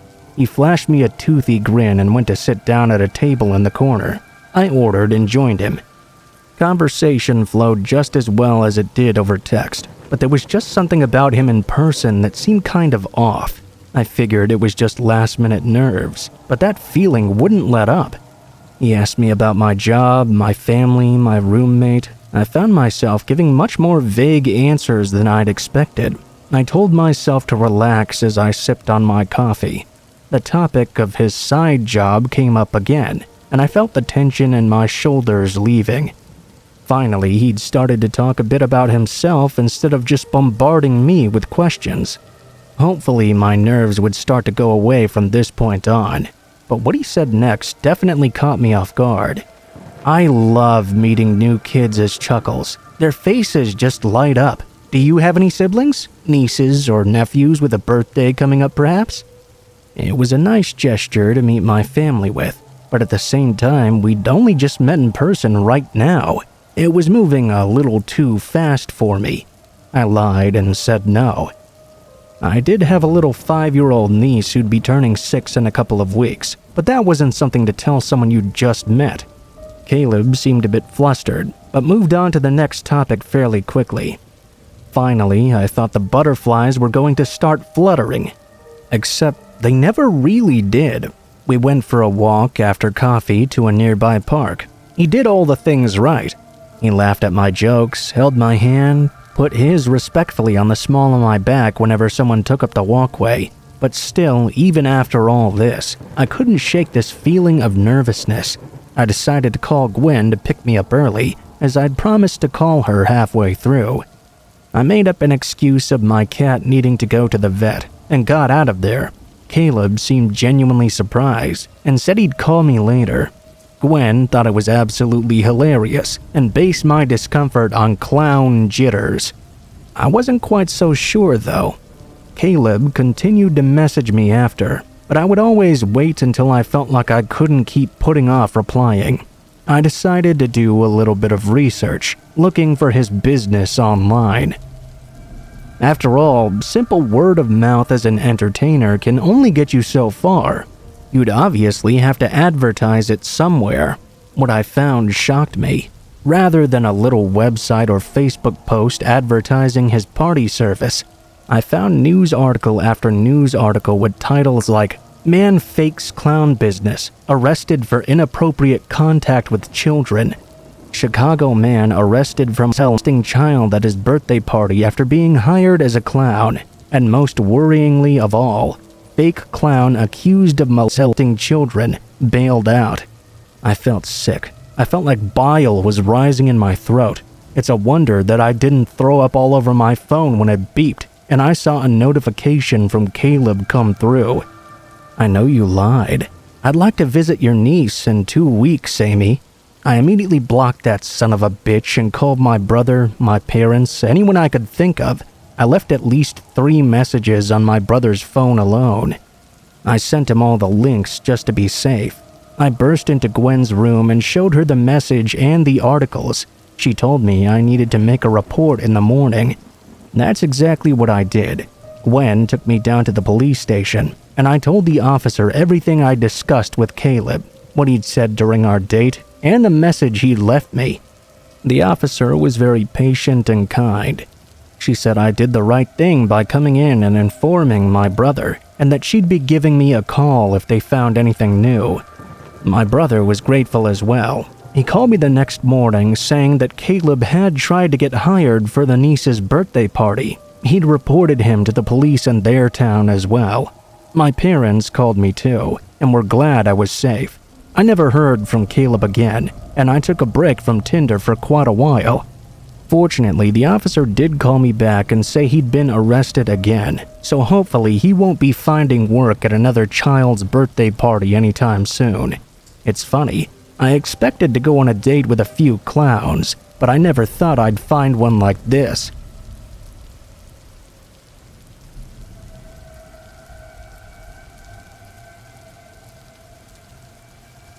In my experience, working a haunted house is good, clean, scary fun.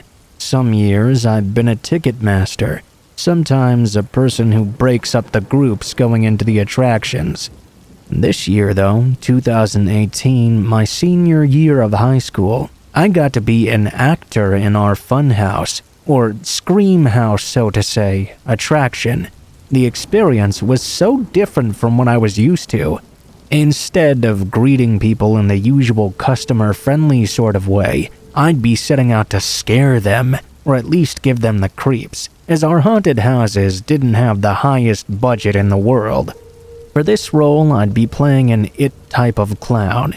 You know, red balloon, sharp needle-like teeth, all that jazz. I don't know if our local Halloween fair committee violated any copyright laws, but I wasn't about to be asking any questions. What I found most challenging about the role, ironically enough, was how to be scary, really. I was never really one to pull pranks or anything like that on Halloween. Hell, the scariest costume I'd ever dressed up as was a cliché bedsheet ghost. I really hated seeing kids cry, and so I really struggled at our practice sessions. Worse still, I'd be at the very end of the house, the final scare before people leave. I had to make an impression that would last.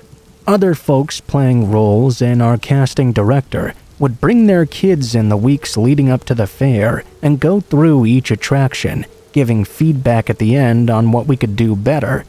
I was, for a lack of a better word, quite terrible. Although I looked the part through no magic of my own, I lacked the bite that this sort of thing is supposed to have. The dread in the pit of your stomach that forms when people think of those clowns when watching movies. Personally, I blame Tim Curry and Bill Skarsgård for being such tough acts to follow, but I digress.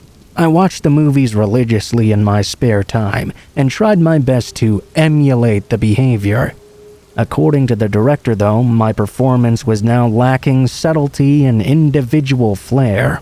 Yeah, because people going to a county haunted house look for subtleness in their scares. I turned to online horror for more examples, as well as looking for some acting tips. Some short films on YouTube were helpful in the opening, the kind where you stand still and just stare at the patrons. Others gave me a brand new perspective on how a scary clown should act. I became kind of obsessed with scary videos, aside from research, going down long rabbit holes into the night. Going down long rabbit holes late into the night after my family had gone to bed. That's not the point of this story, though. The point happened on a fair night a few days in. The director said I had improved a lot in that time. I was feeling good at the creeped out looks on patrons' faces as they left. I felt a little bit bad when I made a little girl cry, though. I tried to mask it with a sinister, in-character grin as she and her parents went on their way. The sun had long since set, and I'd managed to make a few good tips for the funhouse by the end of the night. They had a tip bowl by the exits for anyone who wanted to give a little something extra for the budget for next year. After the last few patrons had gone, the other actors and I filtered out of the attraction to go home ourselves. There were haunted dolls, marionettes, mirror ghosts, even the odd crazy jester or two. But I was the only creepy clown performer. In hindsight, this made me really easy to identify later. The grounds in which our fair took place were sectioned into 3 parts: the attractions, the food area, and the parking lot way off to the side. I didn't have a car at the time, so I had to walk all the way across town at midnight just to get home. All alone. Yeah, I know. It wasn't the best feeling after performing in a haunted house all night and watching so many scary movies, but it's not like I had a choice. At least my folks would leave the light on and the door unlocked. I started down the block with no issues, and quite a lot of bravado. After all, I was still wearing the scary clown costume. The makeup had cracked a bit, and my skin was itchy and uncomfortable, but I didn't feel like anybody would want to be approaching me so late at night. I'd plugged in my headphones at this point, so I only saw the car when it passed by me on the street, rather than hearing it coming. It was a dark, ambiguous color in the inky darkness, and low to the ground. What stood out to me most was that it had stripped tires, or whatever those are called, not very common in our area. It moved slowly through the suburbs. It was late at night, so maybe they wanted to be careful. I know I would have if I was driving. What made me scared shitless, though, was when the car slowed down to a stop, circled back around, and came by to pass me again, even more slowly this time. I ripped my headphones off my head and tried not to panic. Maybe they were taking a wrong turn. Maybe they wanted to ask for directions. Maybe. But hell no. The car circled back around 3 more times, sometimes speeding up, sometimes slowing down again. I began to sweat through the makeup and began to speed walk, as much as I could in this bulky clown costume at least. I soon came to the corner parallel to my street. All I had to do was turn this corner and book it to my house down the road. But as I turned the corner, the car still followed me, and a new terrifying thought shot through my head. I don't want them to know where I live. Oh God, what do I do?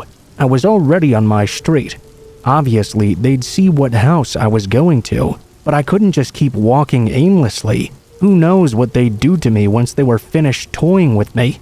Gathering my courage, I remembered an old school survival horror tip from one of my rabbit hole videos.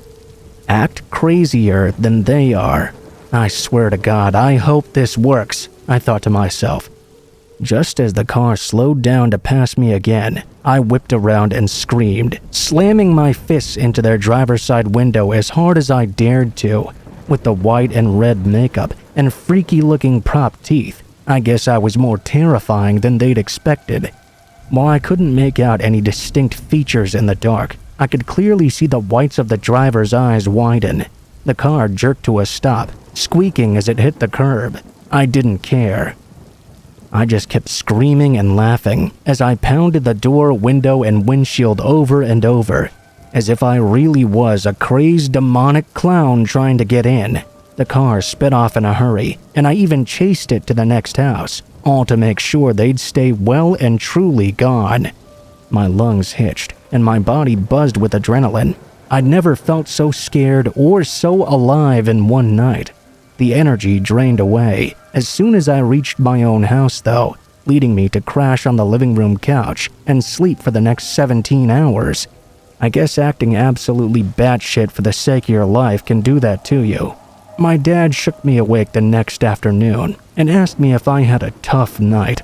I'd surely tell him later, but he had no idea at the time.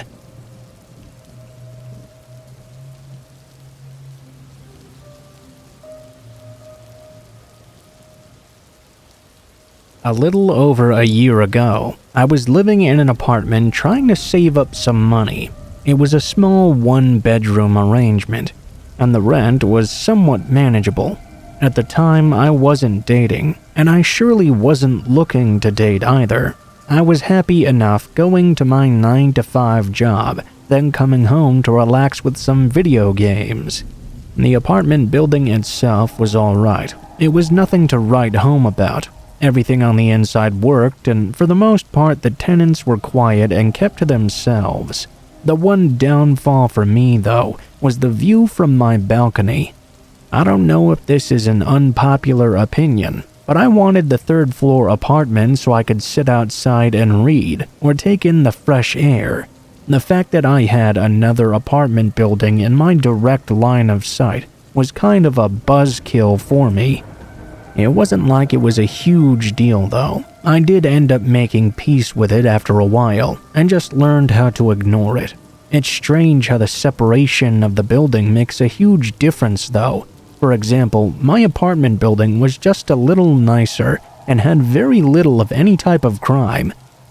Meanwhile, that other apartment building seemed to always have police cars swarming outside. The area itself spanned multiple blocks, and I think there were 6 or 7 different apartment buildings there. When I say buildings, I mean different apartments altogether, like each block of apartments was a different leasing company.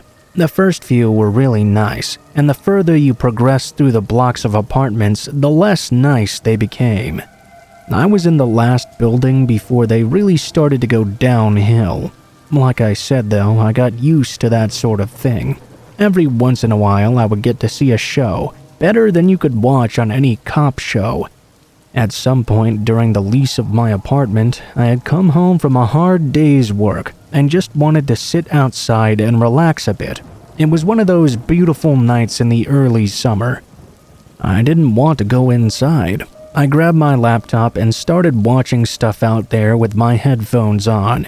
Before I knew it, it was well after midnight, and I was still sitting outside enjoying the free breeze. I finished up what I was watching, and decided to just sit outside and really soak in the air for a while, until I went inside to go to sleep. Immediately after taking my headphones out, though, I noticed something strange from my balcony vantage point. I saw a figure pacing back and forth outside the apartment building behind me. I felt comfortable practically spying on this person, since there was no way he could possibly see me. I was dressed in all black on a third-floor balcony, slouched back in a chair. I watched this person pace and continue for 5 minutes. I was trying to theorize what this person was doing. My first thought was that maybe they'd gotten locked out and were pacing, waiting for someone to let them in. But that theory faded quickly when I noticed how suspiciously he looked when he stopped pacing. He would look all around himself, like he was trying real hard to be secretive. I could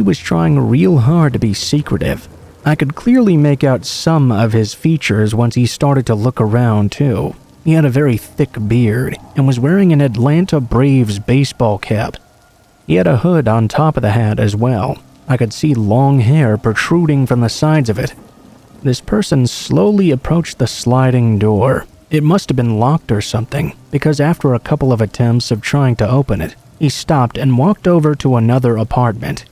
When he reached that next apartment, he grabbed the door as well. A car drove by though, and he jumped away from the door and pretended like he was just walking down the road. Once the car was out of sight, he went back to the door and tried to open it again. No such luck for this man, it seemed.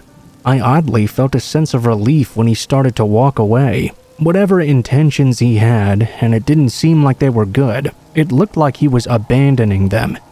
I felt a bit of relief lift off my shoulders too, because I'd been having an eternal battle on the inside of whether or not I should call the cops on this guy. Of course, I probably should have. But for some reason, calling the cops on this guy was giving me crippling anxiety. I can't explain why. I guess the police just terrify me, so I avoid that confrontation at all costs. Just as the relief was setting in completely though, the man turned back around and went back to the apartment he was just at seconds ago. He didn't look around this time. He grabbed onto the sliding door and started to yank on it hard. Thankfully, his failures continued. After that, he went to the last apartment on the ground floor that was in my vision. To my horror and surprise though, the door opened right away. He crept inside, as though he was trying to be silent. I wanted to grab my phone and call the police, but I didn't want to lose my focus on the man. The lights weren't on in the apartment, so I couldn't tell where he'd gone once he went inside. Once I'd lost sight of him completely, I grabbed my phone and called the police. I told them my suspicions, and they said they were going to send a car over right away. I sat on the balcony and continued to watch the sliding door that he'd left slightly open. I saw a light turn on in one of the windows, and within seconds I saw the man running out at full speed toward my building. Even though I knew this man couldn't possibly see me, I slid down in my chair even more. I was so tense. Before the man was even out of sight, a large shirtless man ran out of the sliding door with a baseball bat in hand to chase him.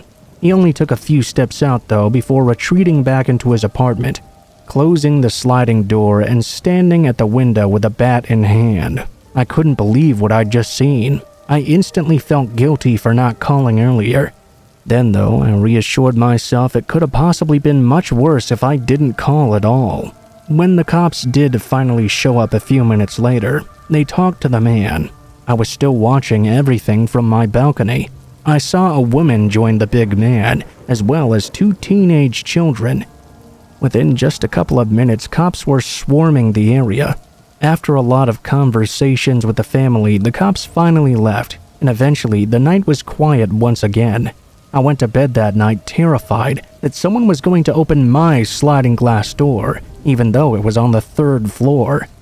I feared my apartment was going to get broken into every night until I eventually moved out. I still think about that night all the time, even though it didn't directly involve me. Sometimes being a fly on the wall and witnessing something horrible can be just as traumatic in other ways. At the end of the day though, I'm just happy I don't live anywhere near those apartments anymore, and that the family from the apartment was physically unharmed that night. I can't imagine the psychological damage they're still dealing with today though.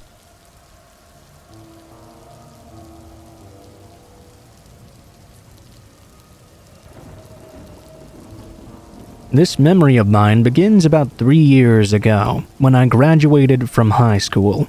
I had grown up with my grandparents, but decided to move to a different and much larger city to live with my dad for the first time in 12 years.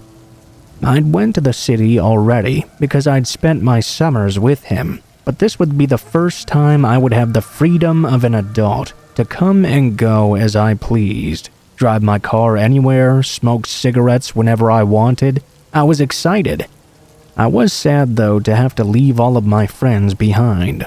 As soon as I was settled in, my dad and stepmom sat me down to discuss a few rules and what I needed to know about the basic things. Go whenever you want, but let us know when to expect you to leave and when to come back, even if it's at 2 a.m. so we know you're safe. You know, that sort of thing. I had to park on the street because the apartment complex had limited parking. They both told me to watch out for the neighborhood creep, whose name was George. He was well known to all the women in the complex, as well as the police that patrolled the area. He was tall and fairly huge. He looked very intimidating.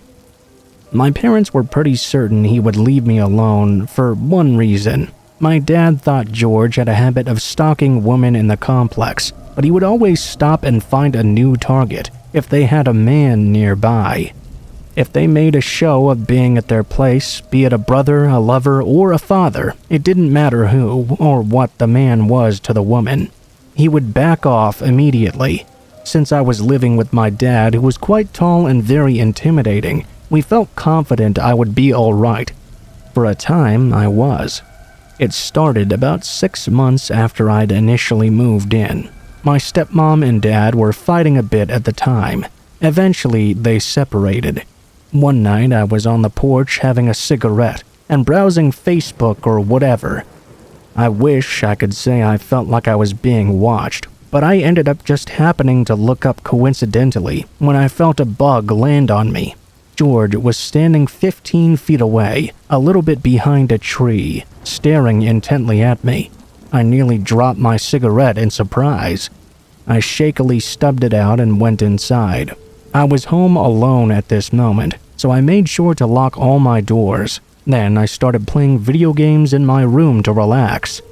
I told myself I was probably just being paranoid. The next morning, I got up for a cigarette and some coffee. Lo and behold, only a few minutes after I'd stepped out onto the porch, George came ambling out of his apartment to look my way. I finished my cigarette and went back inside. This pattern continued for a couple of weeks on end. It was like George was always stood at his sliding glass door, peeking out and waiting to see when I would emerge.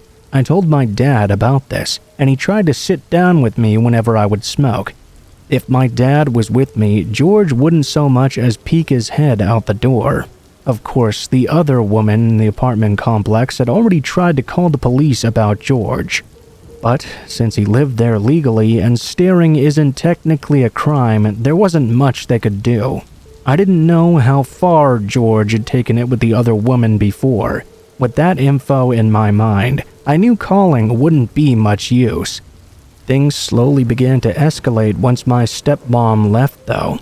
I had access to her parking spot now, so I had 3 ways to get from my car to the apartment, depending on how I chose to go. One of the ways went just past George's apartment, about 5 feet from his door. Since I got off late most nights, I avoided that route as much as possible.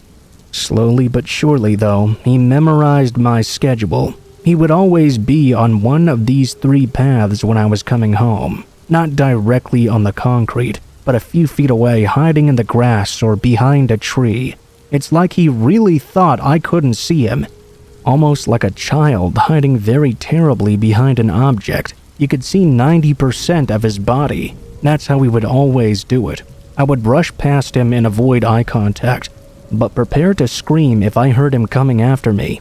I started to carry my keys between my fingertips, and I brought a pocket knife with me. I would walk from my car with it halfway open already, even though I'd never been in any fight before in my entire life. I believe it was around this time my mother was trying to find me free self-defense classes, since I couldn't afford anything with my tight budget. My dad was steadily getting more and more pissed off, as George got closer and closer to escalating. As the days went by, it went from November to May. If my dad wasn't home, I would have to lock all the doors and keep my knife under my pillow. I would Skype all night with my boyfriend, just in case someone would need to call 911 for me. I put a bunch of flower pots in front of my bedroom window so no one could get inside silently. I started to sit on the floor of my porch below the wall so I would be out of sight whenever smoking. I would anchor myself though so I could see him if he ever tried to walk up to it. I had constant nightmares of me being kidnapped, raped, and murdered. They began to invade my dreams every night. One day, I was gossiping with my neighbor. "Hey, did you hear about George?" "No, what about him?" "He got arrested last night in the parking lot of the complex. There's this big sort of electrical power box that stands about waist height. It's about 2 or 3 feet wide. About 10 minutes before I was supposed to come home and park right in front of it, some lady and her kid were walking by. They saw George sitting behind the box masturbating. He was waiting there for me, jerking off to the thought of me seeing him. It kinda makes me want to puke, but it also scares me at the same time. I was relieved for a few days of my stress, but it was only a few days that he was gone. He went right back again to the same old routine soon after. One night he got even braver. It was about 7 p.m. I went out for a cigarette with my dad. A neighbor walked up to chat with my dad, though. George came outside and stood out in the open staring me down. "Dude's asking to get his ass kicked," my dad said. He went back to chatting with the neighbor. I rolled my eyes and went back inside and played some more video games. I was healing in World of Warcraft when I heard my neighbor shouting. I was healing, and that's a pretty important job. I figured she must have been talking to someone else.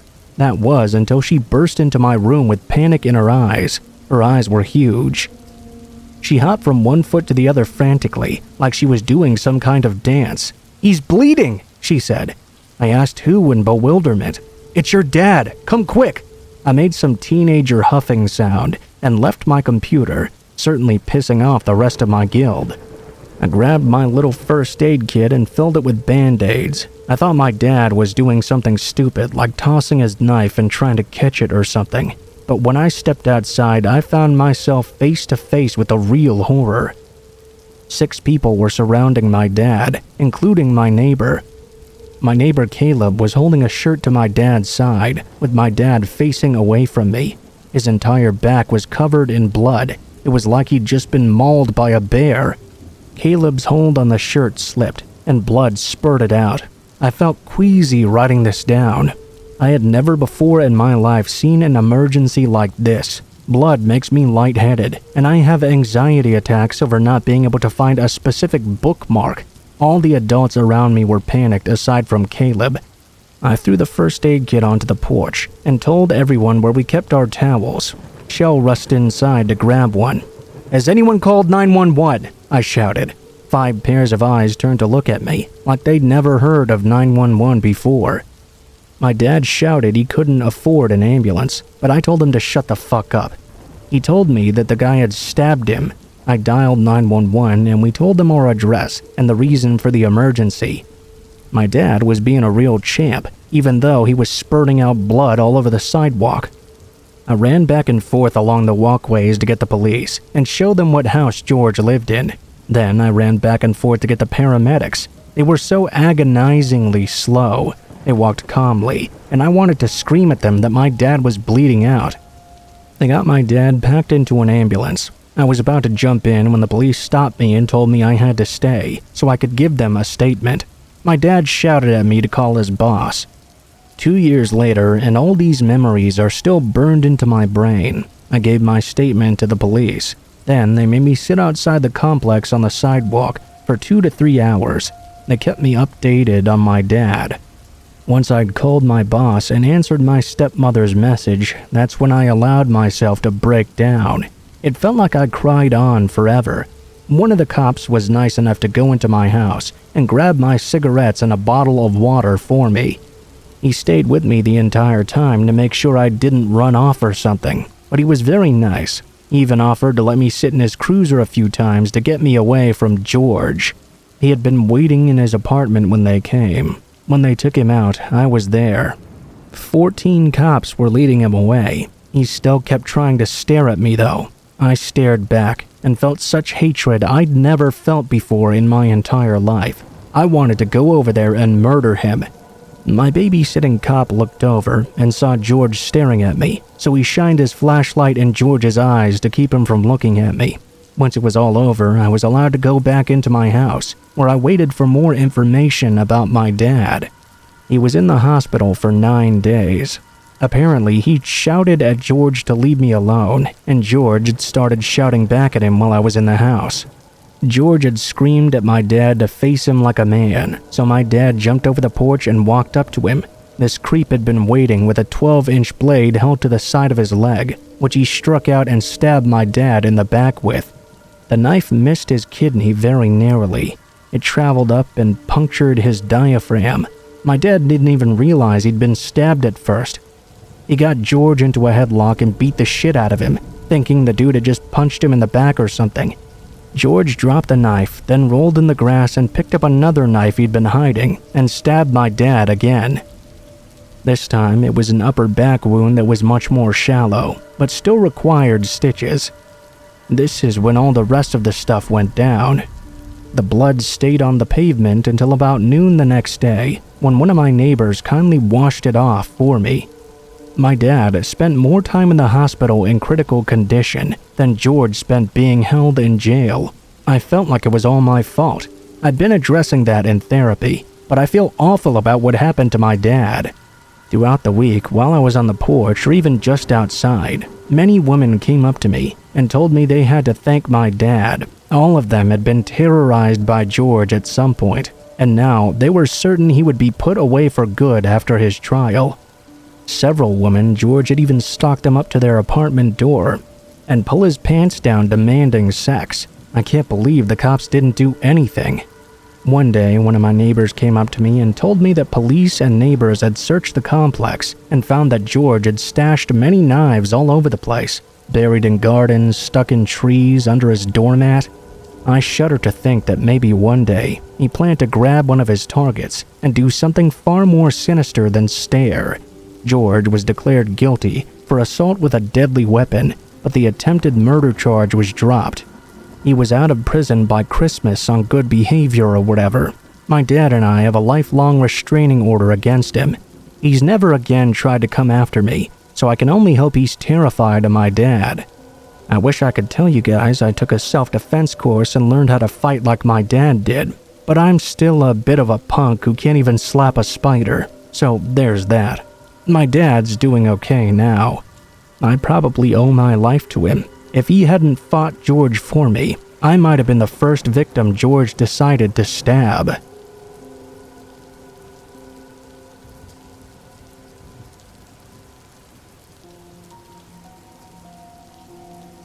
About 4 years ago, one of my work colleagues asked me to dog sit and watch over their house while they were out of town for a few nights. I was decently close with this coworker, so I told them it wouldn't be a problem at all. I'd love to do it actually. I had met their dog Candy on a few occasions and knew I would have no problem being with her for a few days. She could be a little hyper, but usually pretty low maintenance. I figured if I just brought her a new toy, it would distract her for most of the time. I packed a small bag and went over a little bit early so I could get all the details they wanted me to do before they left. Where the dog food was, how often she was to be fed, where her harness and leash were, etc., etc. They had a security system, but they decided they would leave it off while they were gone, so I didn't have to worry about it every time I came and left during the day. They lived in a nice neighborhood anyway. Obviously, I would still lock the doors though. There was a dog living there. I really had no need for the security system to actually be on. She did let me know that even when the system wasn't armed, if the doors opened, you would hear a faint chime. That was the security box letting you know one of the doors had been opened. After getting the rundown, they were off on their trip. I was outside hanging out with Candy the first night. It was fairly uneventful. Outside of Candy occasionally trying to eat some grass and dirt, she was perfectly well behaved and even came and laid down with me on the couch when she got tired. I was a little bit annoyed with myself though that I'd brought her a new toy, which so happened to be a squeaker. After 2 hours, I thought I was going to go insane. I didn't sleep well that night either. Something about being in someone else's home alone just couldn't make me relax. Candy couldn't figure out where she wanted to sleep, so she was going up and down in the guest bed to the bed with me, which wasn't really allowing me to get comfortable. The first night came and went.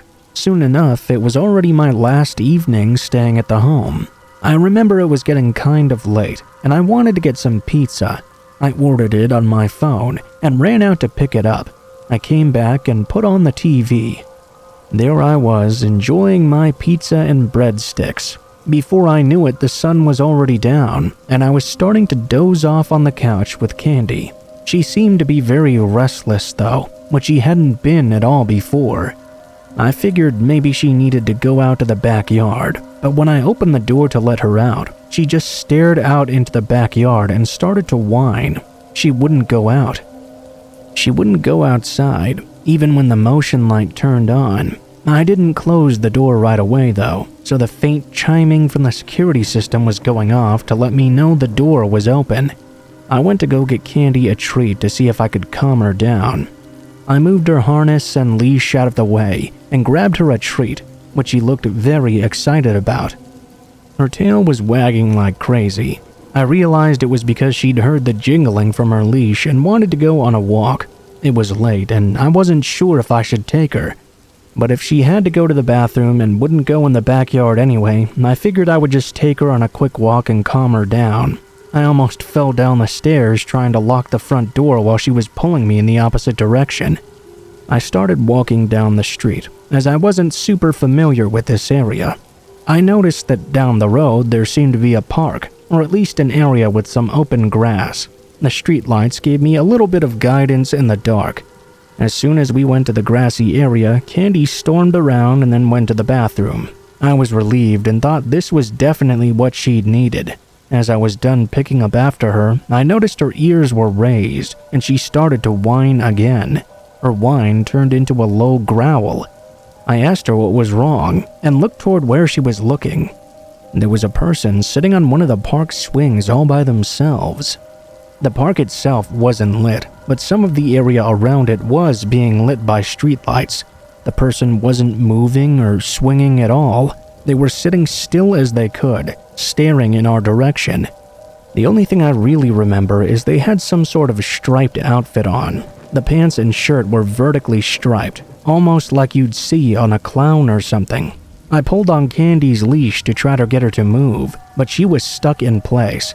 I shouted under my breath, "Candy, let's go!" As she looked back at me, the person stood up from the swing, staring in our direction. Candy started to bark, and I started walking back towards our house. Even though I was very far away from the swings, I remember starting to jog just to try and get out of there. I wanted to get back to the house as quickly as possible. Once we got back, I gave her another treat and figured we would sit down on the couch. She got into her little dog bed nearby with her toy and laid down, while I put the TV on and started scrolling through my phone. About a half hour later, I kept feeling like I was hearing something, like music maybe. I couldn't quite put my finger on it. It was nagging at me, so I walked out to the kitchen and realized it was the security alarm unit, chiming and saying the back door was open. My heart sank. Why was this door open? I remembered when I'd tried to let Candy out in the backyard before. I guess I'd forgotten to close it all the way and lock it. That definitely was against my nature even at my own house. I always locked and closed my doors as soon as I got inside out of habit. I closed and locked the door and started to walk back to the living room when Candy was already in the kitchen. She was whining and kind of half growling, barking the exact same as she had earlier at the park. She turned her attention to the stairs leading down to the basement and started full-on barking. As I tried to calm her down, I noticed the light switch to the basement didn't seem to be working, or at least the switch wasn't turning a light on. I walked back to the living room, then went back to the basement stairs after calming Candy down a bit. I turned on my phone light to try and mitigate some of the darkness, and heard what I could only describe as a laugh. I didn't know how else to describe it. I remember turning around and booking it up the stairs, grabbing Candy and running outside. Not knowing what else to do, I called my friend from work and told her what happened. She said she would phone the police and let them know there was an incident, and that I was house sitting. They could expect me to be there. About 20 minutes later, the police showed up and did a walkthrough of the house and property. They didn't find anything, but they did say the back door was slightly ajar and unlocked. I told them that it had 100% been locked, as I remembered doing it less than an hour ago. They gave me a number and said if anything else out of the ordinary happened to give them a call. I called my friend and filled her in, and apologized for having them worry while they were away. She said they would be home first thing in the morning, and walked me through how to set the alarm for the remainder of the night. I made it through the rest of the night with no other strange occurrences, and I never did get any answers as to exactly what happened.